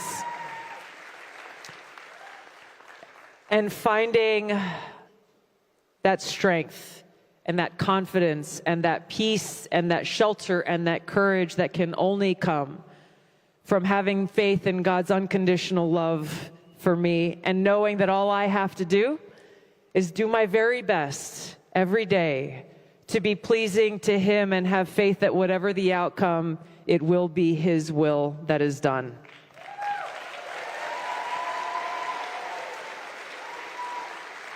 So as we forge ahead together, I encourage you to stand strong, to be joyful warriors, to always remember that with God, all things are possible.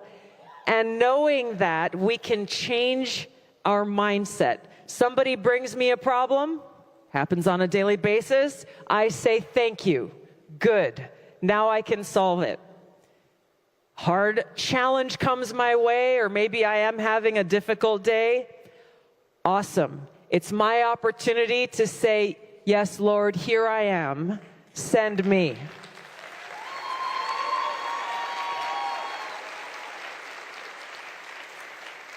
It is inspired by God's unconditional love that we are charged to live and lead and serve in a reflection of his love for all of us, with this eternal gratitude in our hearts for the blessings and the freedoms that he has and continues to bestow upon every one of us. When I was deployed to Iraq in 2005, I served in a medical unit where there was a sign at one of the main gates where our security patrols, infantry patrols went in and out of every day. And the first day that I saw it, and many days thereafter, I was stopped in my tracks because that sign said in big block letters, "Is today the day?" And it was this ever-present reminder, certainly there in a war zone in 2005 during one of the height of that war in Iraq, that any day could be our last. And it was an opportunity to reflect and to pray and to know that I needed to do my best to make every single day count. We look to the tragedy that just happened in Texas. We're at a camp where girls were going, families who were camping over a long holiday weekend. In a moment, they lost their lives in this tragedy. Is today the day? Every single day that we wake up with breath in our bodies, we are blessed with the opportunity to take advantage and make the very most of that day. Today is the day. Today is the day for us to stand up for all that we believe in, stand up for each other, stand up for our country, stand up for our freedom and a future that truly realizes the vision that our founders had for this great country. I'm grateful to stand alongside you in this honorable and just fight. We will make this happen together. Thank you so much, everybody. It's great to see you. God bless you. God bless America. Aloha. Thank you so much.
What is a woman? Anyone who identifies as a woman. I get asked by Democrats all the time, Charlie, why did we lose the election?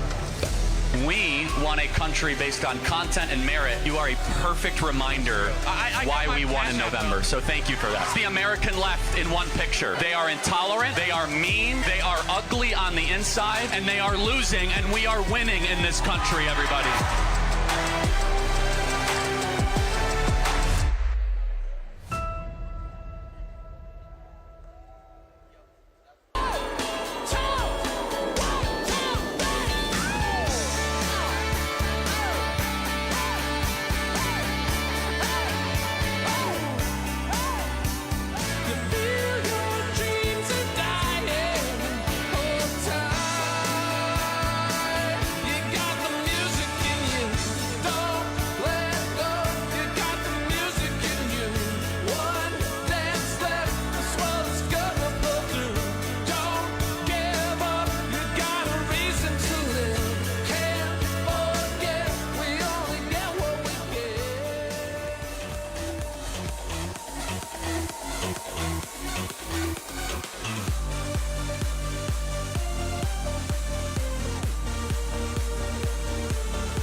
People are happy because they're free and they get to have personal responsibility to make decisions for them and their family. I was the first governor to send National Guard to the southern border. When Governor Abbott asked for help, I said South Dakota will be there right now. We've been going through this for many, many years. So the more that we can bring these people in and have them face consequences and get them out of our country, the safer America will be.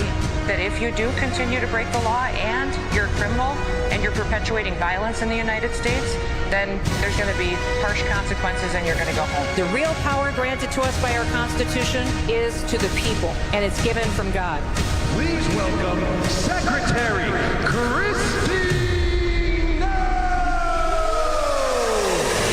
Sam put your name at the top of his list, and the Statue of Liberty started shaking her fist, and the eagle will fly, and it's gonna be here when you hear Mother Freedom start ringing her bell, and it'll feel like the whole wide world is raining down on you.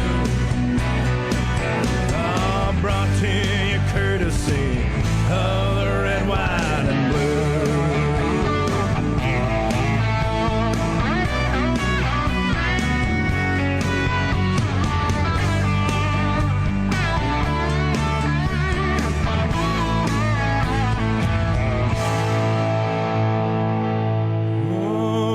Justice will be served and the battle will rage. This big dog will fight when you rattle his cage.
Good evening.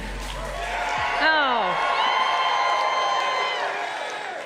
You guys all look like a bunch of great Americans. Thank you so much for welcoming me here tonight. What an honor to be with all of you. What did you say?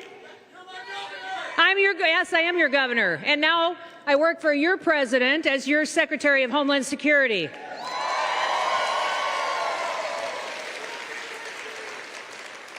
Listen, I spent the day today with a bunch of officers out arresting bad guys and getting them off the streets.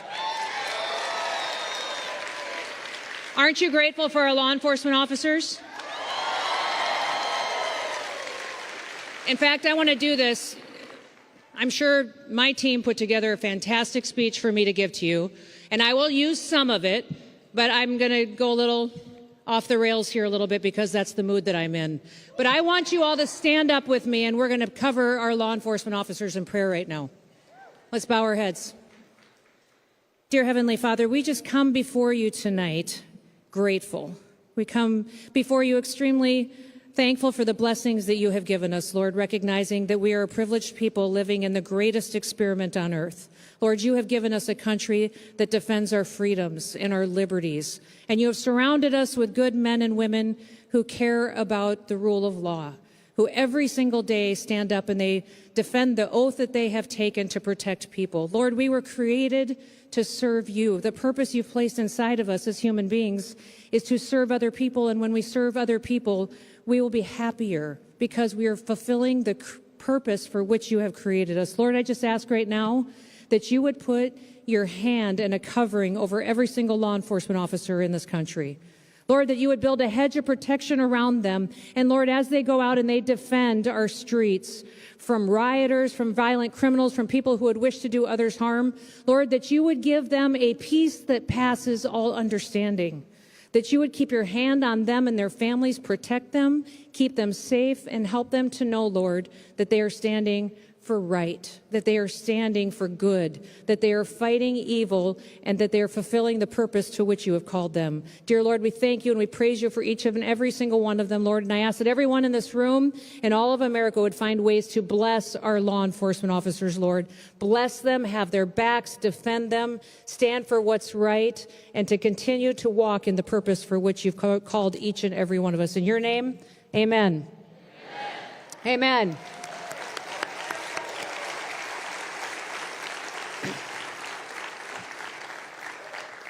Thank you. We love you too. You guys are amazing. Thank you so much for being here. Thank you so much for being a part of Turning Point and a part of an organization that not only seeks to bring together people and have civil discussions on policies and what this country is about and world events and what's going on and what we can do as far as being engaged, but an organization that seeks to have an informed public. An informed public can have a better discourse about what our policies are, what our future is, and can continue to set America apart from other countries in the world. I'm so grateful for this organization, for Charlie and his vision, for those who support him, and for each and every one of you who come here and recognize that you are the future. Listen, I feel like, my job is really weird, actually. If you guys want to know what my job is, my background is as a farmer and a rancher. Many of you have heard me speak here before. Many of you have heard me speak here before as governor of South Dakota. I had the chance to, I love these South Dakota guys, and thanks for showing up. I had the chance to speak here before as governor of South Dakota, but my background is mostly in business. I served in Congress for a period of time as governor, and now when President Trump called me and asked me to be his secretary. Actually, what he did is he called me and asked me if I would like to be involved in his administration somehow, and what job would I be interested in. He said, Kristi, I know people have talked to you before about different cabinet positions, maybe interior, ag, something like that. And I said, Mr. President, what I would most like to do for you is to be your Secretary of Homeland Security.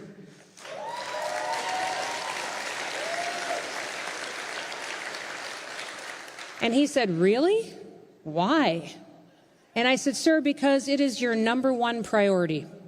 It's your number one priority, and I think that you're going to have somebody who's actually strong enough to do it, that it's a hard job, and somebody's going to actually have to follow through on it. And I also think that you need somebody who can communicate about it, someone who is a wife and a mom and a grandma that can talk to families and recognize how the policies and what we're doing to make our country safer is better for all Americans and will help protect our communities for our kids and our grandkids to grow up and have the same opportunities that we have each and every day.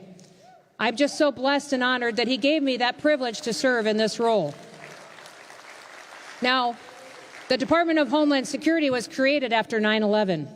It was created in response to the terror attacks that hit the New York City and the World Trade Towers.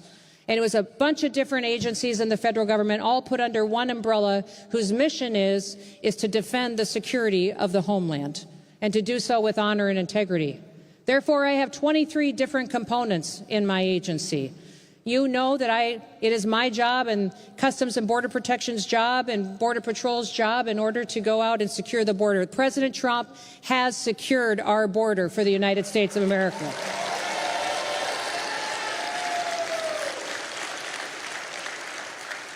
He's given me fantastic partners in Tom Homan and Stephen Miller and Rodney Scott, Todd Lyons, who's out there running ICE for us. We want to thank all of our light ICE officers for what they do every day on interior enforcement as well.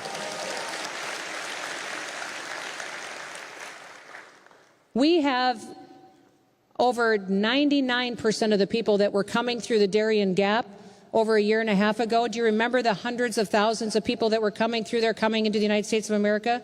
Now we have reverse migration, going the opposite direction out of the United States back to their home countries. A 94% decrease in people coming to the border. And for the last 2 months, we've had 0 illegal aliens coming into this country, which is absolutely remarkable.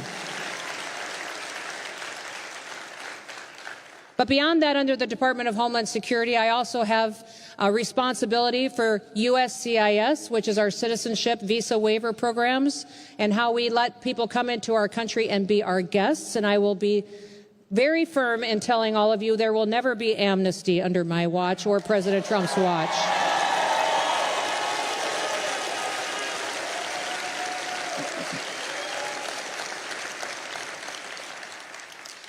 I'll also tell you that I have responsibility for TSA. You don't have to take your shoes off anymore.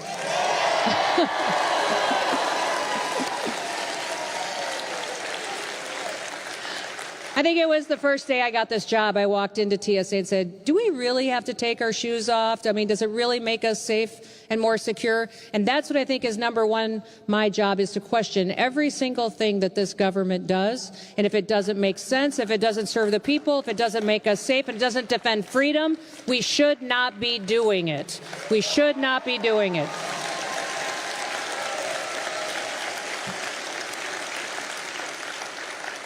We also, under my department, are going after Harvard. They refuse, and any other university that refuses to turn over their background checks and criminal activity of the students that are on their campus to have students that participate in our service program.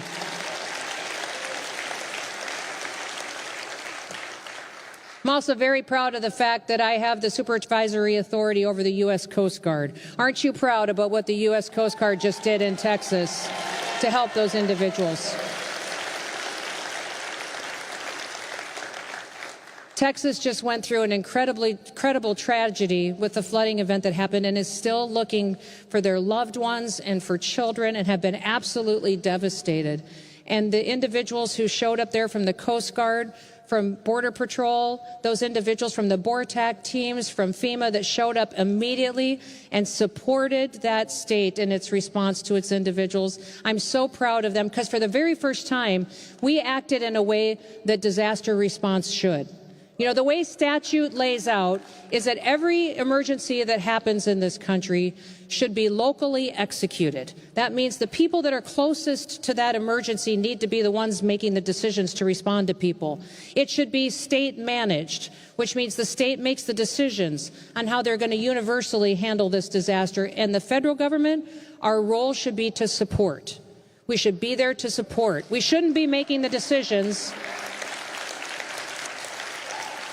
We should be sending the support that is necessary to get that state through that situation. And that's exactly how we implemented it in Texas and are continuing to do so to support Texas as it gets through this. And at the exact same time, New Mexico was flooding. North Carolina had some flooding events going on, and we continue to stand on watch to make sure that we're there to support people across this country, regardless if you're Republican, Democrat, Independent. If you love freedom and if you love this country, we are going to be there for you to help support you and get you through the most challenging days of your lives.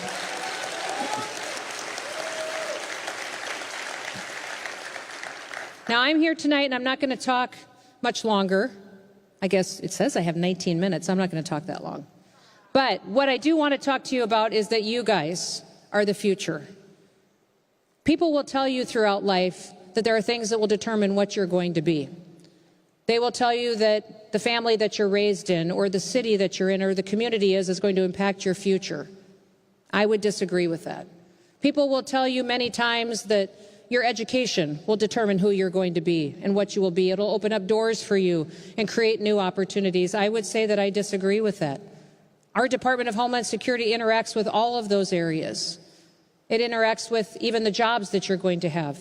The one thing I want to remind all of you here today, and one of the important reasons why I think that you should recognize that you are here, is because what still makes the world move, what still will determine your success in life, is relationships, is the people that you meet, the people that you spend time with, the people that you talk to.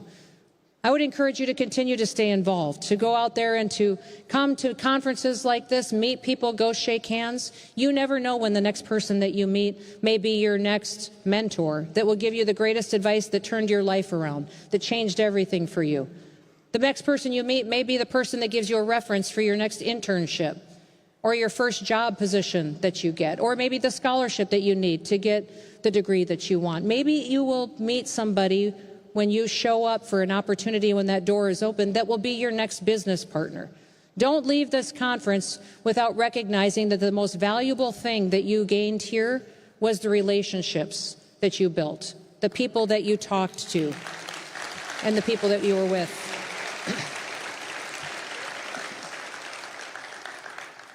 I've got a team around me and staff with me that every single day help me do the job that I do, and I'm so proud of them. What most people don't know is that the team that I have around me, they leave me encouraging notes once in a while. They leave me little notes either on my desk. They might leave it in the vehicle when I get in the vehicle. If I check into a hotel room really late, they might leave a note on the desk in there. I want to tell you what note they left for me last night when I got here really late and checked into my hotel room. My advanced team left for me a scripture verse. The scripture verse was from Hebrews 13:6. And this is what it said.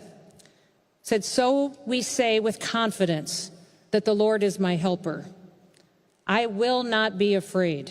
What can mere mortals do to me?"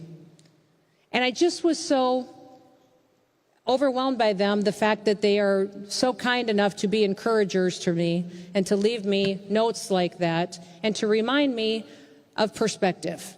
That in this life, that all we need is a little bit of perspective about what life is, what hard things are, what challenging things are in front of us, but also what blessings we have in front of us. That scripture verse meant the world to me because in my job, many times we're dealing with people who can be violent, with criminals. I'm standing in situations where we're surrounded by people who've been impacted by criminal activity, and we're taking action against very dangerous people. Now, I don't wake up in my days being scared. I don't spend any time worrying or being afraid because I just think that's a waste of energy.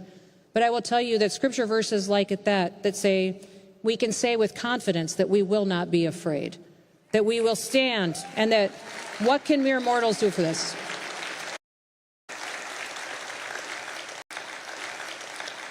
You see, I would challenge each of you to live against.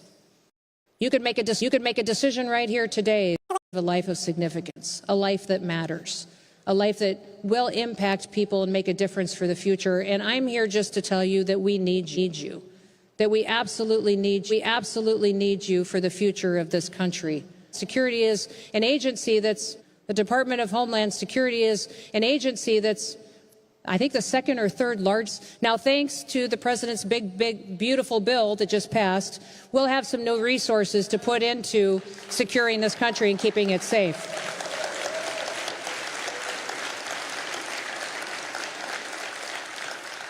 We'll be able to hire more law enforcement officers, more ICE officers.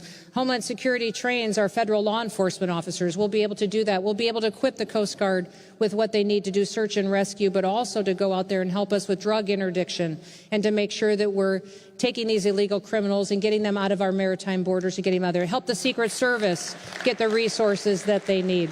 We'll be able to continue to do all of that thanks to President Trump's vision.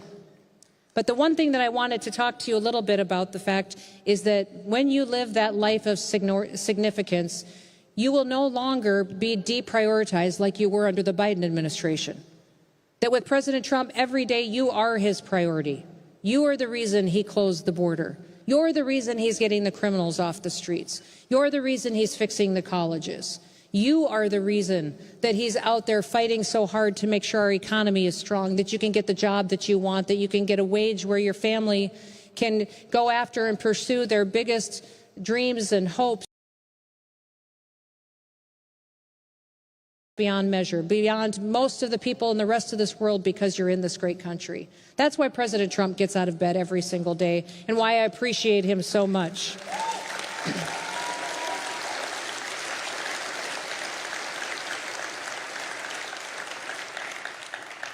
I tell a lot of stories about my dad because my dad was a cowboy and he was tough.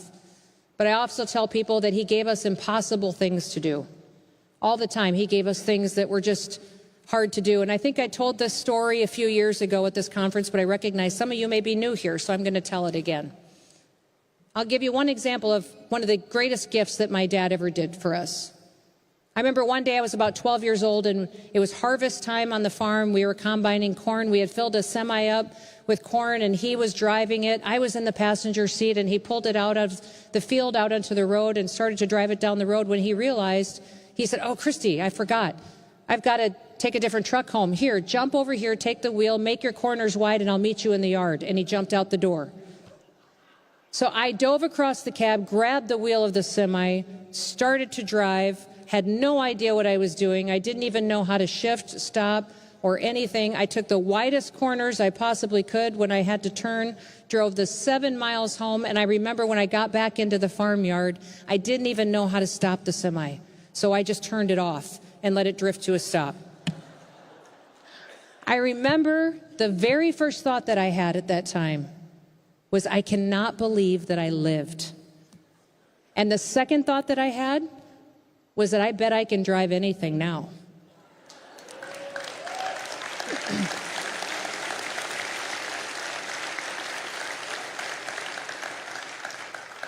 It wasn't until years later I realized what my dad was doing with everything that he gave to me and to my brothers and my sister. When he gave us impossible things to do that we never thought we would accomplish, was that he was teaching us to become problem solvers.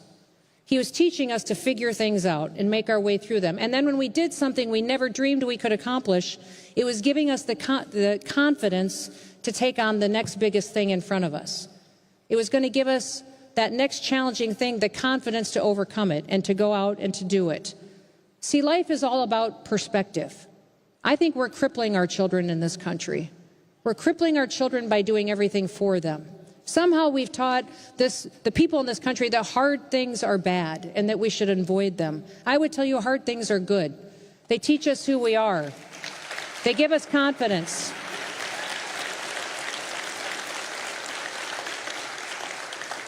We need a world filled with problem solvers, and that's exactly who you are.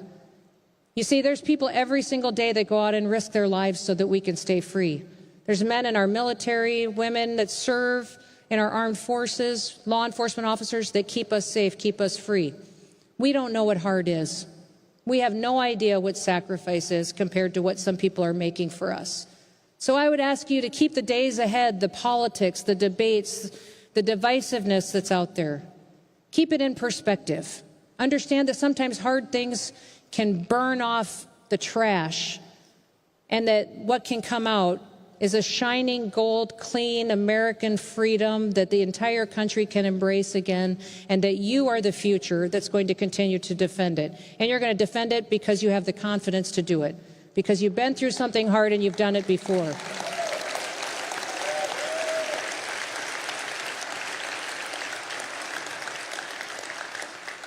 You see, I referenced before that what we were given as a country was the greatest experiment in human history. We had a group of men and women that went to war with the greatest military machine in history in the world at the time. When the Revolutionary Army went to war, they picked up their own personal guns and muskets that they used to feed their family and went to war with the greatest military in the world. And they did it for freedom. And then they gave us this country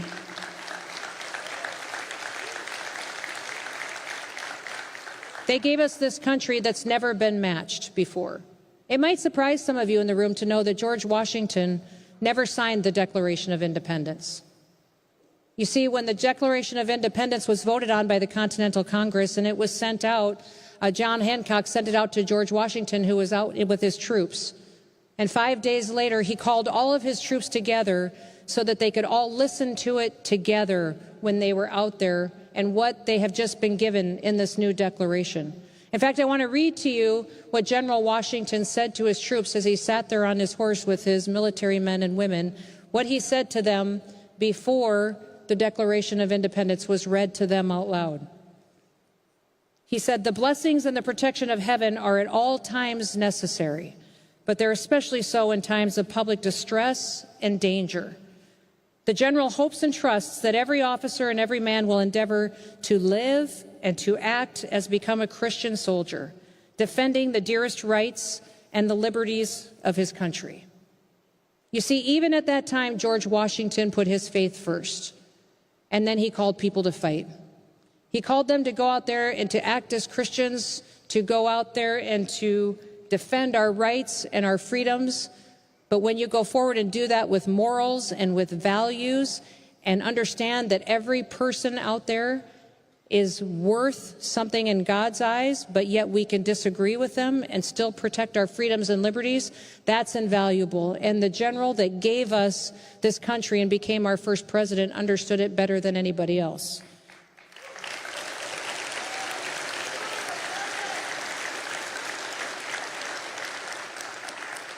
You see, our founders pledged their lives, their fortunes, and their sacred honors for us. We haven't been asked to do that yet. Some of you may get asked to sacrifice some of your life. Today on my phone, I was getting videos of my grandkids riding horses at my ranch, and I was getting pictures of my family spending time together. And as I was looking at some of that and enjoying it from afar with them, I was realizing that I'm giving up some sacrifices. Is it anything like some have given up? No, not at all. Not at all. There's some people that have given up their fortunes. They've given up their personal wealth. President Trump is one of them, isn't he? To come forward and to defend our freedoms and our liberty.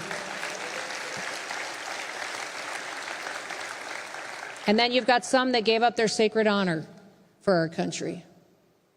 If you look at people who, like Nathan Hale, and people whose reputations and different things that over the years, and even I would say some who still fight for us today, lose their reputations because of the stand that they take for right and for wrong. What I would tell you, our founders pledged their lives, their fortunes, and sacred honor. You may be asked to do the same. But today you can make a decision.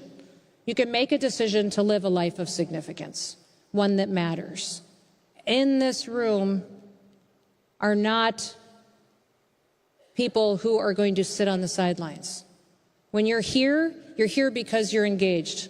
I'm looking at the faces of our leaders, the leaders wherever you are in the circle of friends that you're in. When you have a conversation with people about politics, bring some history into it too. Help people recognize what they were given in this country and why we're so special.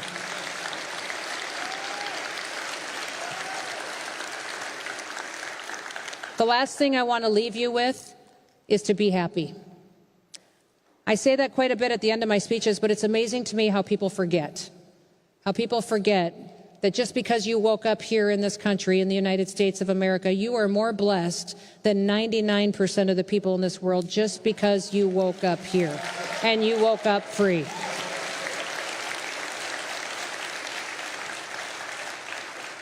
So with that, from the bottom of my heart, I just want to say thank you. Thank you for what you do. Yes, my job as the Secretary of Homeland Security is a complicated one. I've got a lot of agencies that need to be fixed and bureaucracy that needs to be gotten rid of and people that need to be fired and money that needs to be given back to taxpayers and more bad hombres to get off the street, and I'll continue to do that. We're going to continue to get these criminals and these violent perpetuators of violence off of our streets. But I will tell you, what this country needs is not more Kristi Noem. What this country needs is you. We need you. We need you out there changing the hearts and minds of Americans, the conversations that you have. Go have conversations with people. Ask them questions why they believe what they believe. Listen to them, and then tell them about the great gift that this country is. May God continue to bless you. May God continue to bless this great country, and may God continue to bless President Trump as he leads us into battle and onward into freedom. Thank you.